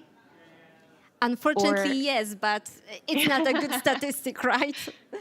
Well, I'm talking to a very educated audience, I suppose. And it really shocked me to learn that, for example, between 50 to 75% of adults with autism spectrum disorders are unemployed.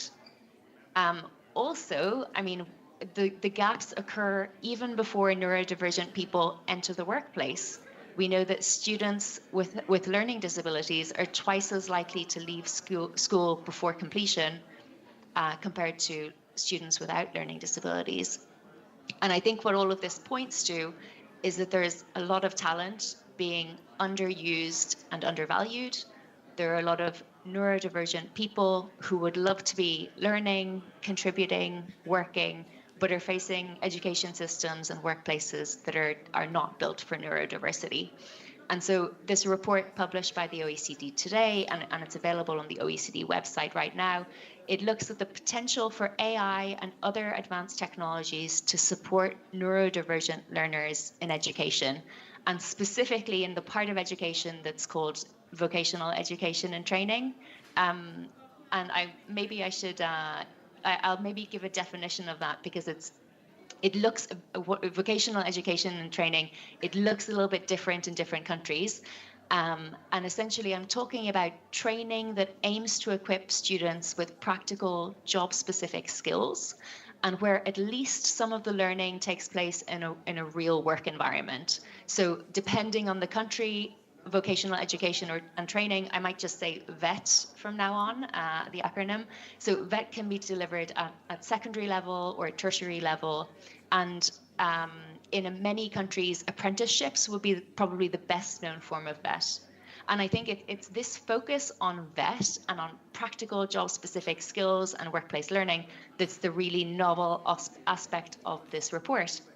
Because, I mean, it's quite obvious how a student might use ChatGPT to, deconstruct a Shakespeare play for their English literature class, but it's perhaps less obvious how AI and other technologies can be used for learning that's actually taking place in a real work environment. So, for example, in a hospital ward, in a kitchen, in a beauty salon, or at a construction site, for example.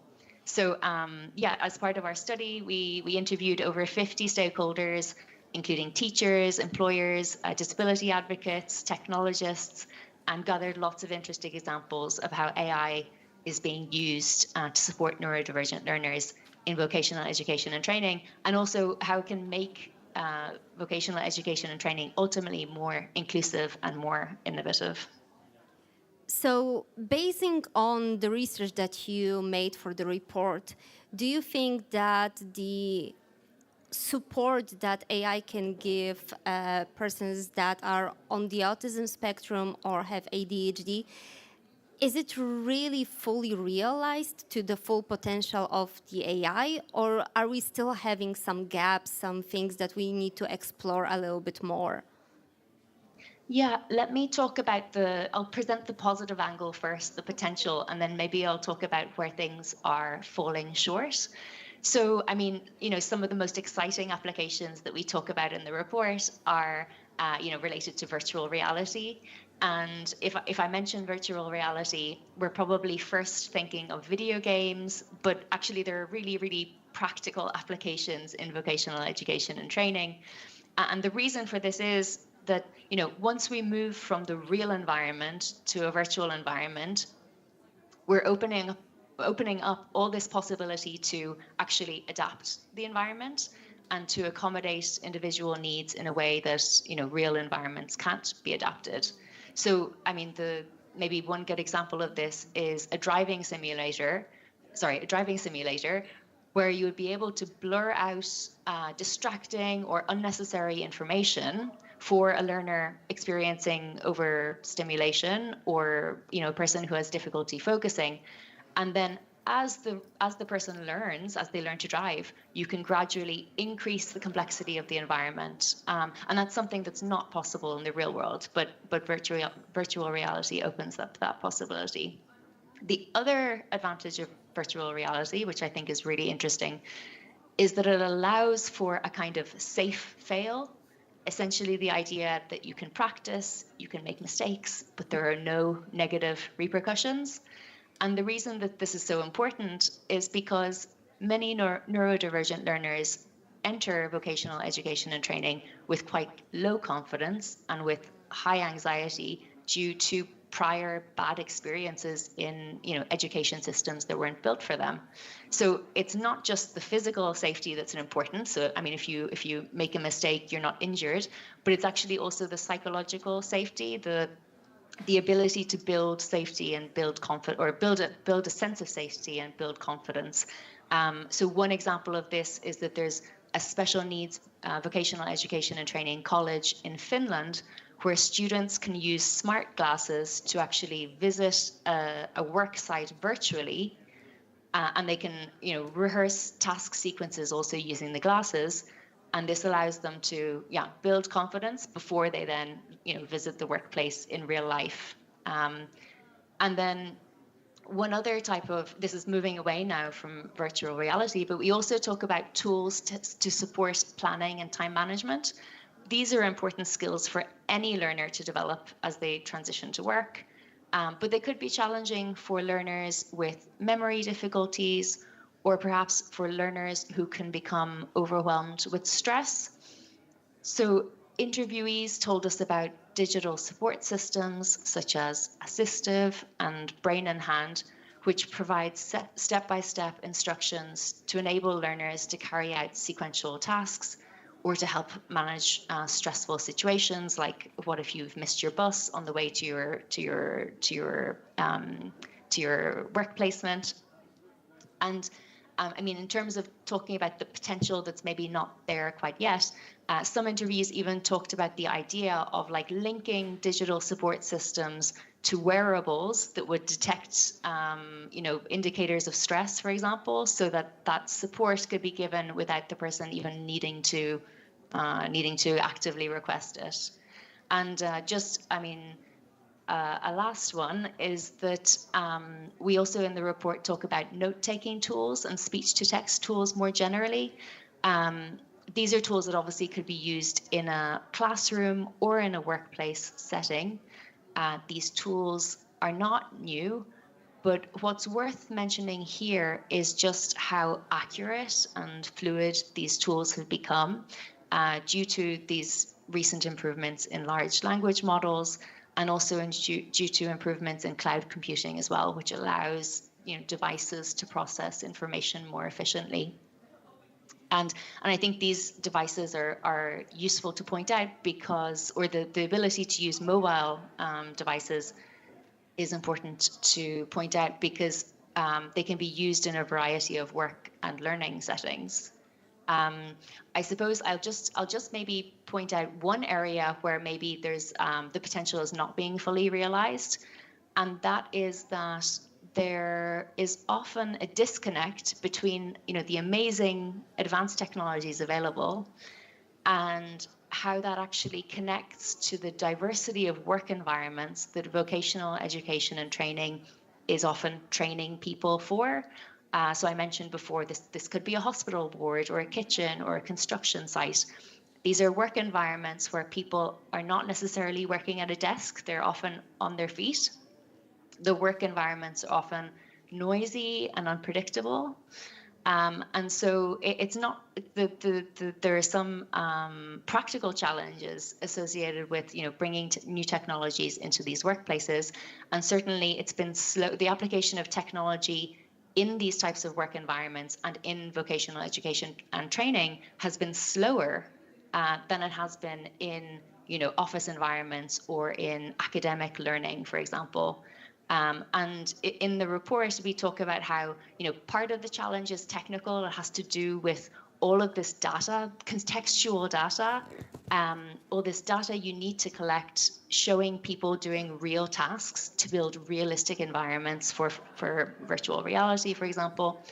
And then part of the challenge is probably also a lack of imagination, that the people developing these technologies, potentially also the people providing access to grants to assistive technologies are often working in desk-based jobs, and it can sometimes be challenging to think about the jobs that are not desk-based if you're in that type of work. I think one of the points that we always bring into attention when talking about the AI is also the risks. We at Zero Project take it very, very seriously, and even within the Equitable AI Alliance that we are running together with Seneca Trust, we are both addressing the need of having a very equitable and very fair use of AI, but also to acknowledge the risks that many persons with disabilities are facing. Do you have any such risks also mentioned in your report? Yeah, I mean, you mentioned equitable and fair, and I think that's a great place to start. I mean, I suppose the first risk, and I've been able to join a couple of the sessions today and yesterday, and so I know that this is a theme running through a lot of your sessions, but affordability is a significant barrier, and that can drive further inequalities. Other risks, the risk, I mean, when our interviewees, I would say the most common risk that they raised were related to data privacy and to the risk of discrimination. And so, I mean, there's already concern about how AI in the workplace could lead to greater monitoring and surveillance. And I mentioned earlier the possibility of having AI-related wearables or augmented reality, for example. These could be really useful, but for a neurodivergent learner or worker.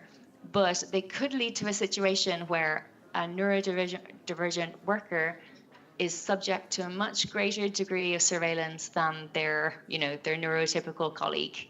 And that could actually create then disparities in how performance is actually being evaluated. A lot of interviewees also expressed concern about the use of AI in recruitment tools as well, and for obvious reasons. I mean, that's a very clear harm that could result from bias in the system.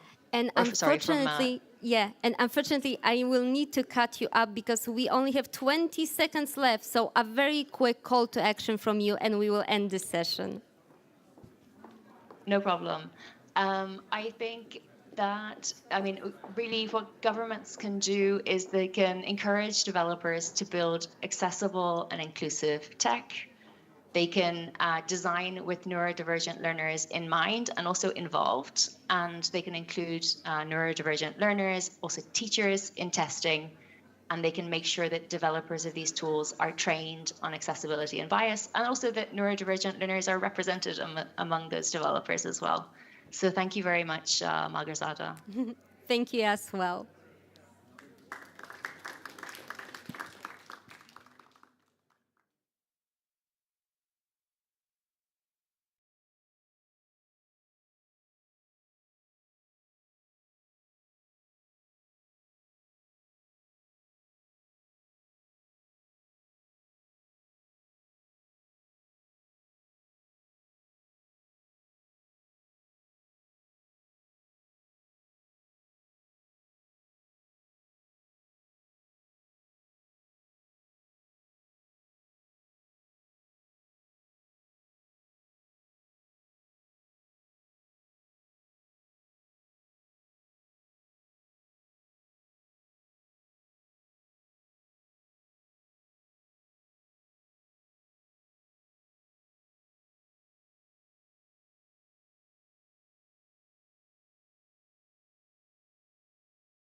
Okay. Welcome everybody here in Vienna to this Equitable AI Fireside Chat with Mary from Cisco. Mary, welcome. How are you doing? Hi. Hello, David. How are you? We'll discuss that another day. Mary, we want you and I, when you and I were thinking about this, we really wanted together to think a little bit about how AI can reshape how we design and implement accessible technology. And really thinking about how we work towards having inclusive systems that work for everyone. So with that in mind, we talked a little bit about how assistive technology is just technology. But what do you think, when we say assistive technology, what do you think we're actually talking about? And why does it still sit apart from technology more broadly? Yeah, and if before I answer your question, if you don't mind, I'll do a quick intro. So I'm Mary Fernandez Arias. I use she, her pronouns. I am a brown woman, curly hair. I'm wearing a rather fabulous burgundy dress today. And I am the engagement lead for accessibility at Cisco. And so to kind of think about this whole topic, David, I wanted to say that to this amazing audience that some of what we'll discuss today might feel a little bit provocative, might feel a bit, future thinking, intellectual. But I think it's important to ask the questions as we are shaping the future, because AI is already getting to decide who gets to work, who gets to create, and who gets to inform where we move, right? And so what I really want to do here is challenge us and make sure that we are thinking about these key questions that we're going to talk about. So shall we talk about assistive tech? Yeah. So what do you think we're talking about when we talk about assistive technology and AI? And why do we see it as something different from technology? Yeah. So when I was preparing for this chat, I actually looked up, where did this terminology of assistive tech come from? So it actually came from legislation. So assistive technology was first included in American legislation in 1988 in the Tech Act, and it was defined as devices or systems that increase or improve functionality or capabilities of people with disabilities, right? So I think at the time it made sense, because when we think about historically where we were as a community, we were fighting for the right to exist, to have the things that we needed in our lives, to be able to even choose where we went, how we did it, right? To be independent.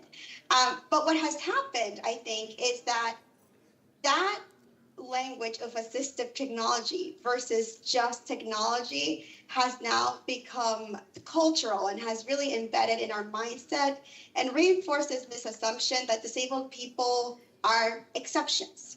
Yeah. That we are not the default user, that we're not the core customer, that we're not the people that shape mainstream, right, innovation.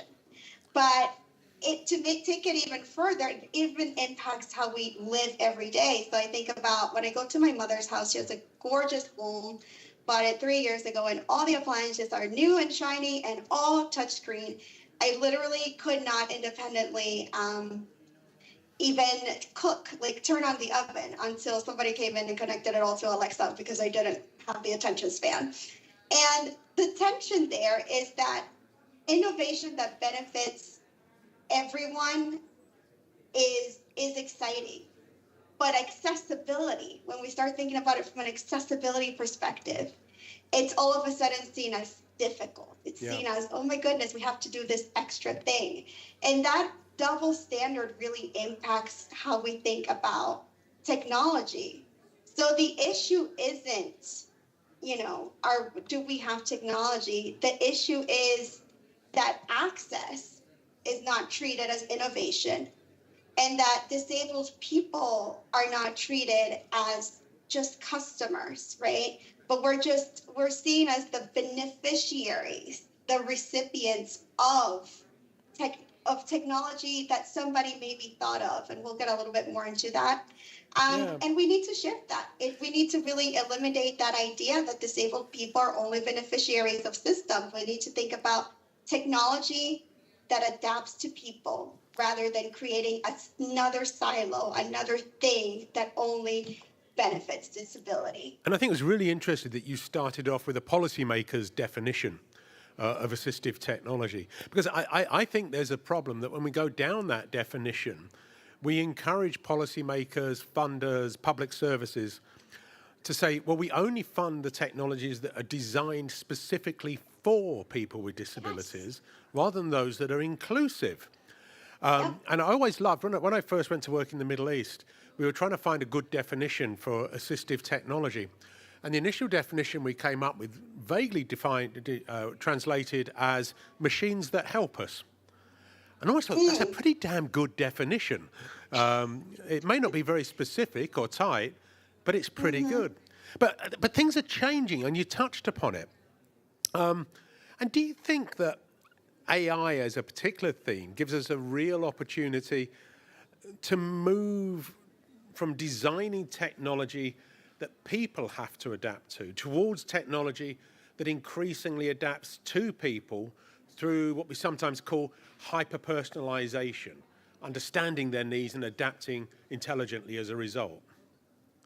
Yeah, and for our audience, I want to be super inclusive and first talk about, because sometimes we get a lot of these terms thrown around and we're not even sure what we're talking about, right? So hyper-personalization, at a very basic level, and I'm not a techie, but at a very basic level, what it means is that we are going to combine data that we collect across different systems. So behavior data, kind of what you're doing, where you are, all this data already exists, right? And analyze that. And with the layer of Gen AI and machine learning, we can then adapt your experience depending on what you're doing, where you are, and even what you might need next, right? So adding that predictive element. So that's what we mean by hyper-personalization, and it's a very broad term. But now let's talk about the present, right? And how accessibility and access actually gets built. And when we think about accessibility being embedded in products and experiences, it's actually a very fragile chain of decisions that have to be made. And it boils down to, did somebody somewhere who has many, many priorities decide that my access is important as a disabled person?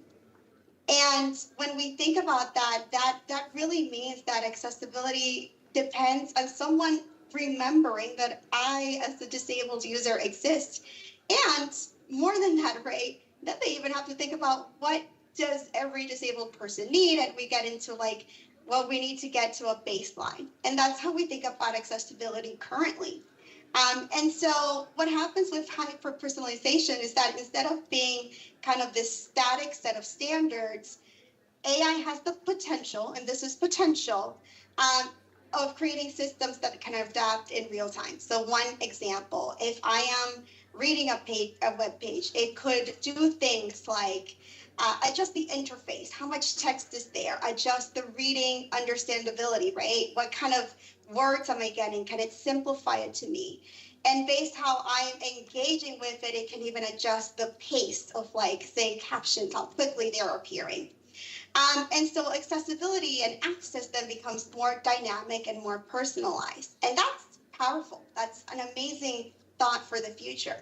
But this is a complicated topic. And at the same time, that system that can optimize how I interact with something, it can also potentially, we get into, can it track if I'm using a screen reader, a magnifier, any kind of tech in my computer that demonstrates that I have an access need?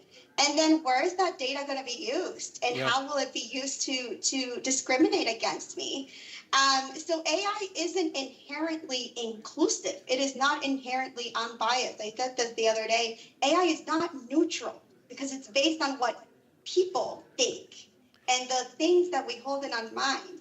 But hyper-personalization can only work, I think, if the people that depend on it get to shape it and get to design it. Otherwise, and I think that when we talk about hyper-personalization, it's not just about, I can't see. It may be, hyper-personalization also says, well, where are you? So in terms of the setting, that may change the way we won't need information presented. It might be that it needs to be tactile rather than audio because you're in a really noisy cafe or whatever. Or it might be that the specific tasks that you need to do suit one solution. You maybe don't need a full screen reader to recognize your banknote at the same time. And of course, so the tasks, the technologies that are available to you, it's more than just about, I can't see, therefore I need to use this. And if that's true, if AI could enable hyper-personalized access, what does that mean in terms of our thinking about design? And I've had a number of people say to me recently that they get asked to give their feedback about being disabled and what that means for design. And they sort of almost want to say, there's only one thing I'm expert in, and that's me. I can't talk for everyone who can't see. I can only really talk about me. And do you think that's fair? Is that a reasonable position for people to take? I think that's a very reasonable position. And I want to tell you a very quick story. So when I was in high school, I actually took Java my senior year. And I didn't know at the time that basically I would not be able to do it with JAWS. I wasn't able to edit my simulations. I wasn't able to really write code in a way that was independent. And what that told me, David, was that I wouldn't be a programmer. And I was 17. And, I don't know that I would have been a programmer, but it closed the door before I even got to explore the room and make that decision. And so I think the question for me about design and design tools is that the way that the world is set up right now, it's not even that disabled people have a seat at the table. We don't, right? When we think about who are the software engineers, who's getting to create these technologies, how many multiple disabled technologists do you know that are creating things, right? How many people with disabilities are you seeing talking about the AI era right now and are now creating those groundbreaking technologies? The irony of it all is that it's been the needs of disabled people that have built the capabilities that AI uses. It can see, it can hear, it can read because of disability. And I'm really interested. We talked yesterday in a session about the growth of vibe coding and the idea that a person with disability could describe the interface or the tool that they need, and AI codes that technology for them, and then they test it. How close do you think we are to the idea that hyper-personalization says, take out the middleman, use the technology to design the technology? I think we're close, and the thing is that we're moving so fast, but our mindsets and our systems haven't changed, right? The way that we think about disability hasn't changed. So my question to the audience is, if people with disabilities create groundbreaking technology, are we going to be given that credit? Or is ableism going to stand in the way and say, well, how useful is this, right? I think it's also about, these are tools, but tools can't change minds. We have to change our minds, and we have to expand the narrative to include disability, to include it as part of the human experience. So yes, I think that there is so much goodness happening, and I'm excited for younger people who are going to get to experience this and not face those barriers of discouragement, but at the same time, how are they going to be treated at work by their peers, by their colleagues? And I think what's really going to be important, just to summarize, is that people with disabilities need to be that human in the loop when they ask something to design something to meet their needs, to test, to review, and to make sure that it works for them. We are coming to the end, which is unbelievable. I can't believe we got through it all already. I know, this one part. Next year, we'll carry on this discussion, Mary. Well, thank you so much, David. It's been a pleasure. Always. Thanks so much. Thank you, everybody, for joining us.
Hello.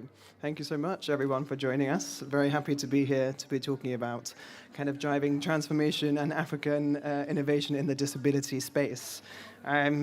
As we know, Africa is an incredibly important continent, and Africa in 2050, 1 in 4 people in the world will be African. It's the youngest continent on the planet, which means the future of ideas, the future of innovation, the future of many things is going to be African. So I'm joined here today. I'm Archie Mobley. I'm the program lead for Seed Inclusivity, a program designed for entrepreneurs with disabilities and assistive tech founders across emerging markets. And I'm here with Bernard, who I'll let him introduce himself quickly. Yeah, thanks, Archie. My name is Bernard Shira. I am the founder and CEO of AT4D. We are a disability innovation hub and accelerator for assistive tech based in Nairobi, Kenya. Wonderful. So Bernard, you and I are both very personally and professionally invested in Africa, and particularly when it comes to disability. So I'm very happy to be sharing this session with you today to talk a bit more about AT4D and the work that you are doing there. You're probably the prime candidate to talk about this and talk about the future of innovation in Africa. So I want to first start with Africa as a sort of a leapfrogging leader. Africa is sometimes incorrectly labeled as a continent that is catching up. But in many cases, Africa is leapfrogging and overtaking many kind of institutions and technologies. And in assistive technology and inclusive entrepreneurship, I'd love to hear if you think that's something that's happening. Where do you see African innovators outpacing the global north? All right, yeah. So first of all, Kenya is home to Africa's first assistive tech accelerator, which I was leading since 2019 up to now. And in some sense, that has been a great achievement because now there is over 75 assistive technology ventures across 11 countries that we've supported. And in terms of like leapfrogging and this idea of is Africa building just for Africa or for the world, at least from what we've seen in our programs, is that the assistive technology ecosystem globally, it's actually a multi-billion-dollar industry, and it's dominated globally by not so many companies. And this idea of having young companies solving or making solutions for people with disabilities is amazing because it's creating a new crop of companies that put the user first. So in some ways, how Africa is leapfrogging is putting users first more than any other market that I know. And in some ways, we have seen African startups like HopeTech actually going to market in other regions in Europe, and they're here in Vienna as well. And what I'm seeing is that the future of assistive technology is actually being built everywhere, including in Kenya. And having come here at the Zero Project Technology Forum, and to see the same ideas across China, Japan, and also Africa, it's signaling something. Thank you. You mentioned sort of multi-million-dollar industries and so on. There's a buzzword that's being touted a lot, which is AI at the moment. And AI in the African disability context, I think, is particularly interesting. And this is something that you're working on and studying at the moment. And when it comes to inequalities, I think the world of disability knows this very, very well. And AI, there's something to be careful of, is how will it close any gaps or indeed expand any of them. So in the disability agenda, what is it you're doing at AT4D to ensure that this is something that's embedded now rather than a sort of forgotten afterthought? Yeah, absolutely. So we've just published a report now. This has been a scoping study across 3 countries in Africa, Kenya, Rwanda, and Ghana. And it's trying to understand AI and disability. And we've talked to people with disabilities, more than 500 of them across these regions, and they are giving us their perspectives on the daily use of AI in everyday applications, like the ones we all use, ChatGPT, etc. And also how they have used some AI-based assistive technologies. And in my program, for example, we have a company that is building a digital sign language, and they're actually using AI to build a real-time interpretation. And people are very excited, but at the same time concerned because they want AI models that are responsive and context accurate and not just having data from other places. So this report, it's a wonderful collaboration with IDRC Canada and some amazing partners in Kenya, the Next Step Foundation, and also the Responsible AI Lab in Kwame Nkrumah University. And what it's leading to is that we are now creating a hub for AI and disability inclusion to help do two things. One, figure out if you're building AI in Africa, how do you make sure that it's inclusive of people with disabilities, regardless of the sector you're in? And then number two is, if you're building an AI-powered assistive tech, how do you find pathways to scale? Because this is one of the major limitations. And some of the foundations we are looking at is like the data sets. So these universities are working with us to actually create new data sets for AI innovators. Wow, thank you. I think this is something where AI is going to be particularly interesting. As you mentioned before about African disability context, the user is coming first in terms of the personalization of it. And I think AI has a big role to play in that. I want to shift us a bit more to the context of kind of humanitarian and crisis settings. Africa is a continent that is sort of unequally affected by things like climate, conflict, and so on, and economic crises, which are a part of everyday life.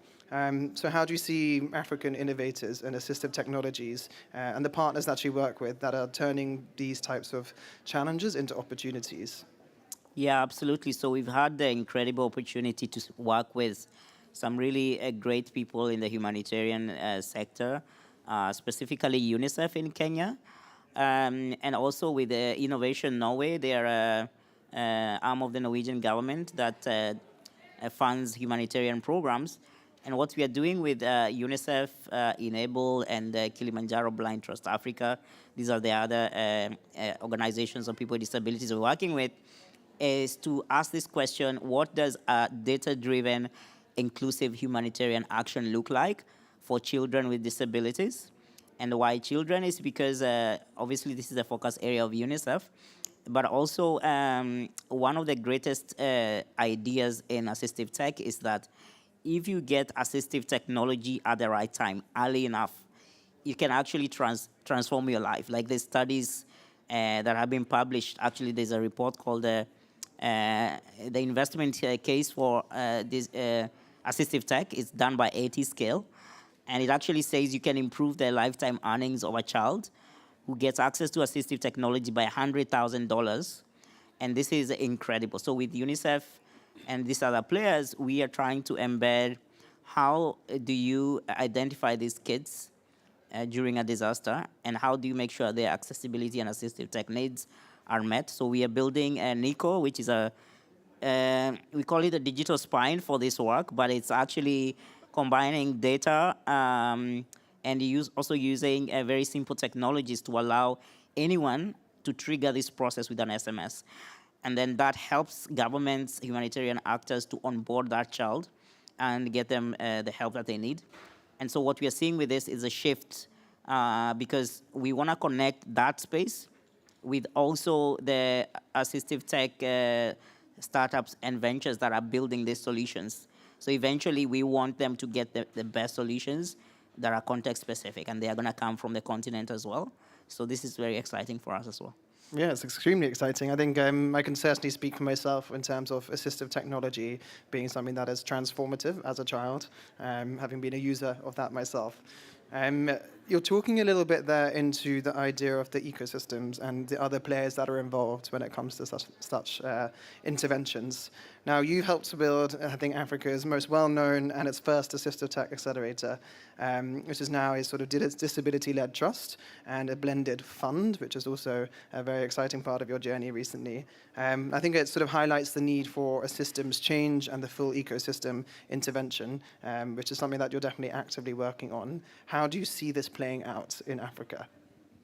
Yeah, so first of all, I think when you look at a systems change conversation, it's actually a long-term game. Systems don't change overnight. They could.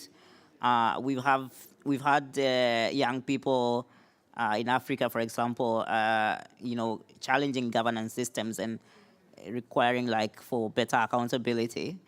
But I think the approach is going to be a little bit different when it comes to assistive technology because, first of all, there are many systems around assistive technology. So it's not just like one system.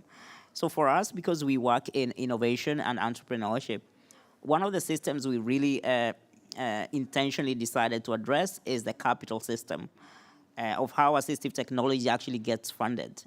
What we are seeing increasingly in even very established systems like venture capital, there is actually huge gaps globally when it comes to investing in disability. So we are very happy because we just recently signed a partnership with the Judith Nelson Foundation to do the first pilot in Africa to set up a fund that can invest early in assistive technology ventures. And Momenta's fund basically is meant to shape and send signals in these capital systems that governments, private sector, philanthropy can actually lead in the creation of new capital systems that are responsive to investing long-term and investing early, which sometimes venture capital doesn't have the patience for, especially in markets that are not yet very proven. So that's one system. And of course, the other system we really look at is this idea of agency and people with disabilities themselves being at the forefront of innovation. And one of the things we've done consistently, even with our accelerator program, is every innovation that we support has to be validated and somehow get signed off by the community of people with disabilities that are going to be using it. So we bring innovators and people with lived experience together every time. And this has dramatically changed many of these technologies. And also we are looking at, okay, how do you start also building communities that can be self-sustaining and drive their own agenda that are led by people with disabilities. And one of the things we started looking there is jobs and employment. So we realized that the technology sector has massive potential to create jobs for people with disabilities. But even when some of these people are very qualified and have the skills, they still don't get our jobs. They are stuck in early careers internships. So we are now testing mentorship as a bridge to create job opportunities. But we are finding the very best of people with disabilities who want to basically go to the next step in their career journey. So using this idea that you can get industry leaders to be reverse mentored by young people with disabilities and create a relationship that allows them to be the first ones to know when there's a job. Awesome. Yeah, I think it's something that on the African continent, which is so evident, is the kind of the user-led journey, the user-led experience, but also people with disabilities being the people who are making this change. The slogan, "Nothing about us without us," is obviously a well-known one. I think in Africa, I've seen that to be more true than perhaps some of the other regions we've worked in. So it's very exciting to see where Africa's going to go. I think we both believe it is really the future and is in many ways leading this, and particularly you are leading it as well.